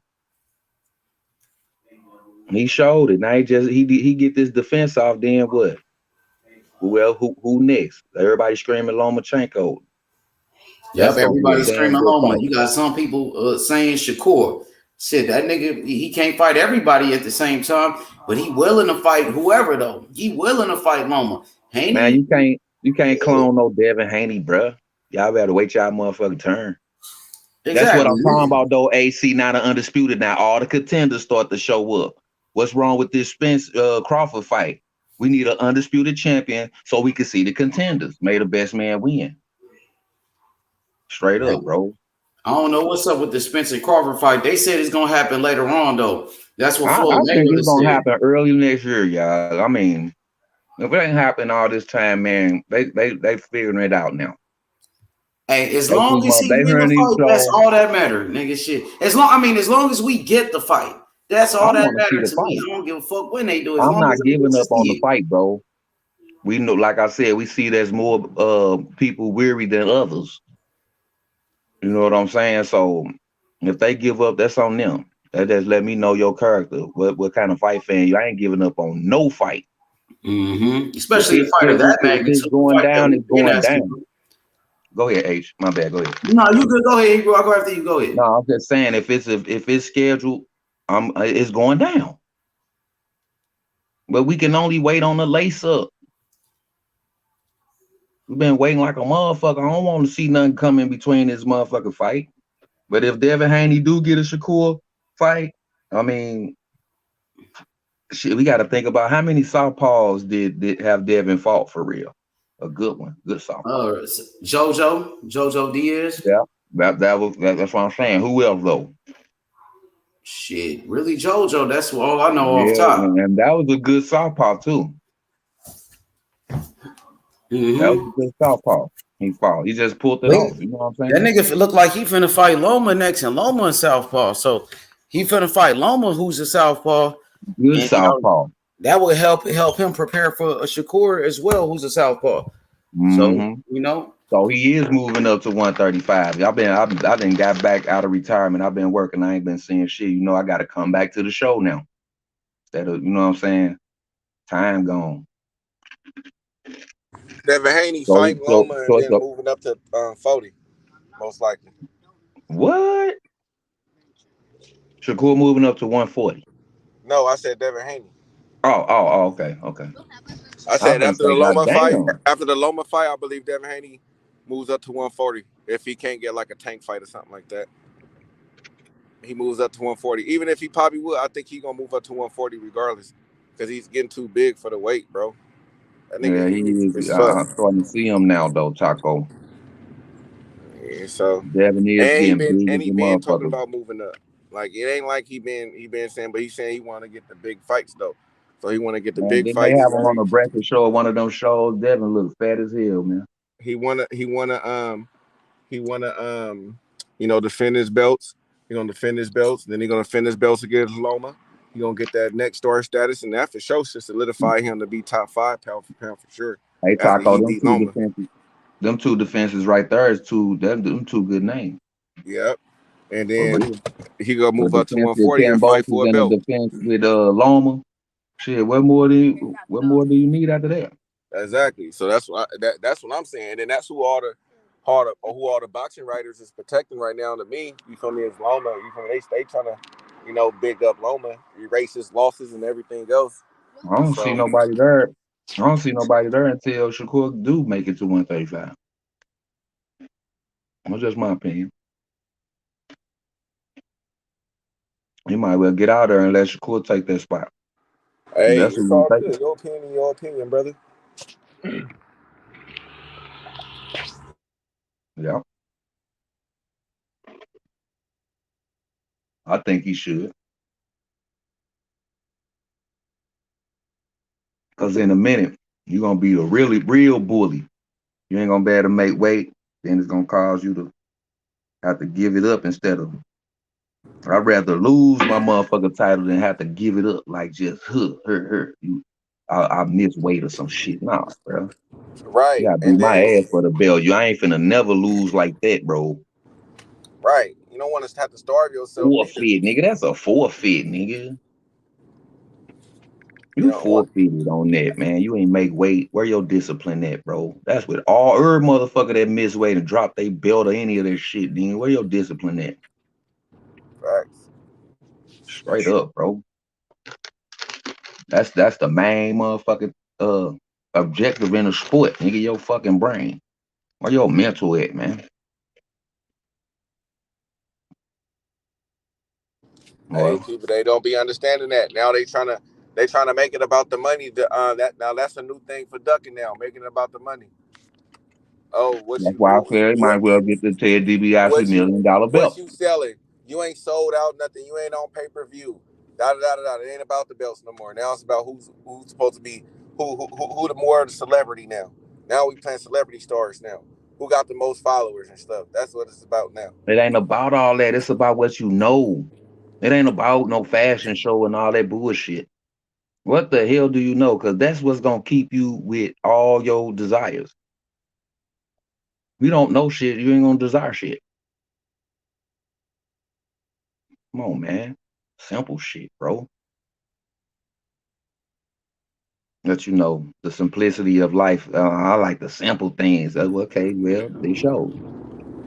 And that's what I try to install in my kids and in my football players too. The will to win, bro. Like you gotta have the will to win. It don't matter what you're doing. It shouldn't matter if I'm doing a sprint, if I'm doing high knees, if I'm doing back pedals, if I'm doing this, if I'm running through the A gap, if I'm running through the B gap as a running back, or running through there as a Mm-hmm. D tackle or whatever. You need to win. You need to win every rep. You know what I'm saying? I'm And like, right, try from to 24 through 28. The ISO, the hole open, you gotta go through there. let's go. Like, you know what I'm saying? So, and that's why I try to tell my kids, you got to win. You got to want to win every rep. It don't matter what you're doing. And if you take it like that, that means you're going to be working hard every play. I was telling them like this, Taco. If you keep trying to hit that hole and you ain't win nowhere and it's the same down, no gain, and then you hit it all of a sudden and you gain 1 fucking inch, bro, a yard. That's progress, bro. You know what I'm saying? Straight up, man. I used to tell my team, man, when I played high school ball, man, I used to tell my team, man, on the kickoffs, bro, block it, whatever side you want, block that way block their ass to the sideline, then the whole middle open. Exactly. Man, we You start got to go doing that full shit. tilt. Because, hey, once you Man, block addicted them to up winning, to the sideline. Don't hold once them, you just addicted push to their winning, ass to the sideline. once you addicted Right. to winning, it's going to be hard for you to lose because you ain't going to want to lose. So you're going to want to win. It's going to make you better. And But Taco, but that's where a what lot of happens these when they fighters get fail at, bro. spoiled on that? You gotta lose. But what they get spoiled on that, you gotta put the test on them. You know what I'm saying? So they won't be spoiled on that shit though. Because then they're gonna really feel some type of way when they lose and they never done it. See what I'm saying?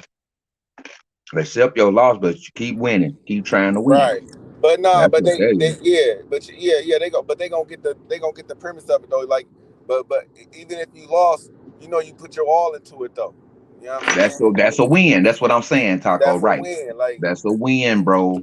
hey, somebody was just better than you that night. You can't, you know what I Cause mean? guess Hey, what? They know they was in a competition when the fuck they get done. Yeah, dude, In right boxing, there, man. He fucked me up on that last tackle. You know what I'm saying? They gonna just like remember my you. Raiders on Monday night. Just like my Raiders on Monday night, we should have won that game. Like, you know what I'm saying? Like, just like that. Mm-hmm. But So you know how I go. coaching, then the refs bailing the Chiefs out. You know what I mean? Calling these bogus calls. You know, what can you do, man?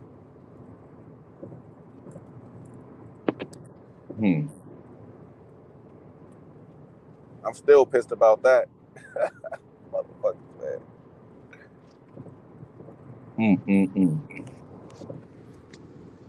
Nah, man, Devin Haney gonna win though. That's why I say Devin Haney gonna be a lot better than he gonna be the better one, and he's younger.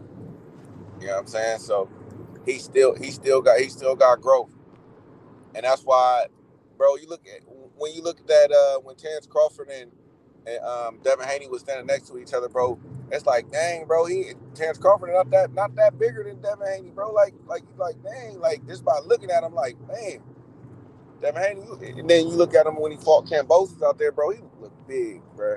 Man, he getting too big for 135, bro.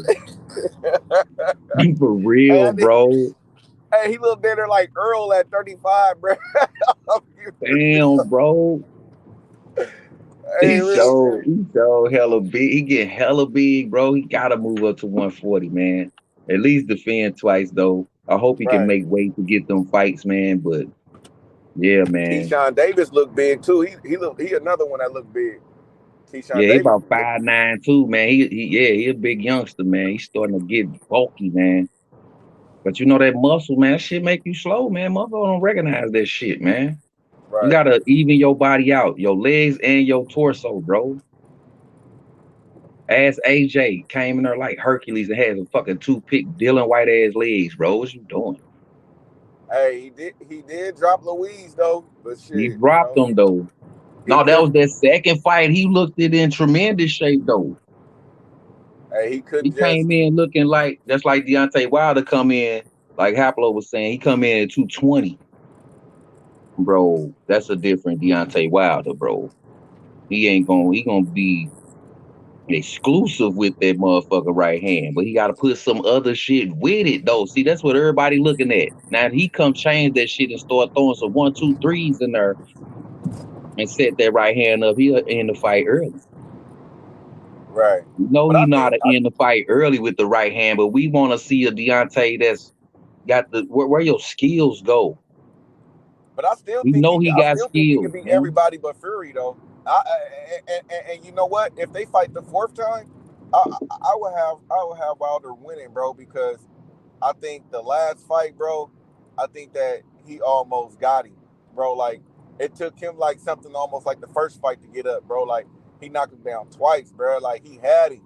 You feel me? So I think if there was a fight again, it's hard to be the guy 4 times, bro. Like I think that he'd catch him this time, bro, and put him to sleep. Like that nigga should have went to sleep the first time. If Deontay, and for sure this Taco, last time. go ahead, brother. Go ahead. Nah. I was just saying I'm finishing up by saying he should have got knocked out the first time and this time. This is like, but hey, he showed some crazy grit and getting up.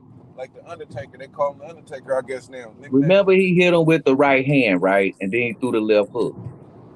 He took some off the left hook just because he knew he landed the right hand. Now, if he'd have put everything on that left hook too, he wouldn't have got up. That's just like a pushover. To be real, I think left hook. He'd have put that motherfucker power with that left hook. Fight, yeah, that's what I'm saying. The when first he knocked fight. him out. I when mean, he knocked him down. I think, I think that the last one. I think when he hit him the second time, he woke him up. Yeah, that little pushover, little left hook, man. If he'd have put that motherfucker on his ass, man, he wouldn't have got up. Hey, I think when he hit him the second time, he woke up because I'm like, ooh, yeah, look, that nigga was asleep. Fury was hurt, bro. man. I was like, gee, you see his eyes closed and everything, and then he was hurt, bro, like a motherfucker. Hey, he hit him with the next one. But that if he'd have put that motherfucker like he did Spilker that time, he'd have put some oof on that motherfucking left hook, man. Fury don't get up from that. But I got the right hand off and just and then he instantly turned around, went to the corners. I'm like, what? You should have put everything on that motherfucker. He wouldn't have never. And then that was an equilibrium shot. So I don't know how he got up from that shit, but it wasn't that much on it. The right hand was super. He caught his ass with that right hand, but that left hook, if he'd have put something else on, put some more on that motherfucker, he'd have won that fight. I really believe. I got Wilder as my number 3 heavyweight. Man, you know, I got all too Fury much 1. I Buddha got Fury stuff, 1, man. I Usyk like 2, all the and then I fighters. got Wilder 3. Real, what's up with it, bro? What up, bro? What's going on with it, man? We in here. Yeah, man, I'm in here, man. Just What you think about this Kambosos, Devin Haney we've been talking about? Man, I can't wait. This fight week. This fight week, baby, man. Shit. You know, yeah, man. Devin, y'all know Devin gonna take care of business when he going there. Oh, he going back to the trail too, so it's going down. Yeah, it's going down. I just want to see how he win. You know what I'm saying? I want to see how he take the dub home. I know he gonna win. I know it's boxing, anything can happen, but I know he gonna win. You know? Yeah, man. We can't leave it in the judge's hands this time, man. I'm feeling it, man. I'm really feeling that shit, bro. We gotta go ahead and take him on out in his hometown, bro. We gotta go and take him out, bro. Yeah, the judges be on some bullshit. He definitely got. Yeah, you gotta take it. Yeah. Go ahead. No, I'm saying the judges be on some bullshit out there. He definitely gotta be mindful because, that one judge last fight, didn't he score Kambosos to win? I'm not sure, but it was pretty close and it wasn't close at all. So he definitely gotta be careful. I feel like if Kambosos keep it real close, I feel like they're gonna try give it to Kambosos on the cards for real. But that's why I say he gotta whoop his ass. You gotta beat him up. Fuck him up. You ain't gotta knock him out. Yeah, but if he's showing it though, if it's showing on him, he lose.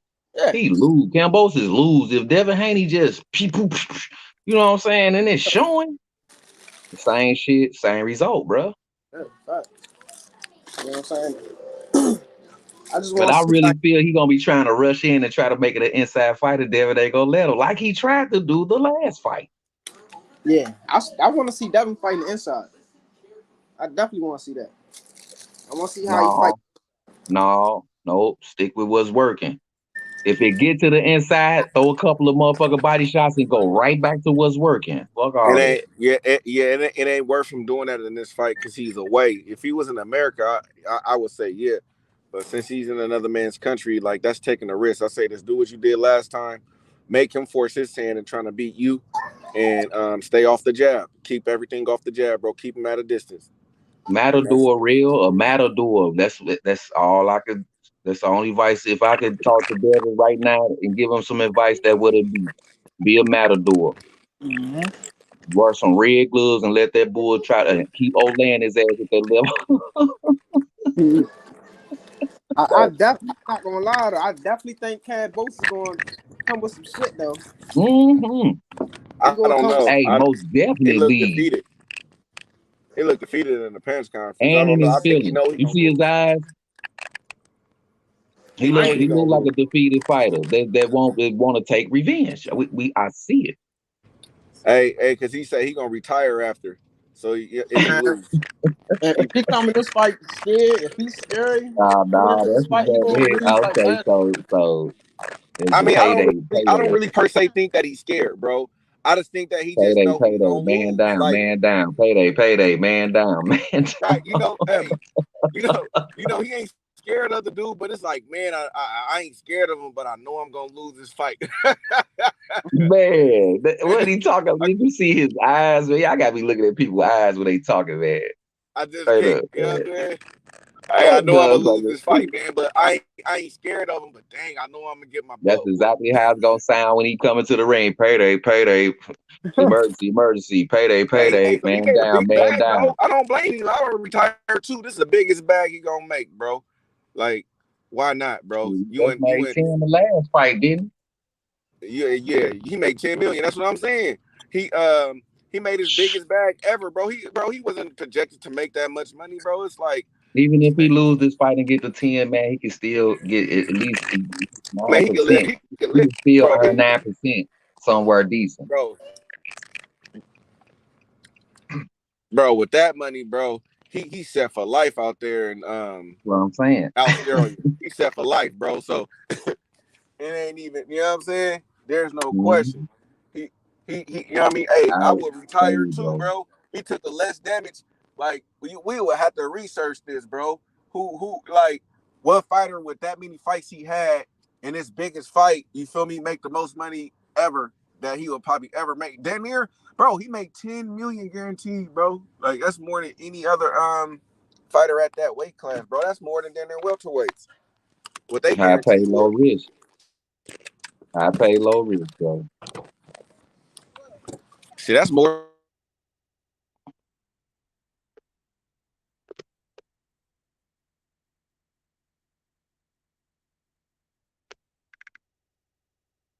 Man, can y'all hear me? Yeah, yeah. Oh, okay. Yeah. What So, happened with the tacos and dipped off? My so phone just working. he Look. getting another 10 mil this fight. You say what now? I said Kambosos getting another 10 mil. I don't know, man. I don't know. No, I don't think he's getting 10 mil. I think think. since Devin Haney won the first fight, Devin Haney's getting more.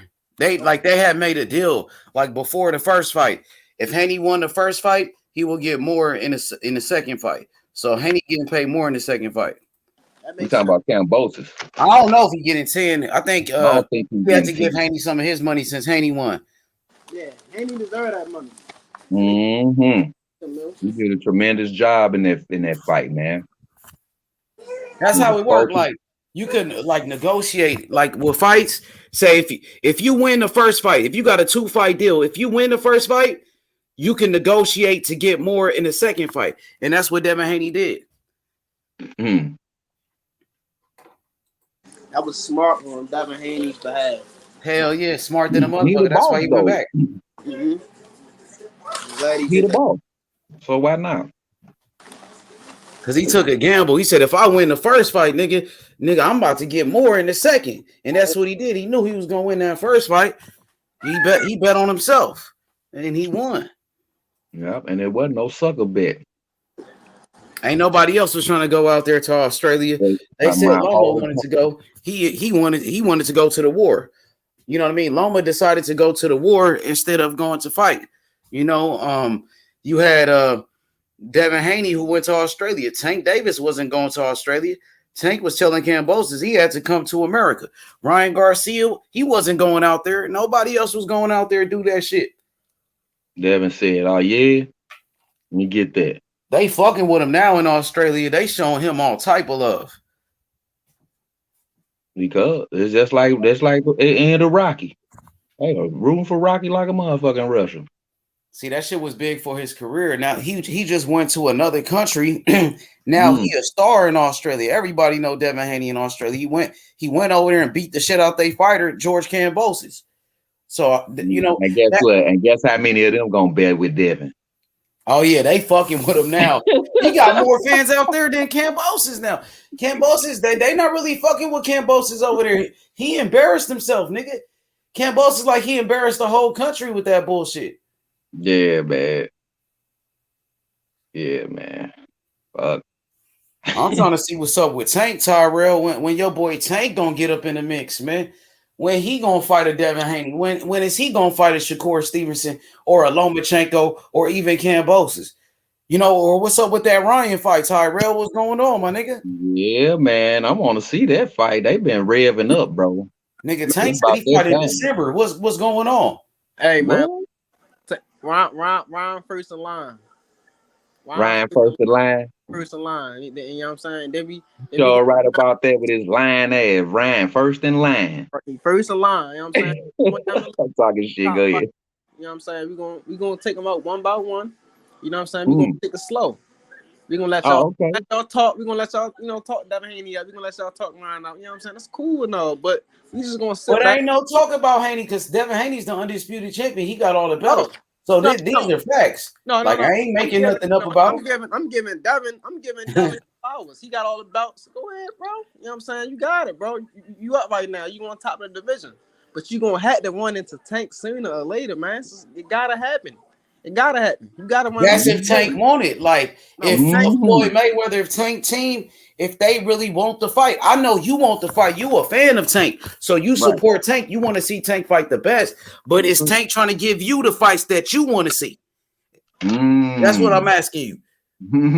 That's how I really go. He giving us what we want to see. Is he trying to give you that Devin Haney fight that you talk about? Yeah, he gonna give it to us. He gonna give it to us. In the Did he future. say that? When he say that? When he said he gonna do that? He ain't said nothing about Haney. Devin Haney been talking about him all the time. Ain't no date on it. But you hear your boy Ron and Tank. You hear your boy in the reading in Oakland. You hear your boy saying Tank name. It's coming because he want to fight that nigga. That's what you supposed to do. He want to test himself with the best versus the best. That's all I'm asking. Hey, Chris, I know Tank. That's your guy. That's your favorite fighter. I know y'all believe in Tank, but I want to ask you guys, because y'all the Tank fans. Do you guys believe Tank will fight Devin Haney since that's the fight you want to see? Do you guys see Tank taking a fight with a Shakur Stevenson? Motherfucking Instagram and tell him. Huh? Bang that motherfucking shit out and tell him that you want it. I'm a fan of yours and I want this motherfucking Devin Haney fight. That's all I'm asking. Do you see Tank, making a fight with Devin Haney and when? When do you see him fighting with Devin Haney? I said. I would when love though. I said. When? 2023, baby. Oh. 2023, baby, we coming. 2023. You know what I'm saying? Next year is coming. Starting off with Ryan Garcia. First bus stop. Nah, I think that Ryan fight gonna happen for sure. What you say, Hebrew? My bad, Hebrew. What you say? Man, that's gonna be that fight gonna be in like August, bro. Yep.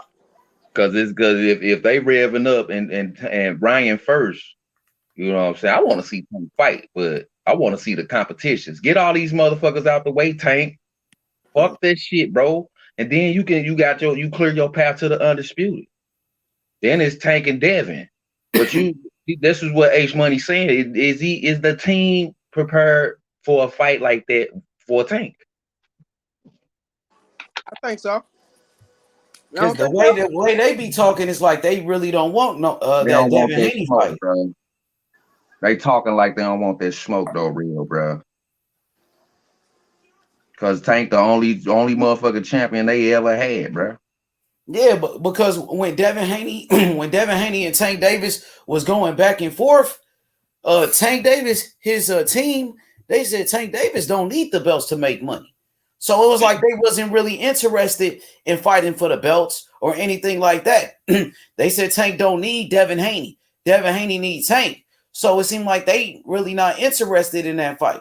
I'm hearing Ryan Garcia, Daddy, do all type of interviews and said they fighting Tank next. They better fight Tank. If they gonna do all that damn talking, they better fight. He better fight. Y'all did all that. I'm knock you out in 2 rounds and all that old talk, man. All that bullshit. It's time to see this shit, bro. All that bullshit. That's what it is. Yeah, man. I'm on Ryan head too. Everybody fucking get it, including my fighter, bro. I do not play when it comes to this shit, bro. I'm a fight fan, bro. I want to see the motherfucking fights. The best fight, the best competition all the time, nigga. And I know none of that tomato can, none of that shit. It shouldn't be no tune-ups. Nigga, go, like I said, to Mikey. You want to get your fucking car fixed. It's boxing. Everybody can get it. Motherfucker get their ass knocked out by the bum. Thinking they finna do something, bro. We see that. We see these things happen in this sport. Anything is possible. I want to see the brother get in the ring and with some competition, not with no motherfucking rollies and shit, bro. Not no rollies. Come on, man. No risk. Yeah, motherfucking high pay, low risk. Boy, I'm about to go out. And then we just gonna get paid, but ain't where the glory at in this shit. You throwing your hands for glory, warrior. These niggas out here designing women with the shit, bro. Come on, man. I want to see the motherfucking sport grow. I don't want to see no more bullshit fights, bro. Tired of bullshit fights. And then the motherfucking major fights that we want to motherfucking see, they want to hold this shit up, bro. Some bullshit. And if they keep doing the same shit, we're gonna keep getting the same results. That's that bullshit. Shit, best believe I am frustrated with these niggas though. Including Y'all worried about it, bro. And then we come on this motherfucker, beat each other up for nothing. And they sit back and laugh at us, bro. That's we the fans. The real boss. Mm-hmm. They don't motherfucker don't understand that, man. You full of shit, okay? Well, keep spending your money on 1,000 motherfucking pay-per-views that ain't shit. Tom and motherfucking Jerry, my nigga. That's what the fuck motherfuckers watching out here. Tom and Jerry. Playing around shit. Man, motherfucker playing around like a motherfucker reals, bro. But you know it is boxing, man. I'm grateful for the fights we do get, but how long is it gonna be? How long this shit gonna last? You heard me? Motherfucker, you charging a motherfucker, you might as well charge a motherfucker $5 then. Yeah. You gonna put a non-championship fight for pay-per-view and then the motherfucking undisputed fight on what? And let me know where a motherfucker head at, man. Straight up, bro. They be watching too. These bitches be straight watching, man. Cause they run out of ideas so motherfucking quick, real. Then they sit back and watch these shows to see, oh, okay, we got it. What's that nigga Friday? Day nigga, we got action. Top flight security ass nigga, we got action, man. Then they go right to their little colleagues and then conjure up a bullshit fight that they know these casuals gonna want to see. They want to see whatever. Don't give a fuck. Whatever. Hey, Hebrew, what you think about Wilder fighting this Saturday? He better win his fight, man, or go sign some books. Write a book and go sign autographs, bro. It's over for him if he lose this fight. What more can you say? He win the fight though. You start looking at all competition. Go for the belts. Go get back to your spot, bro. But you gotta come with some motherfucking more punches instead of just one. You might well kick a motherfucker, Dante, man. The fuck? Facts. I You want right to about that. I want to see him motherfucking put some punches together and KO a motherfucker. I want to see him put 3, 4 of them together with their right hand. 2, 3, and then the right hand. You know what I'm saying? That's what I want to see. Pivots and footwork. I don't want to just be looking for no right hand for 12 rounds. Oh, he missed it. Oh, he missed it. Man, y'all niggas fucked up, man. Y'all took Deontay Wilder out the game with that dumb ass shit, bro. Talking about a fucking right hand, man. That man got 2 arms, 2 legs. Y'all still want to put it in that man's head. They be watching, bro. Y'all want to put in that man's head that the right hand is good. 2 seconds. Man, stop, man. Stop playing, man. I want to see the brother get all his punches off. But guess what? It's just like Detail told us, man. Motherfuckers get the 5 rounds gone, they gonna go right back to what they know. Be the same motherfucker in the ring. And I agree with that. Because if he don't come back with something different, that's what he gonna do. We gonna gas out and then we know the rest. Well, Hebrew, how we know the rest on that, brother? When the only man that beat him was Fury, and you can make a strong argument. I don't want to get in conspiracy theory, but you can make a strong argument that he should have took a 12 count in that first fight, and that third fight was a second or 2 away from a 1 knockdown. I mean, those was controversial. Those was, no matter what people feel, the first fight and the third fight was controversial with those knockdowns. And Fury's the Okay, but best listen, heavyweight. it's Fury though. Fury's the best. Everybody else, whoever else he fight besides Fury ain't gonna lean on him and make him tired and No, gas him I out. get that. So that's what I'm trying to say. So before we start talking about Wilder can't do this and Wilder can't do that, shit, the best fighter, the best I didn't heavyweight. say he couldn't do anything. Hey, man. I'm saying what he need. Was you listening, bro? Yeah, Was I'm you even listening. listening? I'm listening. You talking about, well, because I enjoy watching the brother. So you were saying you getting tired of looking for the right hand and woo. So I'm just coming in, jumping in. You didn't And understand what I said then. I well, said I'll I'm listen tired to of you the talk. fans revving him up with this right hand, and I know he got other punches. What do we?